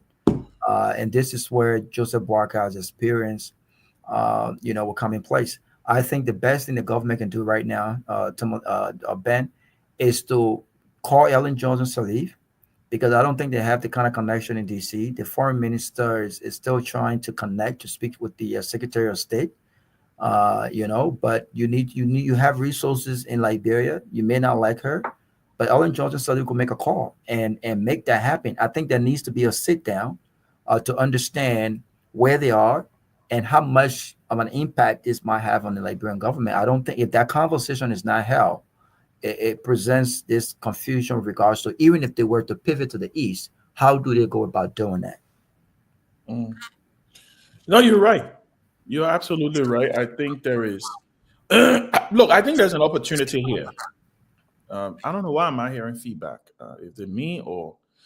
Okay, I think it's much better. But I think there is. I think there is an opportunity here, right? In every negative or difficult situation, you can find an opportunity.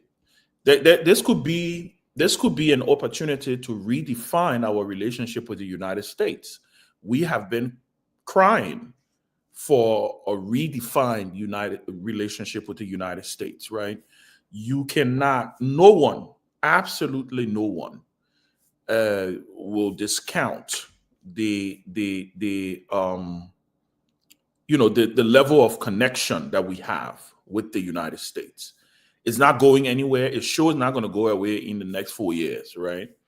But I think we can use this opportunity to redefine this relationship. It could now be a relationship based on not just handouts, but based on merits, right? Based on strategic business interests. You can do it now by renegotiating, re-engaging the Americans based on, ask the Americans, what do you want? What do we have that you want, right? What are some of the things that interest you outside of just maybe good governance, maybe just us passing the Millennium Compact? What are some of the things that we can do that can kind of encourage you to get American companies to come to Liberia? How can you help us get there? I think those are some of the advanced conversations that we need to start to have, right? Don't mind, Tommy. Yeah, don't worry, boy. You're not gonna get me to say nothing, so just leave me alone. But I tell you something, Robert. There is an opportunity here. There's an opportunity to engage with the private sector. There's an opportunity to engage with Black America. There's an opportunity to redefine the relationship with African Americans and Liberians. There's an opportunity to define a relationship with Tech America, Silicon Valley. There's a lot that you can explore, but it's going to take, right, some innovation. It's going to take some outside of the box thinking. It's not going to be the regular, or, I heard today the foreign minister was on a Zoom call and, trying to allay fear. Listen, this is beyond having a Zoom call. This is beyond writing a letter. This is beyond President Boakai sending a letter to President Trump or Sarah Beslo-Yanti writing Marco Rubio. It's beyond that. You have a government now. You have a presidency in the United States that is all about America first. What do you do in that situation? You find a way to make America pay attention to you, to say, hey, there is something here that could help your America First agenda. Now, what are those things? I don't know off the top of my head because, listen, I'm not president. I'm not elected. That's their job, right? But what they will do themselves well if they reach outside of the box, if they get out of their comfort zone. The president will do himself well if he brings in some fresh new ideas. You got to appoint people in government. You got to say, can't take a job. But reach out, like you said, reach out to Ellen Johnson-Sirleaf. Reach out to Ellen Johnson-Sirleaf. Reach out to Alex Cummings.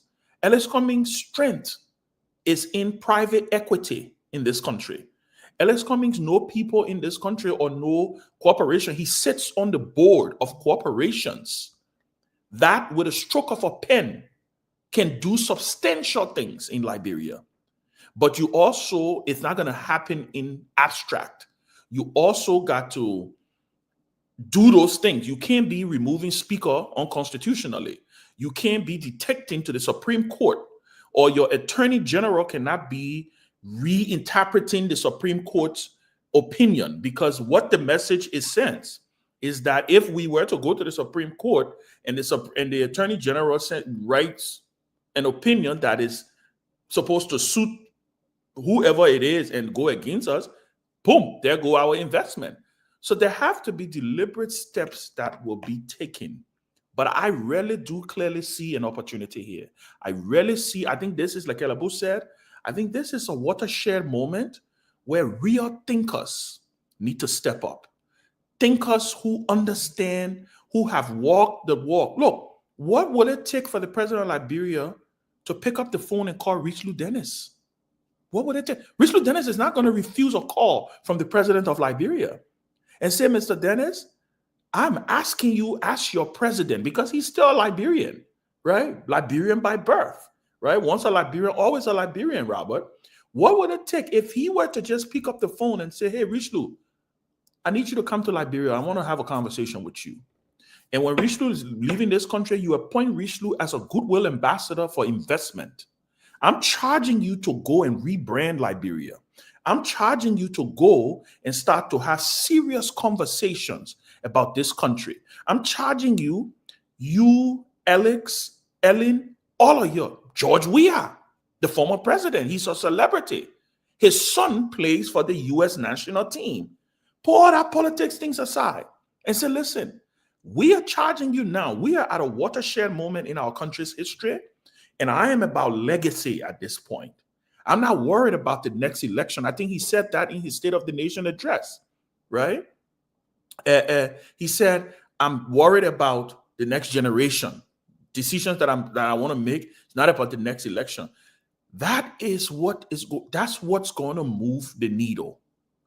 Moving the needle is not going to happen by what we're doing in Liberia, the cliche, the nonchalant attitude, and we're going to read Marco Rubio to ask them to say we're not ready. It's been 30 years. It's been 30 years, right? Almost 30 years of uninterrupted peace in Liberia. How come we're not ready? Why is Rwanda not complaining? Why is Kenya not complaining?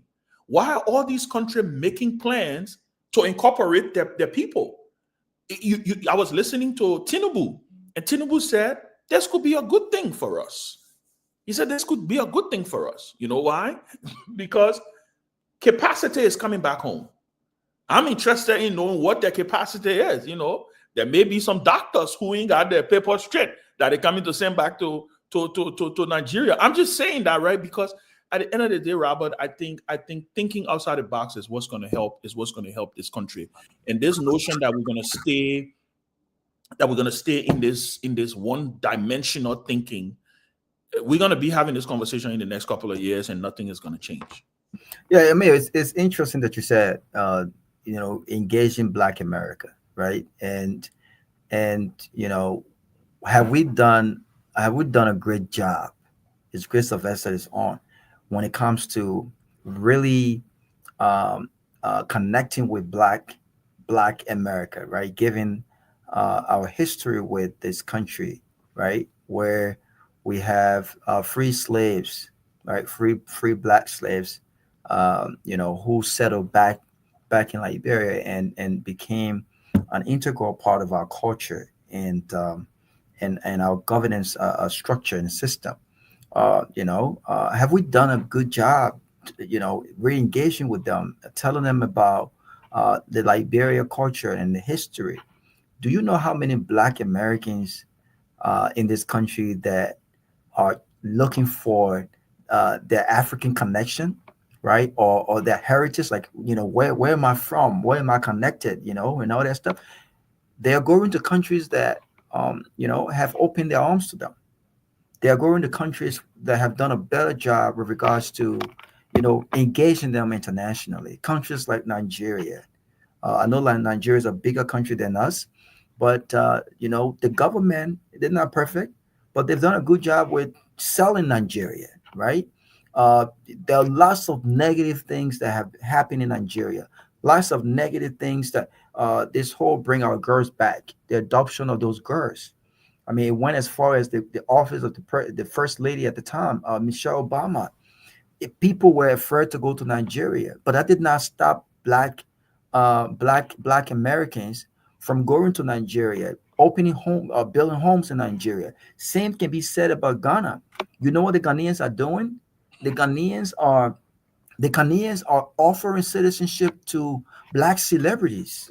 Yeah. The other day I saw Mendici and his wife Yendi. Out in Nigeria, in Ghana, right? She go every December, and they're building a nice mansion homes over there. And people are saying the money that they're spending to build this house in America would have cost them almost $10-something million, right? They're getting Ghanaian citizenship. All right. The other dude, he's into this whole black thing. He also went there and got his citizenship as well. What are we doing in Liberia? You raise a great point. You have this guy. He's a millionaire. Dennis, you just talk about him. Why have we not reached out to him? We're appointing tourism ambassadors that have absolutely no international connections, right? And the only thing they do is to travel with the president. But what are we doing to sell Liberia, right? To recruit our very best. Let me say something.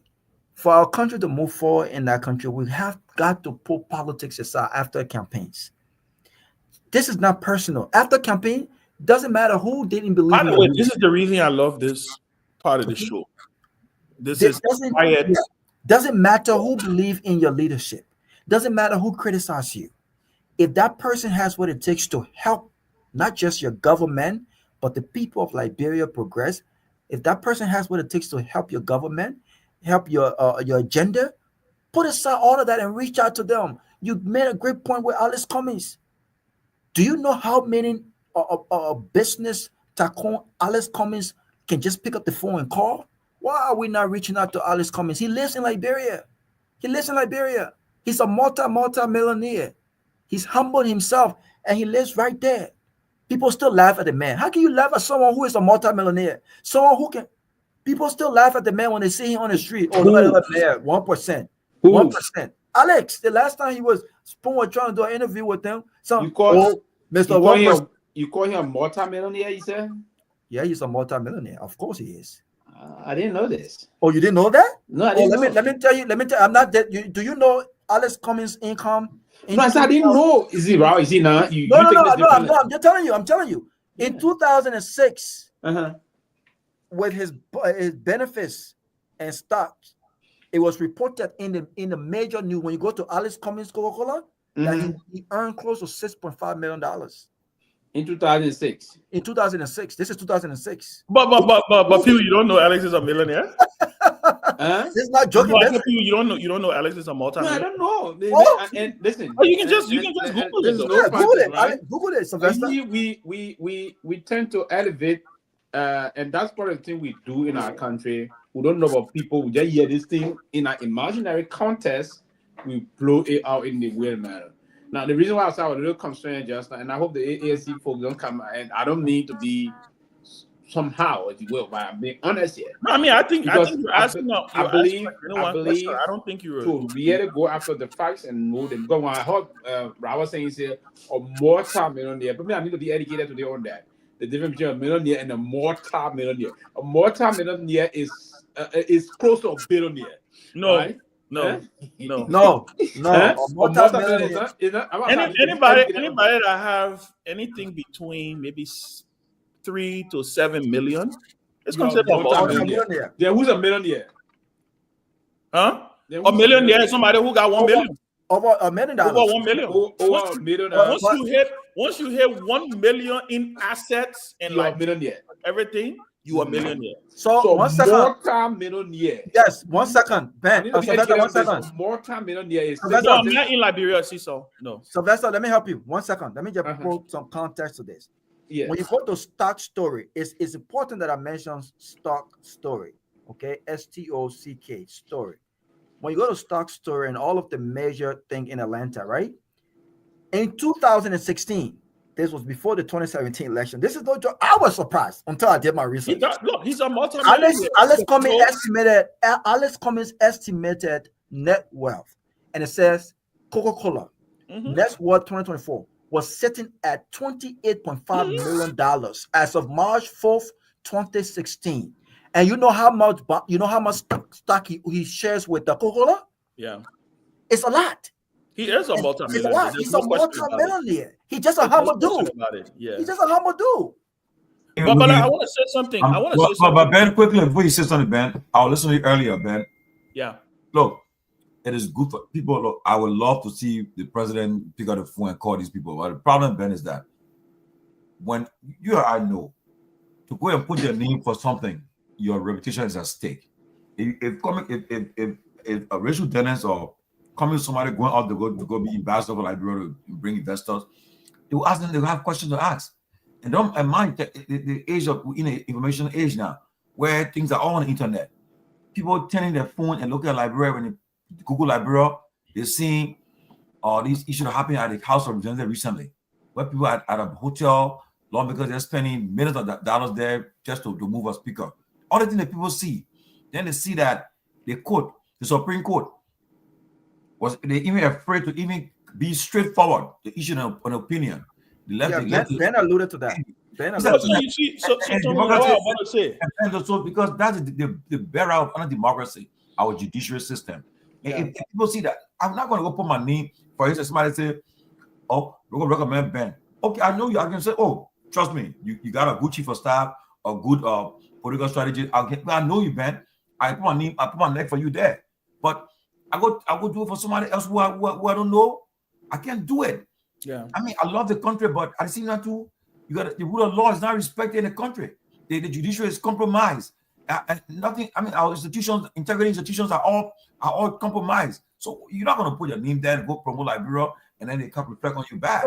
So Tomalin, that's why I said if you did listen to what I was saying, okay, in all of the recommendations that I was making, I did have a caveat. I was very clear. I said, look, and I firmly believe that, you know, it is within the power and the purview of the presidency to do these things. This is not hard work. This is really not hard work. It's just smart work, to be quite honest with you. These are certain things. There's certain things the bully pulpit of the presidency can do that no other job or no other person in the country. I think it was the very Alice Cummings who said, when someone asked him, why do you want to be president? He said, because it's the only job in the country or in the world where you get to make an impact on everybody's life, on all lives, right, within the country. So that's why I said, and I agree with you, what I'm saying is it has to be done simultaneously. It can't be one or the other. You're not going to get serious-minded people coming into the country when you have a lot of these deficiencies that are hanging over the country. You're not. You got to be serious about building some of the structural things. And that is the frustration with Liberia. The frustration with Liberia is this thing has, I mean, like I said, we've been at peace 3 successive democratic elections, 2 democratic transitions. This is enviable democratic credentials. What are we missing? We're missing the structural foundation that will be able to pull the kind of resources into the country. Rwanda don't have the democratic credentials that we have. It is proven that democracy, it's proven that over the lifetime of man, that democracy has been tested and proven to be the most stable form and the most productive form of governance. But it's also been proven that it hasn't worked in every country, right? So what do I mean by that? When I alluded to calling on some of these people, my mindset ran straight on the fact that out of everything that looks like it's a tragedy or that looks like a problem, any smart society or any smart person will see an opportunity in it and take advantage of it. Look, listen to what you listen to Donald Trump. He sounds like a businessman. He is a businessman. Everything about him, he's running the country like he was running the Trump organization. He wants to make a profit for America. You heard him. Before he became president, right? He did a press conference, I think, with the president of SoftBank from China. And the man said, we are going to be investing $600 million in the United States. What did Donald Trump do? Right on the same stage, he said, well, if you can do $600 million, I'm going to push you to do $1 trillion. You know what happened after he won the election? 2 weeks after, the same man flew right back to America and said, Mr. President, I made a promise to you that I was going to go and talk to my shareholders and my folks. I'm here to announce that we are going to be investing $1 trillion. Why am I saying this? We don't have $1 trillion to give the United States. But what we do have, we have to be able to search deep in our soul. We have natural resources. We have things that the American government could be interested in. Like I said, our relationship with the United States, Tomalin, has only been defined as one of small brother, big brother, ma, pa. All we got to pass, when we pass compact, then we celebrating every day that we pass compact, right? When we pass one scorecard, it's jelly, it's jelly how when your children come home and they do well in school, they're excited to come and show you their grade sheet. Maybe, just maybe, this period should be an opportunity for us to rethink the relationship. To say, you know what? We know we're not there yet, but we are ready now to start doing some of these structural things and to start having some of these big grown-up conversations. Can you think about, start with the multi-rail road? Start with that. HPX, that's America's interest. That's America's interest, clear. America's interest is that they want the railroad to have multi-user. Start with that. Go into to the agriculture sector. You have, Pewee can speak on this. You have AGOA, the Africa Growth and Opportunity Act. We are one of the countries that are a part of AGOA, but we have never taken advantage of it. You see Ghana taking advantage of it. You see Kenya. When you go in the African store, Tomalin, our delicacy, the thing that we love and we eat, is coming from Ghana and other countries. Palm butter. They can the palm butter. I don't know if y'all have seen it. They got a canned palm butter. They get on there, Liberian palm butter. But look right at the bottom and see where is it made? Where is it canned? Canned in Ghana. Because you know what people are doing? They know that Liberians in America will buy that palm butter. So they put Liberian palm butter on there, but it's made in Ghana. So what I'm trying to say is, I think the time has come for us to reimagine this relationship. And I think there's an opportunity here. Look into the tech giant. You got Elon Musk. And President Buck, I said he talked to Elon Musk. Pick up the phone and call Elon Musk again. Elon Musk is now probably the most powerful man in this country. Elon Musk is thinking about this, nothing that the president government over remake. So what I'm saying is, figure out a way instead of just begging for Starlink to go to the office in Liberia. Chairman, I agree with you 100%. How we can do it. Chairman, I agree, but yeah, the reality, Chairman, on a serious note. Look, it starts with leadership. Until we get our transformational leader, Ben, it will not happen. Look, looking at Joe Boyka, right, President Boyka now, I see nowhere where the Papa will be thinking the way he's thinking right now. Okay? I don't see it. Okay? So all the things like that talk right now, if we're gonna see it, we're gonna start seeing sense of it. The first thing push them. The first thing I was told today that okay, we'll watch your show at a time, we'll do the one, but you're coming to see the Papa first action. What action? Watch what the Papa will do in the next few weeks from now. Well, so we're hearing nothing since 3 months ago, you're doing reshuffle. We're in February now. We'll also be in March. You're still reshuffling? So, oh no, we're not. Watch what will happen. Until I can see the when you do the reshuffle, I want to see who you put that. You see the people that came out just now from Africa, right? I agree with this minister. What her name? What her name is that? The assistant minister. She said, I agree with her. She said, Mr. President, even if I'm one of those bringing your government to public ridicule, fire me.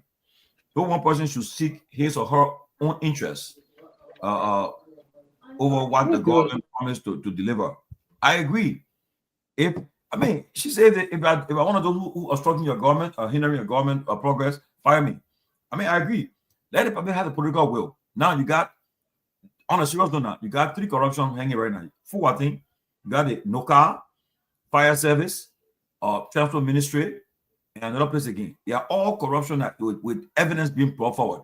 All you need to do right now, instead of acting on social media posts, tell your team, say, look, who should ban? You investigate what was put out there. Because Martin said he said all the stuff to him also too. Okay? He sent it to him, sent it to the appropriate people around him. So tell them, say, look, you investigate right now and get back to me. Yeah, forget. I don't care whoever falls in the trap. You'll let us know the facts. But people put it in and they will say, oh, the president don't even have social media said he don't even care. That kind of attitude, you think, he ain't gonna stop. He'll expose you. But guess what happened right now? You got people now sending information to Washington, D.C., got our own place, we got our orders from.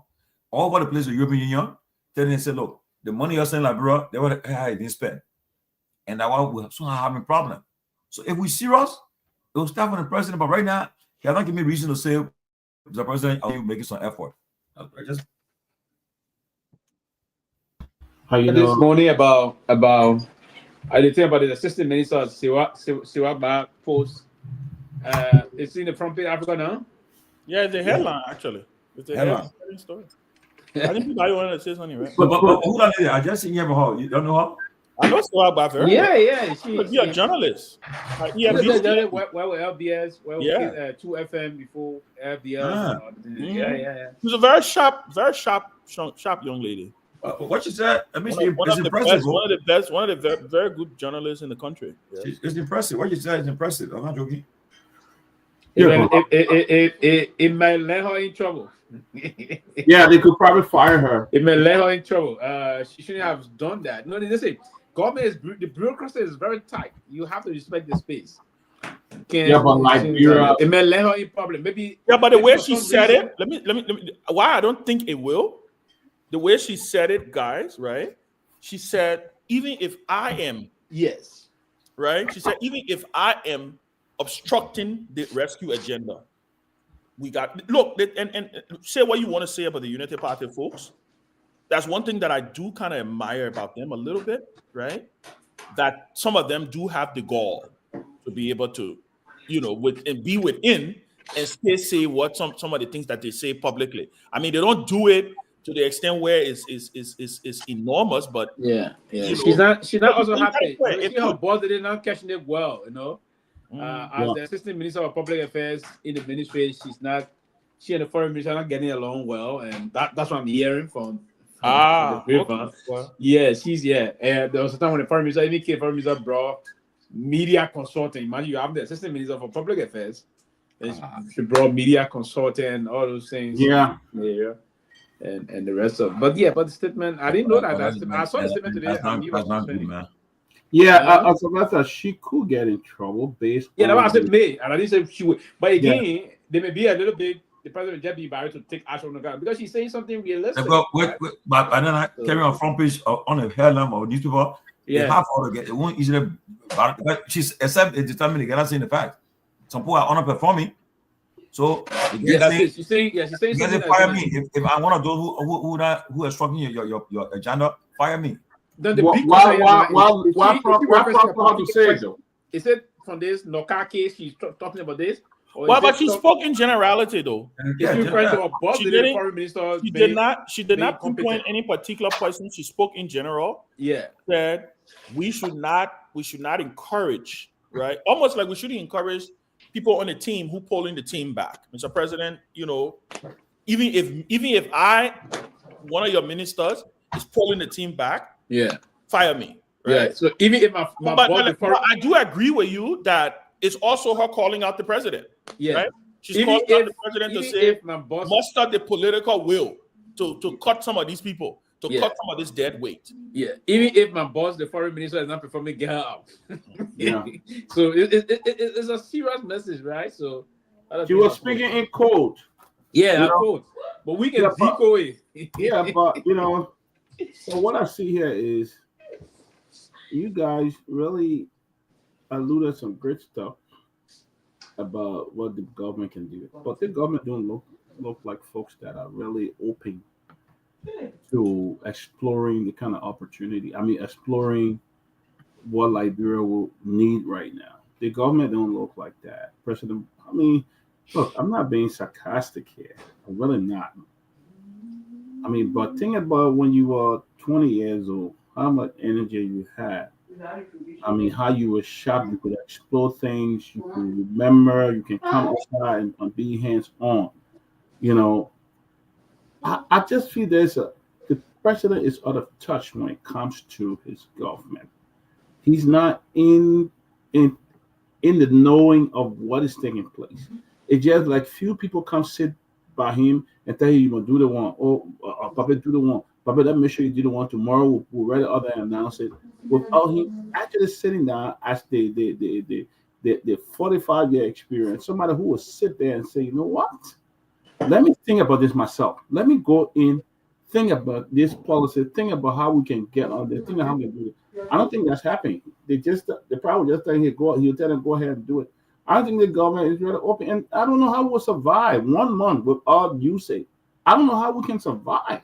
We can't even go a month without foreign aid. That's how dependent we are. No, we'll have to survive. We'll have to survive. But with all the different things that are being cut, with everything, I mean, if it stays like this, we're going to sing. We may survive maybe 1 or 2. I mean, maybe 1 or 2 months, maybe. Yeah, that'll be most of the USAID projects are going to NGOs. Yeah, but when NGO cut all these things, like hospitals, you got in Kipamas and other places. Yeah, it will be it will affect. And it doesn't seem like it's going to be a quick fix because Donald Trump are operating based on our time and stuff. They're taking their own time to do everything. If they're dismantling the education department, you said they're going to other place. Even try to take Gaza and all the things that happening there. Yeah, he's sending for El Salvador. IRS, they already captured our hard drive and everything like that. It's not joke. People taking it for fun. The message coming to solve the IRS. Yes, you better be happy about that. He said that too. Oh, it's a part of his plans. He wants to get rid of the IRS. I listened to a speech of his. He said the time has come for Americans to get rich in their country. He believes that the model of taking money away from Americans to make the government rich is over. The time has come. He believes that they can raise money from tariffs and other things. So there will be no foreign taxes again? No income tax.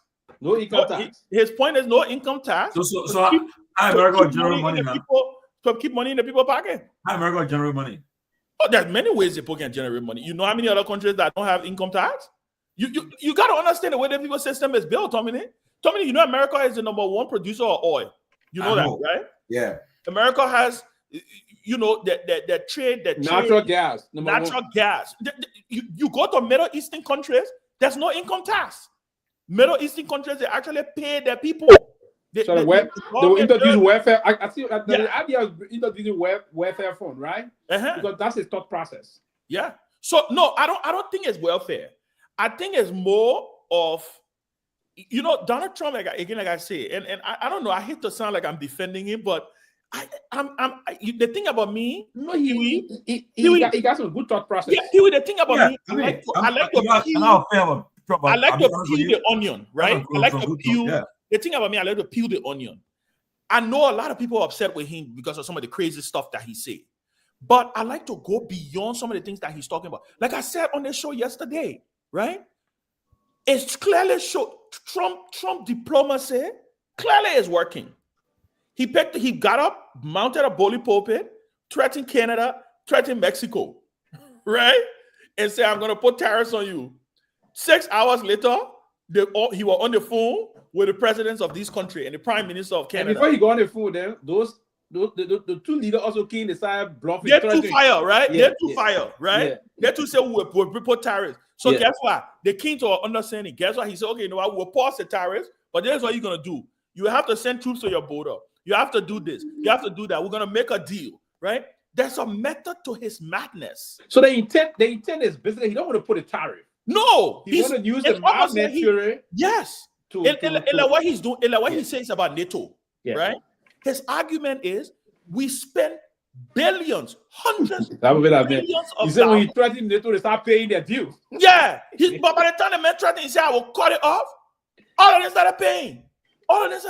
Right? When the Democrats are in power, it's like, okay, you know, we got to keep the world. We got to be policing the world. Donald Trump mindset is, we ain't got to police the world. We are the most powerful country, right? Yeah, we're the most powerful country. Why you say you're going to do it in Gaza? You don't do what you're doing. No. You see, I listened to the thing, Jenna. I saw it and I listened to it because I heard you say it on the show earlier.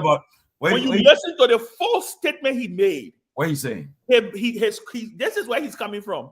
His argument is he wants America, again, businessman, right? If we are going to invest in God, he said, first all the players are rubble. We got to go clear the whole place, build nice things there. People come in and so and so and so. He said, and give them a nice piece of land because they may not want to go back there. That may not want to go there, but no. He said, not one. He wanted out. Yeah, but Pewee, he may not be able to succeed. Go out to Egypt or Jordan. But you see where I'm coming from? He may not be able to get that. But I can tell you, he may get something out of it. His point is, because you know what? Normally, right after any war in the Middle East, all the rich countries can what is it mean? All the rich countries can send hundreds of millions to Gaza, to Israel. Oh, you rebuild this. They don't have that. The point is, I'm not going to send you no $10 billion to go rebuild a place. Then he said the Arab country will send the money. He said they got the money. Yeah, exactly. And then 7 years down the line, y'all go bomb the place again. Ben, right? Don't forget Israel. But I think the intent is the only way we'll have peace in our place is to get the people out. There have to be a middle ground. But guess what, Ben? Israel is surrounded by a lot of enemies. Her enemies are surrounding her, right? And I think that's part of it. And so guess what? And they're not gonna agree. And he can't. And you want you to force that will be a problem. Look, I would say this. Can he do this in 4 years? do it. I think Donald Trump can do it. Listen, and Donald Trump moved the embassy to Jerusalem when nobody wanted to. No American president dare do it. Donald Trump moved it to Jerusalem. No, is brave. I think people underestimate him. And then you know what makes him even more dangerous now? Dangerous in maybe not a negative word. He's not running for re-election. He ain't got to pander to nobody. I think that's when you hear him say, I think I heard people saying something about, I saw a general on the news say he wants to dismantle the Department of Education. Yeah.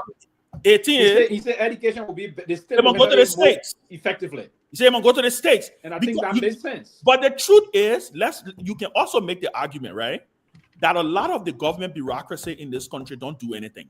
It's literally just a hog. They just eating money. But example, right? I was listening this morning about USAID. Somebody said yesterday, but somebody was trying to dismiss it.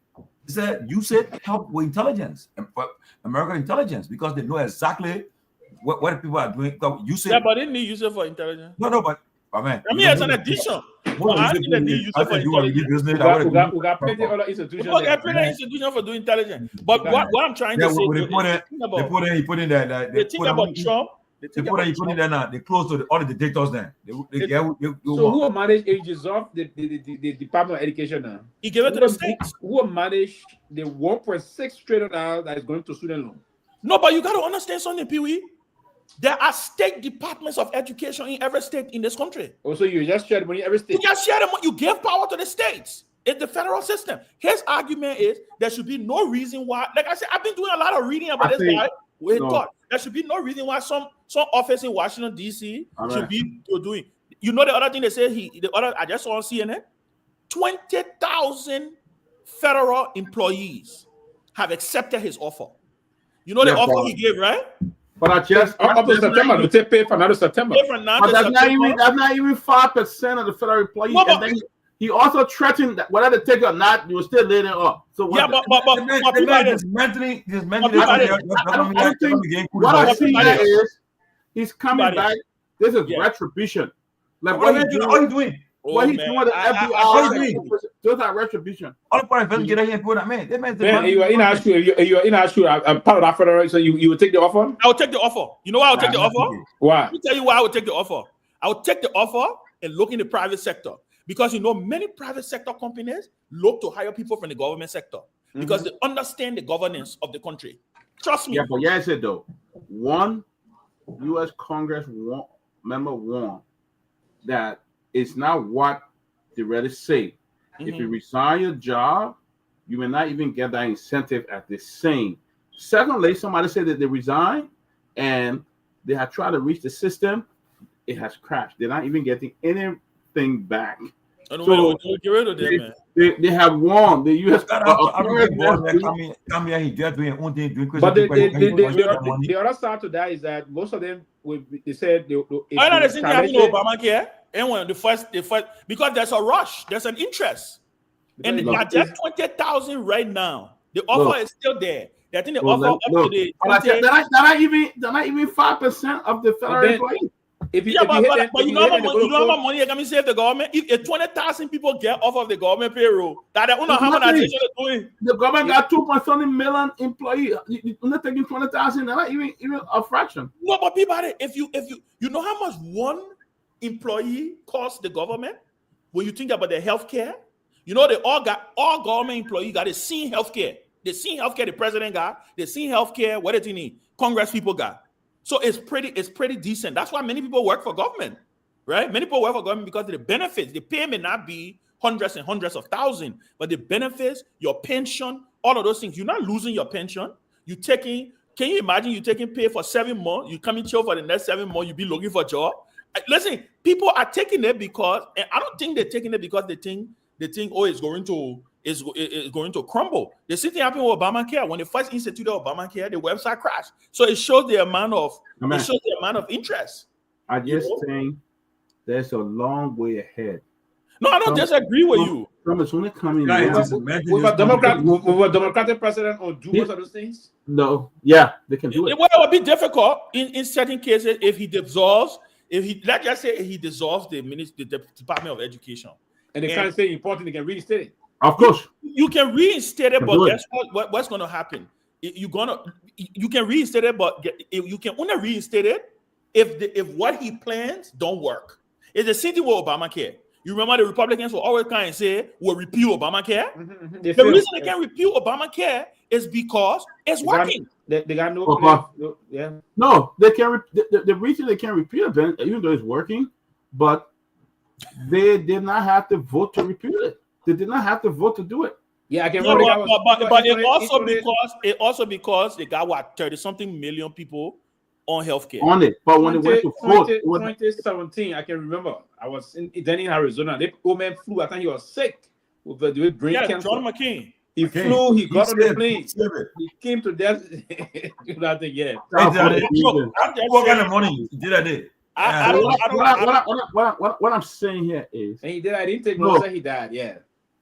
Donald Trump was there 4 years. The other time he came back and he canceled the climate call that withdrew everything, and Biden can't pull everything. Yeah, but that one organization. And the WHO, he poured a human rights. That one a normal thing. They can go back. 2.0 it's all about retribution and making money. All year for. I'm just saying. The thing here is, he this is what the pledges he made. He said to start off, we'll just roll this thing. As time go by, most of the thing will be there. It will not. They may all not work. I agree. It may all not work. But he tried throwing. I brought this one on. I did this, and it tried to take me to the Supreme Court right now. What happened? Citizenship thing. I listened to the guy last week. He was interested. He was in the air. You were at the plane when the plane was crashing. He said he came like this. No, he said I don't know why. I don't know why. I don't know why he keep behind the plane. He said, but again, you don't believe it. They had a controller there who was on psychiatric. I mean, I can you talking about that?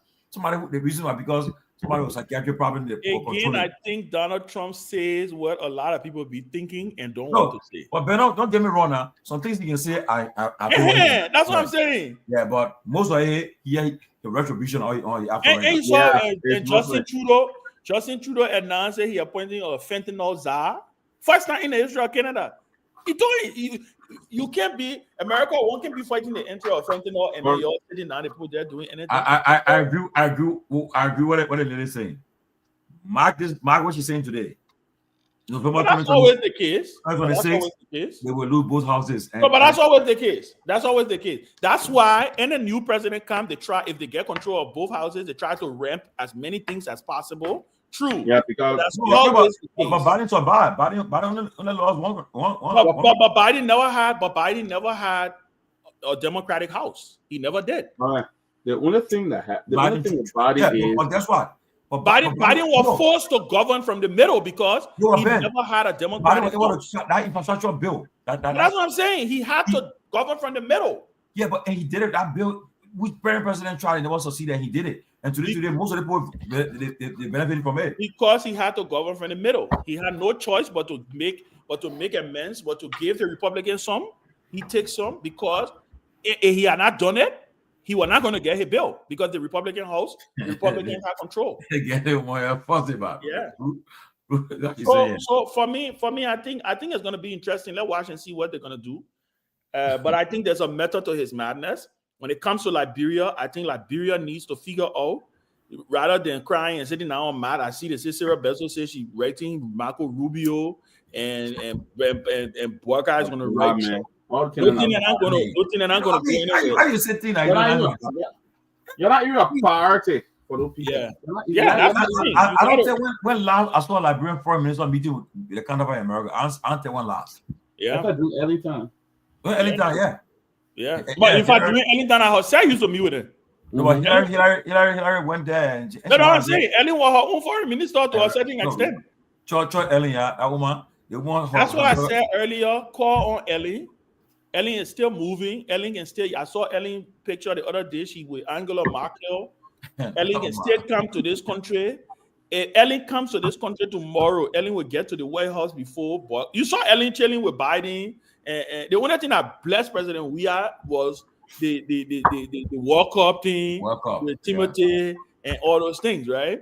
But Ellie will come here. She can pick up the phone. She call anybody. I think the president needs to enlist Ellie and see how Ellie can help. But his dream, Bogart dream was always to meet with, come to that White House visit. I wonder if he wanted. So, well, maybe he will get it before his term ends because Trump will go before him. Nah, I want to see how long it would take for the ambassador to present a letter of credence to Trump.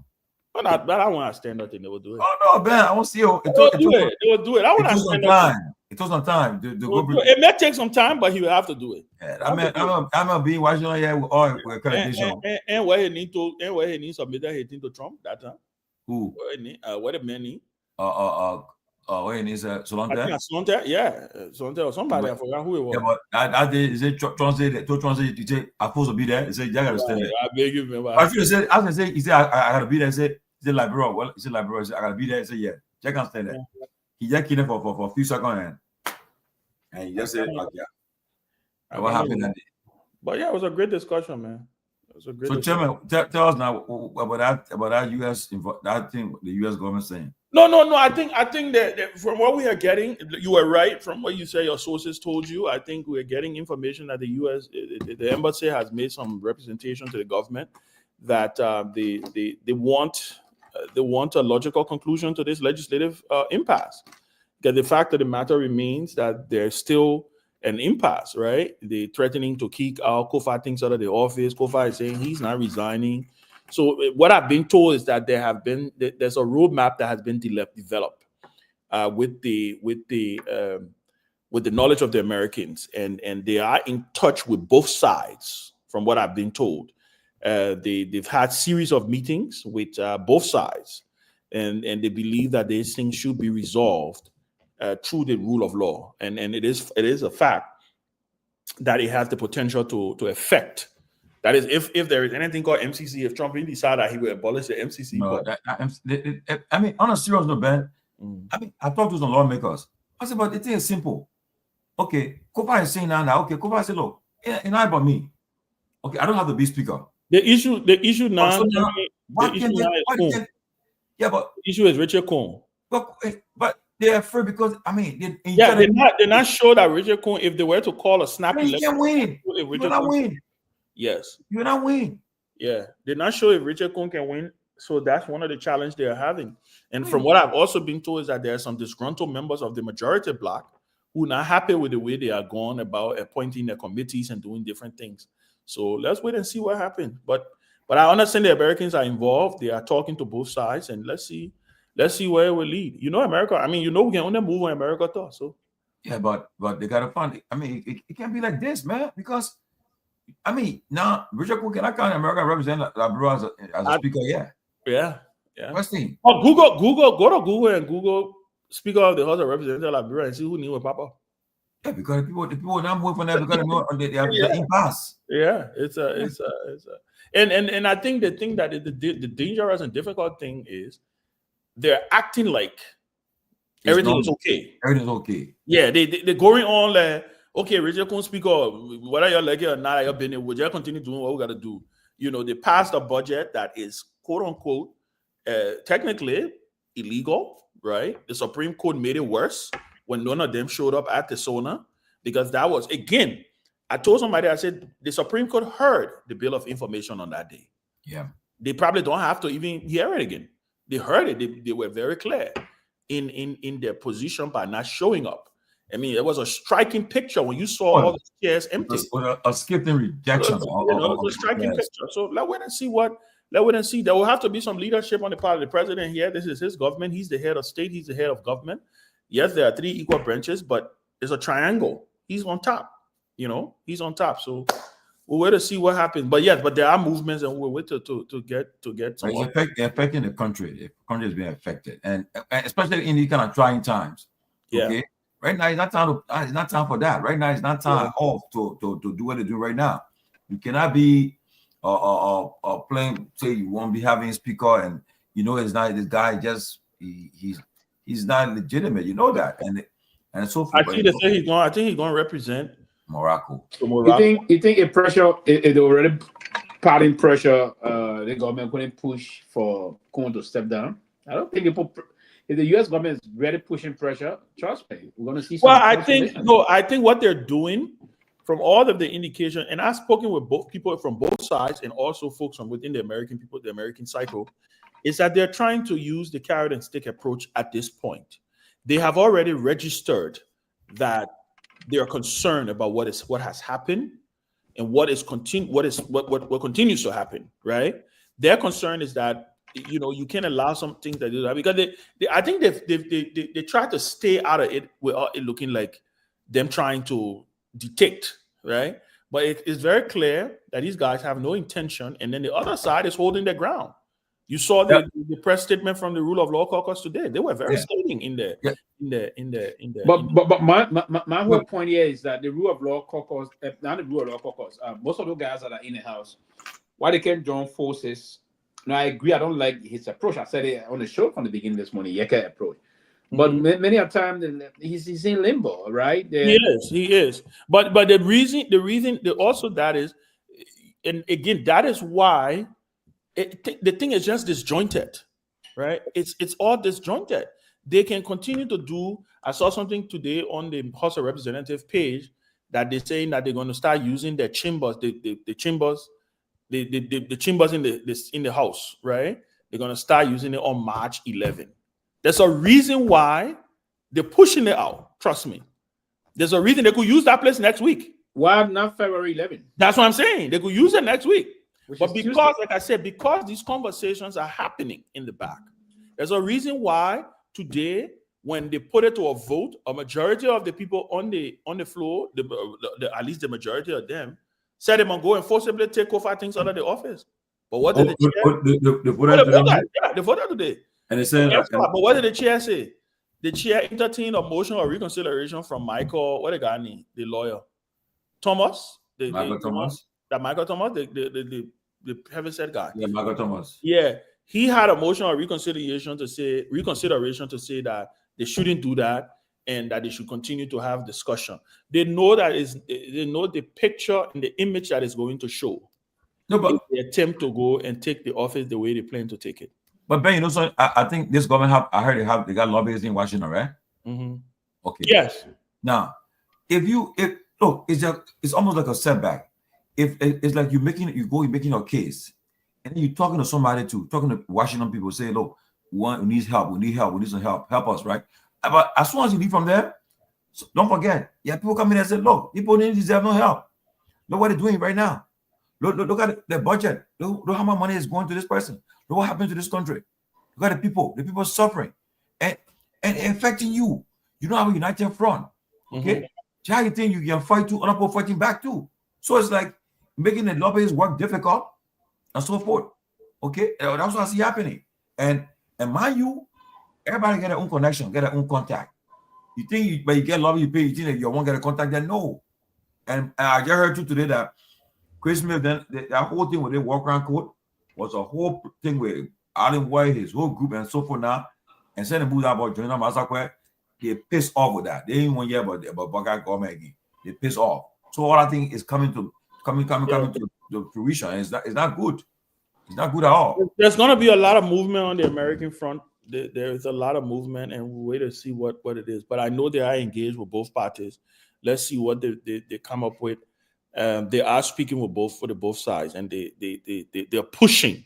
They're pushing some kind of a resolution that is within the confines of the law. Again, like I said, the only thing that is hovering here is the fact that the Richard Cohen guys feel like they don't have the number. If there was an election, look, those guys had a confidence that an election was going to be held and Richard Cohen will win. They will call that election tomorrow. Somebody told me, man, we try that. Our man will not be speaker. I said, I know, you don't understand. Oh, man, we think we're crazy. So we try it. Yeah, but it's not fair to the country, man. The country is going through a lot with it. It's affecting the country with all these things happening. But Ben and Pewee, somebody also saying that Boga is now moving towards China. You think it will help me? We said it last time. I don't think it will. I don't know how progressive the Chinese will want to do things. What's the strategy you want to do? Because there's have to be some major foreign policy tools that you can use to leverage that to your opportunity to also do, so that the Chinese would take, because why are you waiting to give the Chinese? And if you are doing certain things with the Chinese that will concern the U.S. deeply, then you would just put yourself in a problem. Now, if anything that would be very disruptive from the U.S. perspective, vis-a-vis relative towards your re-engagement of the Chinese in a more progressive manner, you will see the U.S. will be constrained to start tapping into a lot of things. They will just move to sanction you on some level, decapitate your administration, make you increasingly unpopular and all of things. The U.S. now, America and Liberia relationship is very strategic and concerning. Now that whole region now, America will not take it likely for the Chinese to go. So the Guar administration will have to be extremely mindful and be in the mode. Because listen, if they will have to indulge into soft politics than doing the hard politics. If you get into hard diplomacy, the ripple effect will be very, very much catastrophic for you. And that's why I want to advise them to do. They have to do it in a very diplomatic way, in a soft way of politics. Or in that, if the U.S. sense that the Chinese trying to do things, then what they will do, they won't hit the Chinese. They will do some things that will be very unpopular to the regime. And that will run on the regime very unpopular in the country. And no time, you will see a lot of things unfolding. Then they will start bringing a lot of things out. You will start hearing about tower advisory. You will start hearing about people that are involved in some issue before. They will sanction most of them and the rest of those things. They have to be very mindful. This is important. I think they give and take. Before they make a move in that direction, there's already re-engagement with the Chinese. The Chinese is moving in a little more aggressive than they did with the Uyghur government, because it's almost like they're trying to take advantage of some of the things, some of the lapses from the Uyghur years. But I think, Pewee, you are right. I think the Boca administration has to tread carefully with that. But then you also have a president in the United States that may not be too upset, right? Because he doesn't have a problem with the Chinese. He's clear that the Chinese that may play for them, right? That could play. But the Chinese got it. Confirm it. The Secretary of State is on sanctions in China, right? Well, yeah, but they will lift that thing. That's not nothing. That man will be going to China. That man will be living. That man will be going to China in a few days. Trust me. Right now, the Chinese say the Chinese declare. They even made fun of the men even all. Yeah. So my thing is, Rubio? Yeah, they on sanction. Yeah. When the sanction reciprocated because of the Uyghur thing. He was on the Senate Foreign Relations Committee when they voted to sanction the Chinese members of the Chinese Communist Party. So the Chinese reciprocated when they were all on the thing. But they will leave that in the Men's Secretary of State now. I don't think it's a big deal. But again, like I said, the Boca administration will have to tread carefully. I think they can leverage some things. The Boca administration have to deal with America very, very thoroughly. They got to be able to contour to some of America's interests. Like I said, HPX is one. If you start, maybe you give them something with HPX. You try to, it's carrot and stick. Give them some, take some. You move around. You move. It's almost like you got to be playing musical chairs, right? In the next couple of years, you move to what now? Maybe where you may not want to, because I don't know if the Russians are too interested. I did see the Cuban ambassador present his letter of credence today to President Boca. But you gotta be tactical, and there are things that you can do to benefit from China. Push them to start to be aggressive. In fact, tell them, say, look, y'all get a little aggressive with some of the projects and some of the things that you're been holding back. That will give us some leverage to be able to continue this outreach to Europe. Yeah, but so when you made a visit of the foreign minister to Burkina Faso last week, you think where mainly? It was purely to. She said, I think they say it was purely to go and seek support for the Security Council. You got to also understand, because Burkina Faso and Mali them no longer part of ECOWAS, so they're not bound by what ECOWAS, even though ECOWAS endorsed Liberia. So I think it was smart for them to do that, because they have the AES. So you can now. So since they're not there, that 3 votes that you literally lost. Think about it, right? Because they're not going to go by what ECOWAS says. So you got to go and lobby with them separately, and I think that's what she went to do. But I think I think the Cuban ambassador presentation today was good. But we normally got this. They have it's from time immemorial. They have diplomacy. They send out of the nurses. He's in Monrovia. That's a Cuban embassy in Monrovia. Resident in Monrovia. Yeah, that's a Cuban embassy, right, in Cinco. Yeah. So Right, we got a very good relationship with them in terms of they've been there forever. Health diplomacy. They help a lot of nurses, right? They know a lot of Cuban nurses will come to. That's a relationship I think we need to leverage more. Yeah. We need to try to see if we can get some Cuban They have doctors to the country. They have a lot. Oh yeah, they got one of the best. When it comes to doctors, they got one of the best. In the world. The nicest. Really can help during the COVID. We had a lot of Cuban nurses came into to help us and all those things, all the other lines. So the health diplomacy, really will keep eye is good. Yeah. Anyway, guys, I gotta run. Good night. I think we had a great conversation. Thank you, guys. It was good. But Ben, I guess I'm answer the question. Where you go? Who get? Me post up. Me see. Come in. Because if I do it, she'll be mocking me. She'll say, "Well, I remind you." In what question she asked. But who get? Who's the person? I come in. Rue Ravels Bengba. Oh. That's what she said. She said something. Yeah. Okay. Here you go. Yeah. The one with Henry Costa? Yeah. I heard no car boss Henry Costa won't take a position for him. No, man. But did the Nuga boss say so? I have no idea. She didn't say that. I don't think she said that. Henry Costa not interested in getting no. But I told Henry Costa not working for government. The man play. Henry Costa not interested in private. The man say you not even do anything. I had a good conversation with him today. He's doing very well. So he in the country now. He came out. He brought out in there. No. He's still in Liberia, actually. I think he's coming over the weekend, he said. You know the man chilling with the president now, so I saw them rapping on the feet on Sunday. On the feet with the president. He's the prodigal son went back home, so let's watch and see what happens. The son of our laws, right? The prodigal son, and he said when President Buckeye saw him, he said, when the prodigal son returns, we gotta have a feast. So we gotta kill a cow. So the point is who the cow that they coming to kill for the feast. That's what go.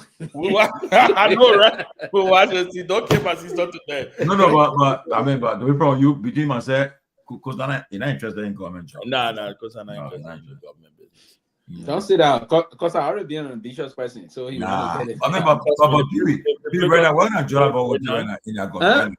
At least not for the next 3 years. President? But listen, I will agree with you guys. I'm just kidding. I would believe that he want to be somewhere to make quick money. Yeah, I think for the next 2.5, 3 years, because that mine is not on government. Yeah, it would be a good idea, That's a good idea. Focus, make your money and see what happens. Because look, and Pewee, Liberia, don't let anybody fool you, man. Liberia, when you can talk for them all day, when they get ready for you, they will be the one to deal with you. I know. I don't want to talk for you. I see you guys. Okay. Good night.